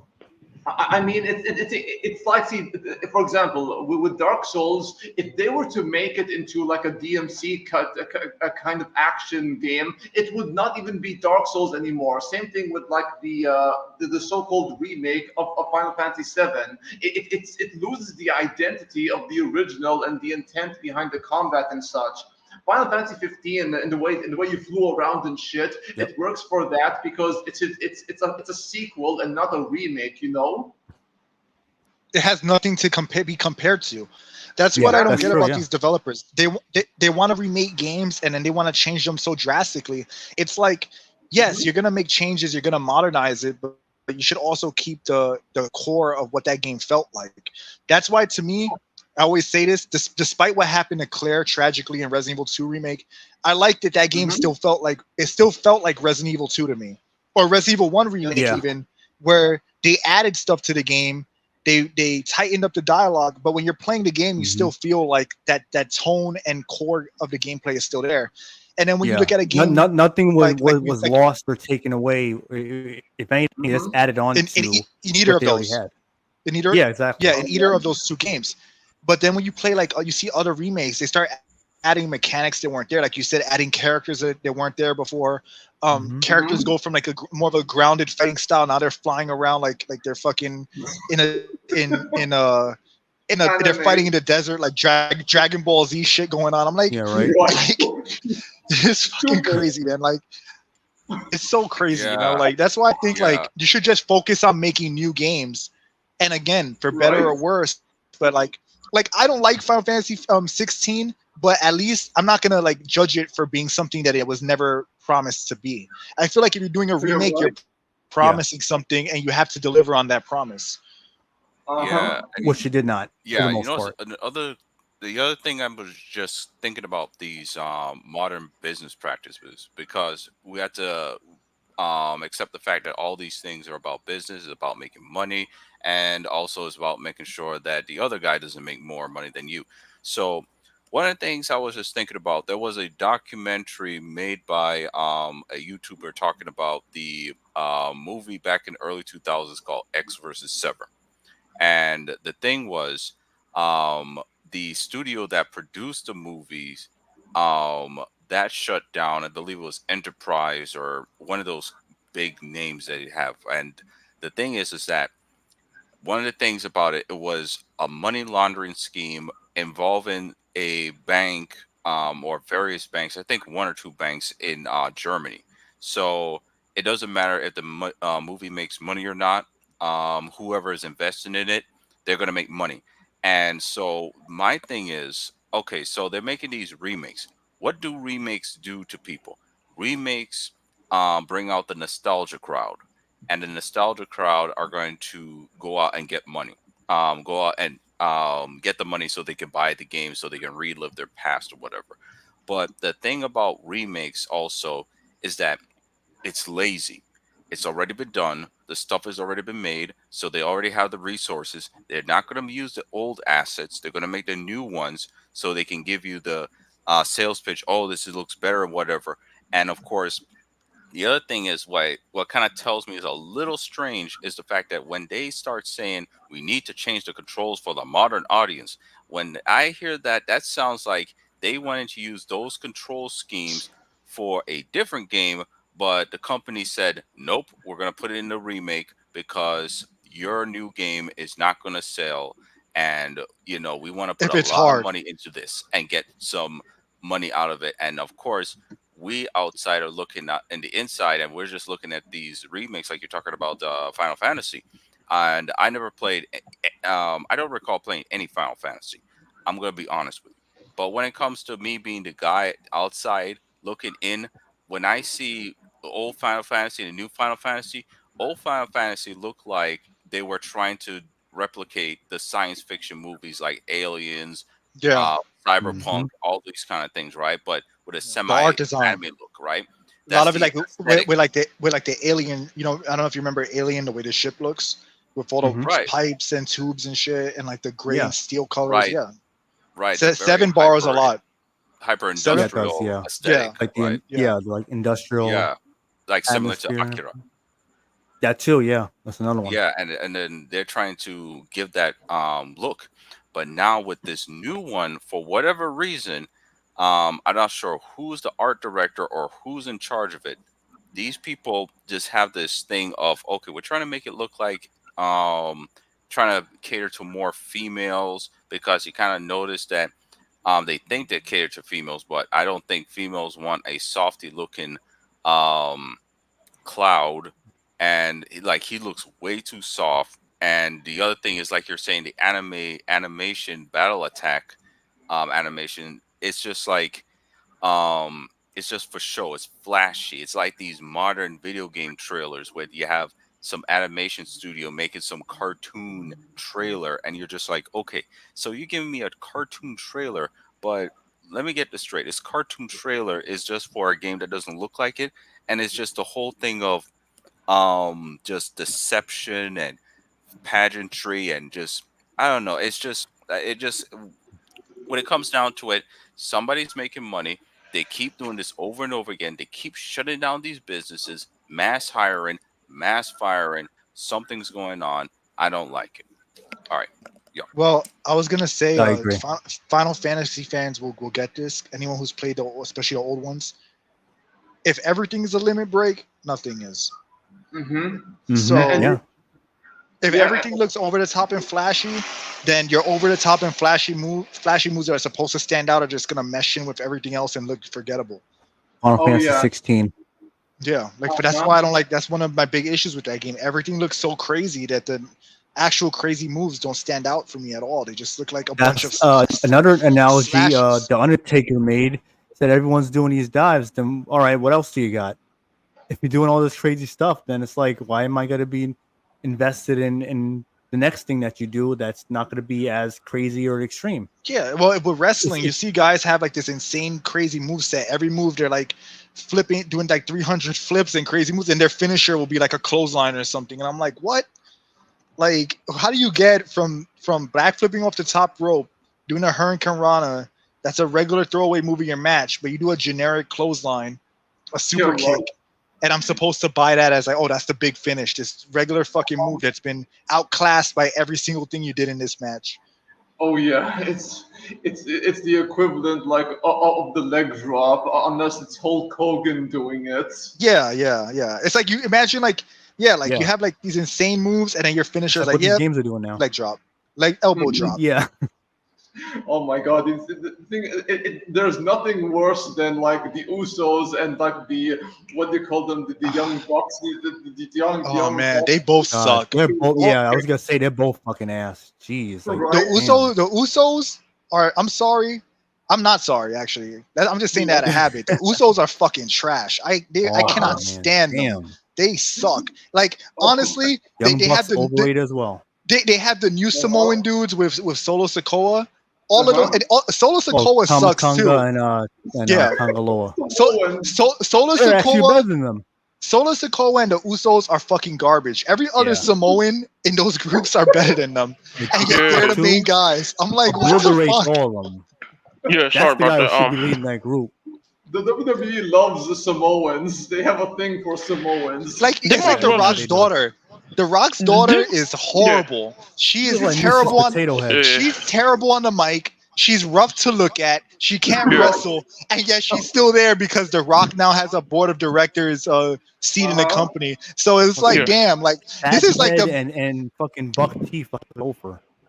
You know how you know it's bad. You know how sometimes you can have a physical trait that prevents you from speaking properly. So when somebody has like really bad teeth, it inadvertently causes like a speech impediment or like some kind of weird like quality. Like she has that. Like I don't think I've never seen her like close her mouth because her teeth are so bucked.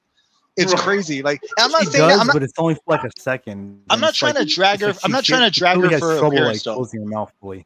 I'm not trying to drag her for appearance because she doesn't have to look like a supermodel. But the problem is that I'm paying for I'm watching entertainment.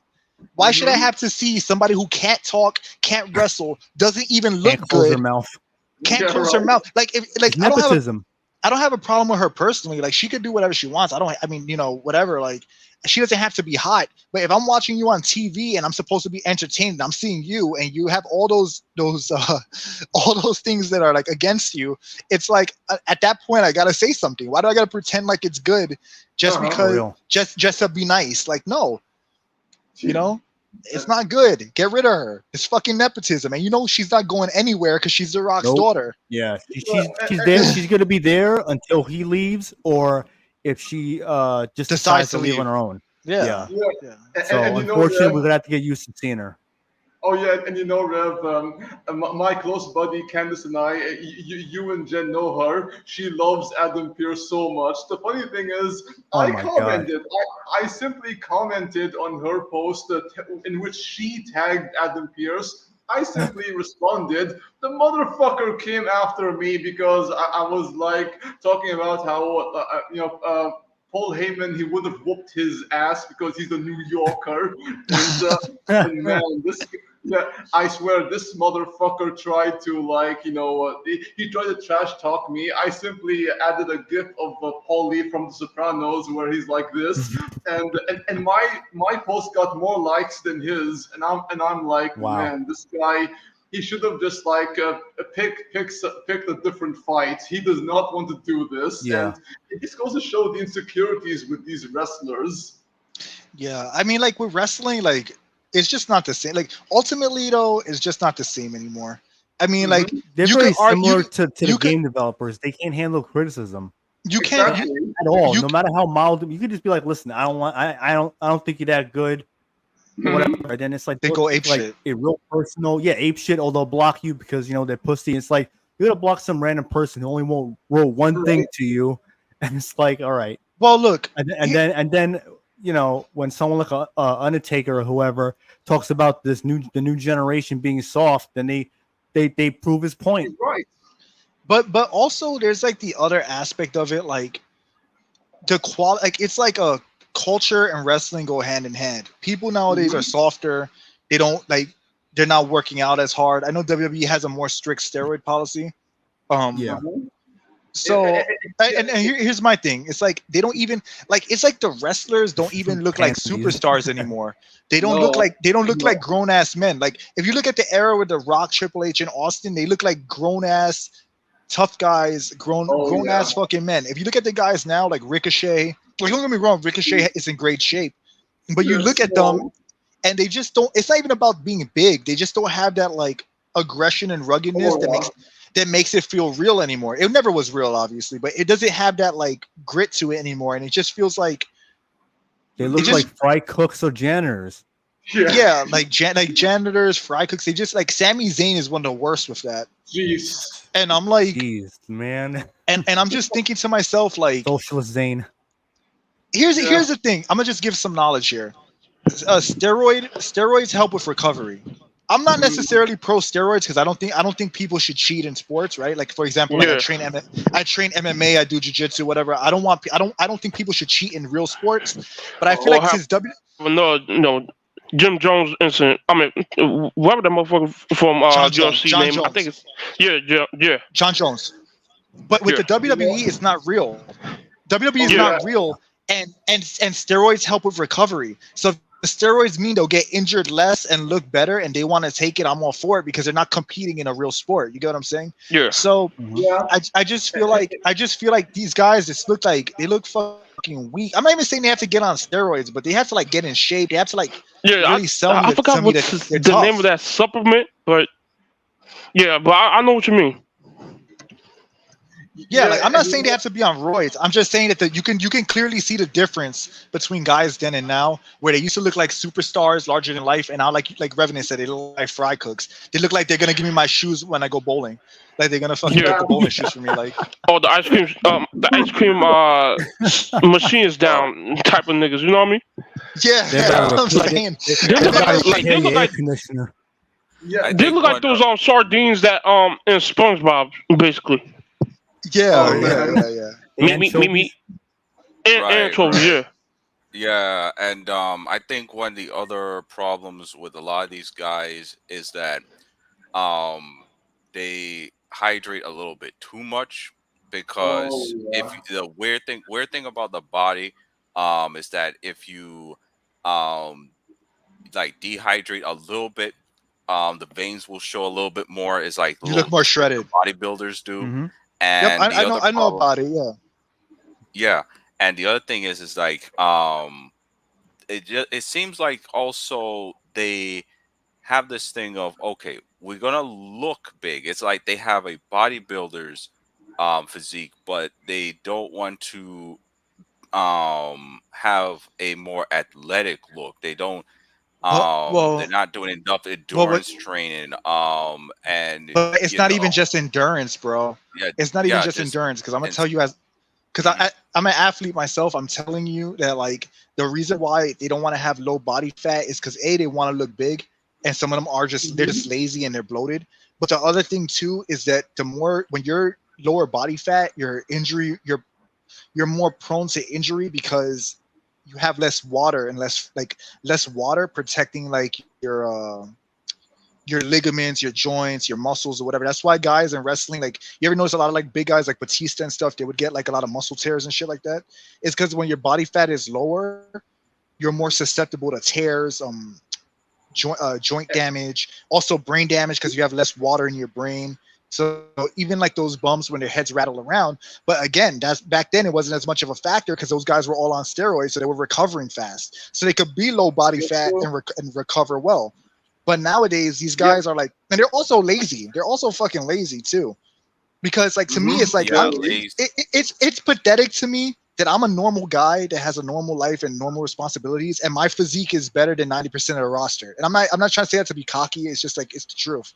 And I'm looking at that. I'm like, I could do it. These guys are getting paid hundreds of thousands of dollars to be on the road. You're gonna tell me that they don't have incentive to at least look good on camera? Oh my God!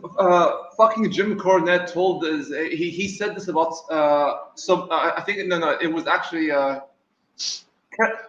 fucking Kevin Owens. He said this about like how he should lose some weight and actually look like a champ. You know? Mm-hmm. Yeah, like Kevin Owens. Calisthenics. The other thing is, it's like, okay, you just one of the problems with a lot of the new gym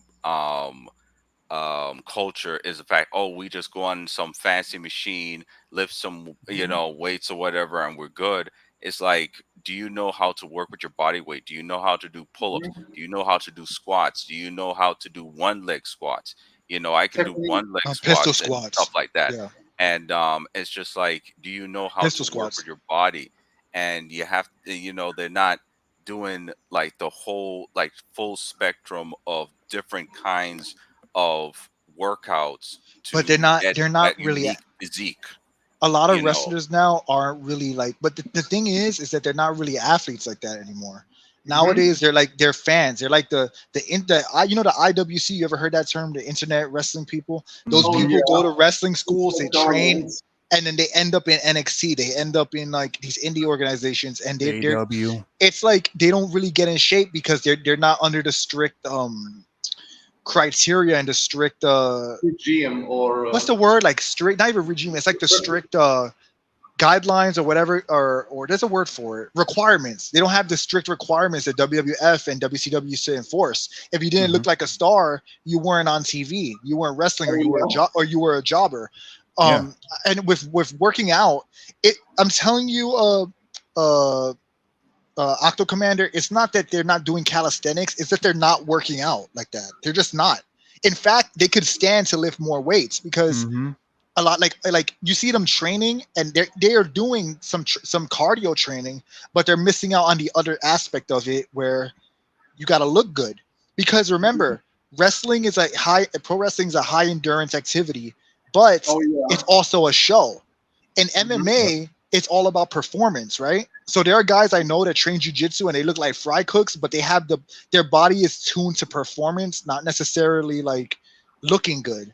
They just want to win their matches, win their fights. And wrestling, you gotta look the part. You gotta look the part. That's how it used to be. Now it's like, they don't care what you look like as long as, all right, well, you're a capable wrestler, so I guess you gotta be the world champion. To me, it's the opposite. They need to stop doing so much endurance training because they already have the endurance. They need to put on muscle so that they actually look formidable. Because I'm telling you, not to sound cocky, but I look at Kevin Owens. I'm like, the guy is supposed to be a tough guy. I'm like, I'll fucking kick this guy's leg twice and he won't be able to walk for the rest of the day. I shouldn't feel like not that. Believable at all. Like I shouldn't feel like tattoos and long beard that he wants to have. Look, he literally look like a brother, bro. Look, Kane. Look at a wrestler like Kane. Kane was a football player and he was just big as hell. I know Kane doesn't do any mixed martial arts, but he looks threatening. He doesn't look like if I punch or try to choke him, that it will be like the fight for my life. But not because he's actually trained, but because he exudes that aura. And and again, these guys just look like it's not to sound cocky again. It's just that it feels like when I look at them, I'm like, I can beat these guys up. They don't look like superstars. They don't look like tough guys. And you want to know something, Jen? I used to train so hard since I was like 11 all the way until I was 25, and it was right around when I was 18 years old I started taking these pills. I had no idea what the fuck these pills were. It was a different supplement I was taking as opposed to protein shakes. But these pills, in hindsight, I'm thinking to myself, are these pills kind of like steroids, or like something where it has aspects of steroids to them? I'm not sure, but they helped. They helped me to build large muscles. I was a big guy. I was so big, my man. I was in the beach showing off and shit because my aunt insisted I did. And when I looked at a picture of myself, I was like, holy shit, who the hell is this monster, Yeah. And, well, if I knew what the pills were called, I could, or if I knew what exactly it was, I could probably tell you, but since I don't really know. Since I don't really know what it is, Pink. it's like I think it was pink, and I also took some white pills, but my captain back then encouraged me to take them, and he told me it would build muscle faster than protein shakes would, and he probably that captain gave you that gear, bro. You were taking gear and didn't even know, probably. Oh man, that was insane and yet so cool. Is that around the time where you went bald or whatever? You started going bald? Oh yeah. Yup. Yeah. That man gave you that man gave you those vitamins, bro. He gave you them steroids. But no, but the point is, man, like I should watch wrestling and feel like these guys look like superheroes, look larger than life. I shouldn't look at them and feel like, all right, like I can beat them up. It's one thing to know you can beat them up, but they should look like I can't. You know what I mean? Yeah, you know, you shouldn't be watching and be like, all right, well, there goes my next door neighbor on TV or something. It's like I should look at them and I'd be like, damn, like I want to get big like him. I want to look like him. I want to be athletic and built like him. Like look at The Rock, look at Stone Cold, look at Kane, look at Triple H. None of those guys you think of Kurt Angle and you think of Frail. None of those guys seem weak to you. Nope. You know, it doesn't matter. They I'm guarantee you half those guys fight like barroom brawlers with no skill, but they looked intimidating. They looked like just superheroes. like JBL. Oh, like JBL. Yeah. Out there fighting like JBL and Haku. Yeah. Nah, Haku is ripping people's eyes out and like eating their noses and shit. That's a whole different that's a different fighting style. You can't compare Bradshaw to Haku, bro. I'll be terrified of Haku. And Ken Shamrock. Ken Shamrock probably was had the best physique I've seen in pro wrestling. I'm not exaggerating. That guy had really probably had the best physique in wrestling I've ever seen, bro. Oh yeah, he was a monster. He was quite scary. And you know what's the scary thing about him? He actually is a world-class MMA fighter at the time. So he will actually fuck you up with that muscle. Oh yeah. But it's I think we should end off here, Yeah, we've been here for a while. we've been on for a very long time. But you said 3 hours. Than expected. That was a lot. Wait, hold on. Before we close this, right? Let me share my thoughts about the them remaking Assassin's Creed and probably Resident Evil. All right, try to keep it brief. I just don't want it to happen, in my opinion, because you already have those already good games, and if it ain't broke, don't fix it. But if it's not woke, then they're gonna make sure to put it in there somewhere or somehow,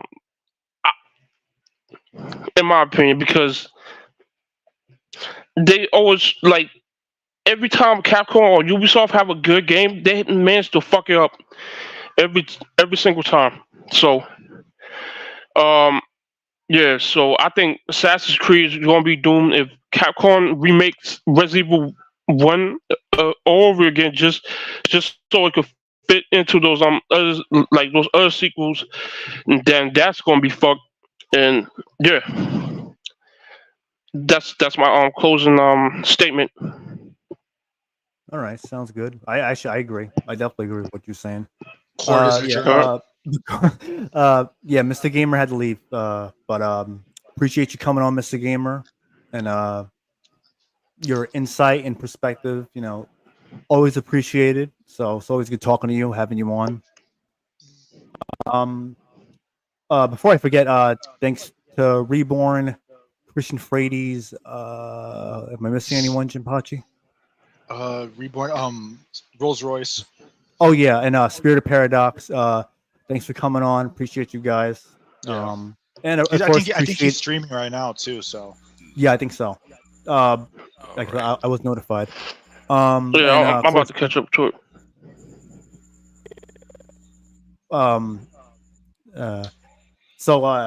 Anyone want to give their outros before we call it a day? Y2 Vara, why don't you go first? Then Octo Commander, then Melina, then I'll go. Okay. And then... All right. So I'm Octo Commander. I occasionally stream. I am a indie video game dev, and a graphic novel creator for online comics, and so the name is Arctic Commander, and yeah, sorry about that, but aside from that, thank you That's okay. everybody No for problem. allowing me to be on the show, and you all take it away. Thank you. Cool, All right. cool. My Well, name thanks is for having you We on. always appreciate it. My name is Ratu Viral. I do gameplays to certain to multiple video games like WWE 2K24, Hogwarts Legacy, Rise of the Ronin, Stellar Blade, and much more. And I have finally reached 400 subscribers. So Congratulations. my Congrats. thank you. So my road to 500 is on the It begins now. Yeah, it begins now. And on next Sunday, I'm gonna be doing a Universe mode video. Gonna be named VCW Razor's Edge 3. Is dedication to the pro wrestler Scott Hall, aka Razor Ramon. So hopefully I'll see y'all on next Sunday. And that's about it. Nice. Nice. Thank you. Appreciate you coming on. Yeah, so check out Y2 Lena Viral, Chan. and yeah, thanks for coming on, man. Always I appreciate know it. when she talked about appreciate it, wrestling, man. she was like, all right, I'm asleep. It was no, I was up the whole time listening to you guys. It was very, very interesting. No, I know. Yes, as always. For me, my name is Melina Chan. I'm a gamer and artist. Still getting everything together. You can follow me if you wish to. You don't have to, but I appreciate the support anyway. That's it, I think. Thank you. Oh yes, thank you as always for bringing me on. Revenant and Jinpachi is always a pleasure. So yeah. Likewise. Always good to have you on. Always good to talk to you. Thank you. We really Thank you. appreciate you, and you're always welcome. Thank you. I All right, appreciate it so very much. Yep. of course. So as for me, I'm Jinpachi. Yeah, you. I'm a gamer. I do a lot of streaming. I'm a digital artist. I do a lot of like animation. I have an animation called Augur up. It's my own series. I'd appreciate if people check it out. Definitely won't be woke.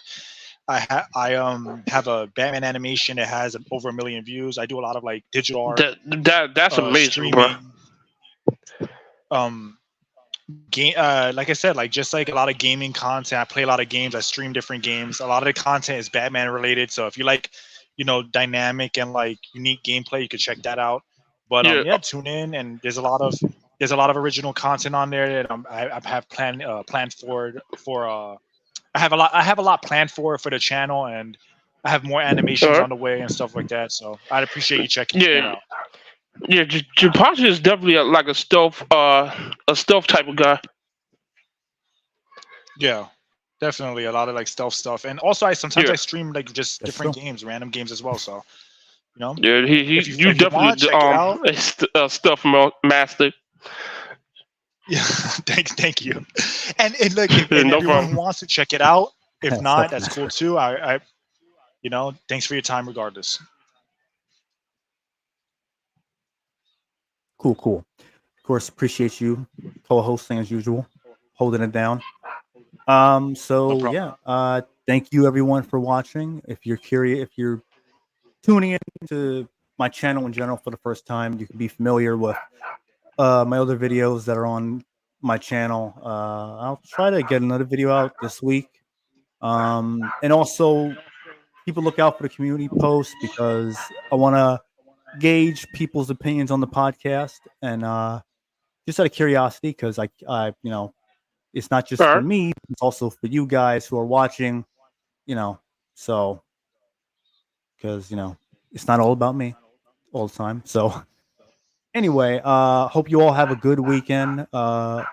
Enjoy Money in the Bank and NXT Heat Wave and whatever you plan on watching. I don't know if there's any like UFC fights this weekend or not. I don't think so. I think that was last weekend, but last weekend was Pereira versus Jiri. That's right? what it was. Yeah.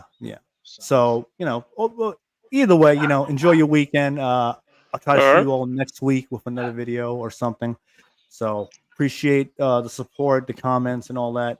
And until then, see ya. All right, peace. Later. Bye. Oh, by the way, I want to thank y'all for inviting me to the podcast once again. So I appreciate that. Oh, one last thing I actually forgot as well. I plan on streaming Resident Evil 5 with Melina. So if anyone's interested, you can watch us play that together. It's going to be a lot of fun, and maybe 6 afterward. We'll see.